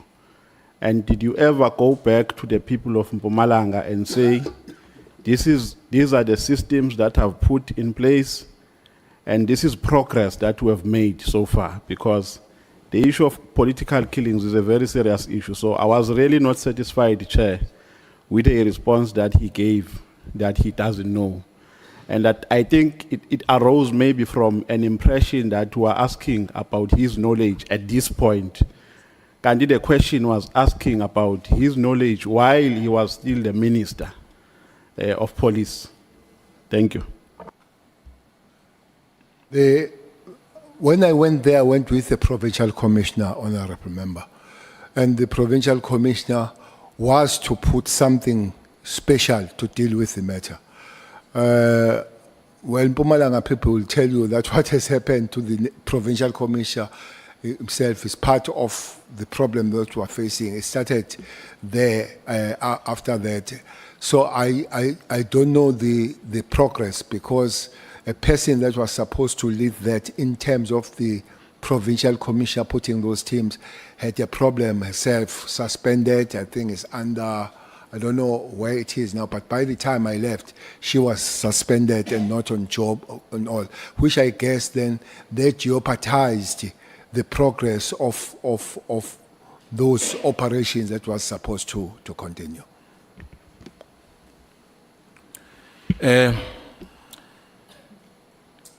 Ngiyacabanga ukuthi angigculisekanga ke ngendlela ophendule ngayo, kodwa ke ngizochubeka ngoba lesithembiso wazenza njengesithembiso owasenza masikhuluma ngeissue yakaSenzo Meyiwa killing. Wathembisa ukuthi umuntu ozoboshwa kufefemeli yakhe, umuntu ozoboshwa oyedwa ubekhona ngaphakathi endlini la kwabulawela khona uSenzo. But up to today akunamuntu ophuma lapha endlini oboshiwe.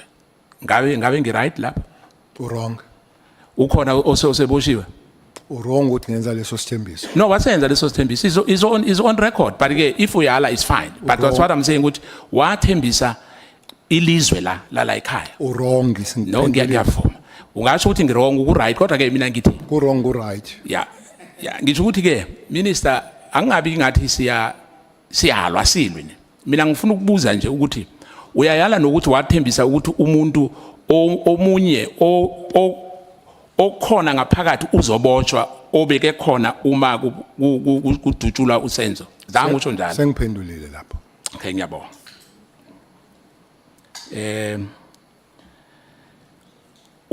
Uma ubheka njengoba kukhulunywe ngeissue yokuthi uMatlala might have been the one uMinister umchunu obefuna afande i-presidential ambition yakhe or u-deputy or u-president in the next coming ANC conference.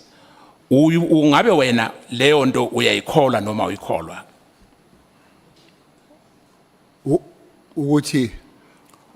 Ukuthi lempi ekhona engaka esiphoyiseni abanye bazokhuluma ngokuthi hence kwakhanselwa necontract yakaMatlala is because something went very wrong kule meeting efanele ibe khona phakathi kwakhe eyenzeka phakathi kwakhe nomhoshi otawumazi uBrown Mkhotsi. Ngoba after that kwakhanselwa icontract yakaMatlala. Mhlambe ungabe ngokunye ngokucabanga kwakho ukuthi this functional battle noma nje into eyenzeka ngoba fanele yenzeka? I think Lama battle started before the cancellation.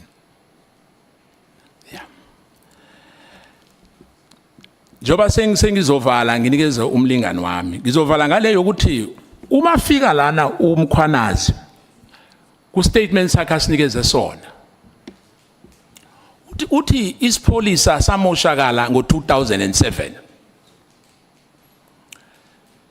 Ngo-2007 kwenzeka ukuthi kucala kubizwana amaphoyisa abizana comrade.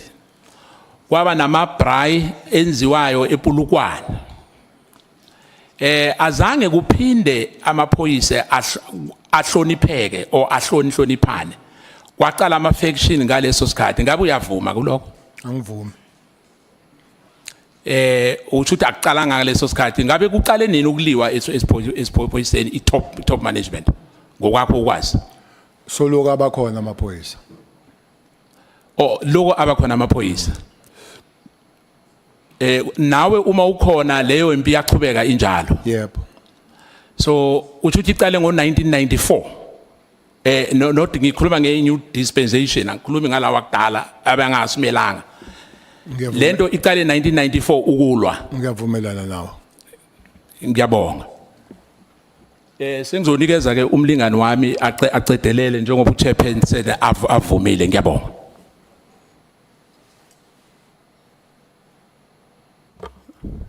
Can we speak, Chair? You can pass to another person, Chair. As the MK party, we have exhausted all our questions. We don't want to speak for the sake of speaking. I'm giving you a standing ovation today.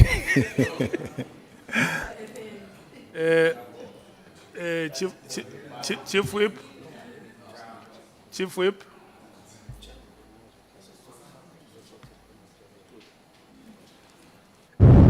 Oh, no. Thanks, Chair. Thanks a lot, General.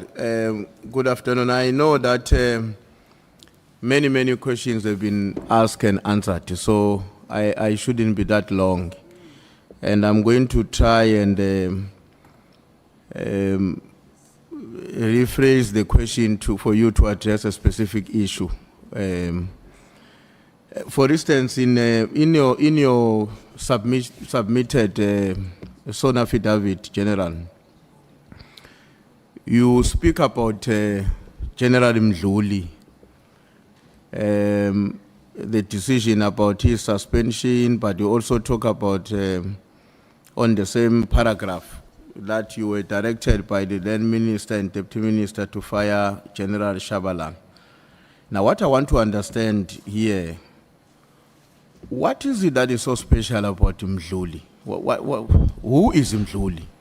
And where does the country come from with Mdluli? Because he emerges as somebody very central to whatever that has happened in our security cluster over the past a decade or two.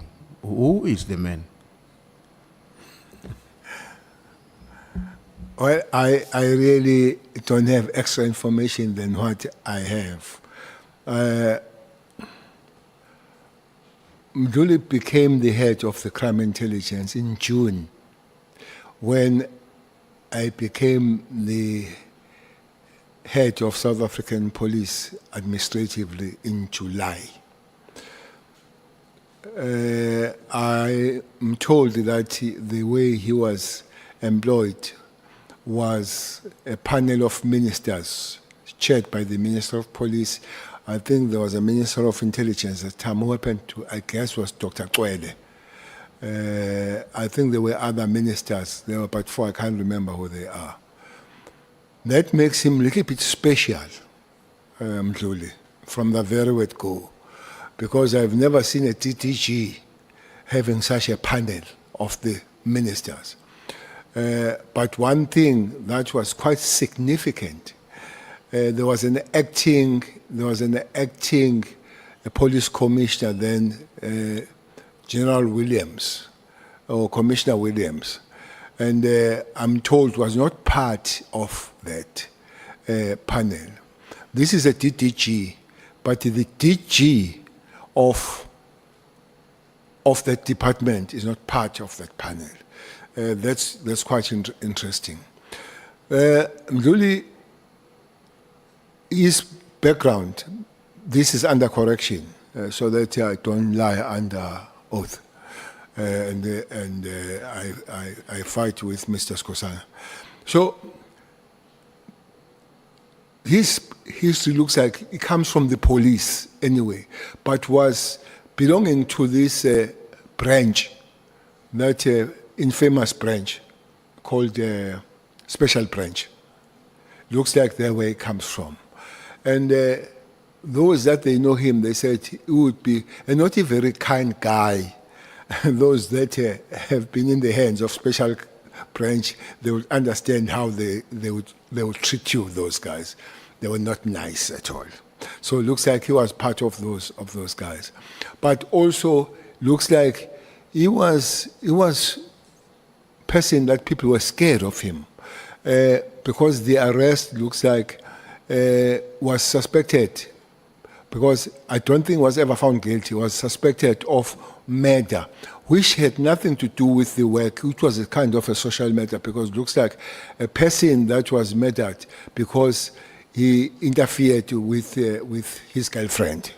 So sounds like that. So it's a person that would you know him to be brutal, both work and socially, but it's a person that I wouldn't know him too much because he spent his time reporting to the minister and the president rather than reporting to the national commissioner.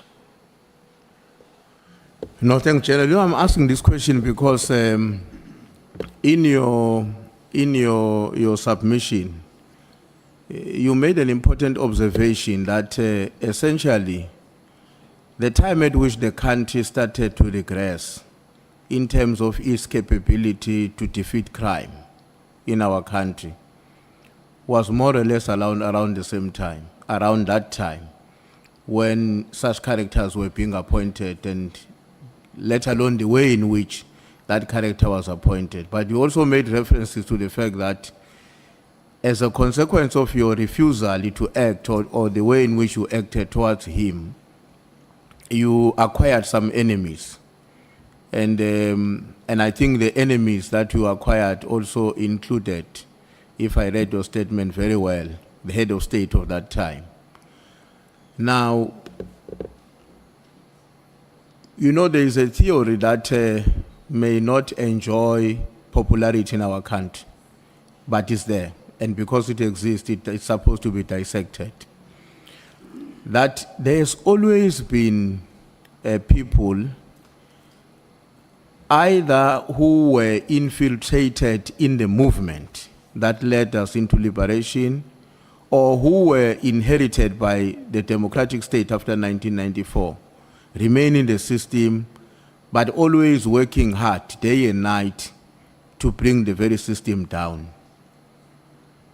Do you think these are coincidences that here pops up Mdluli, gets appointed in a very funny way, and the situation changes right from that period?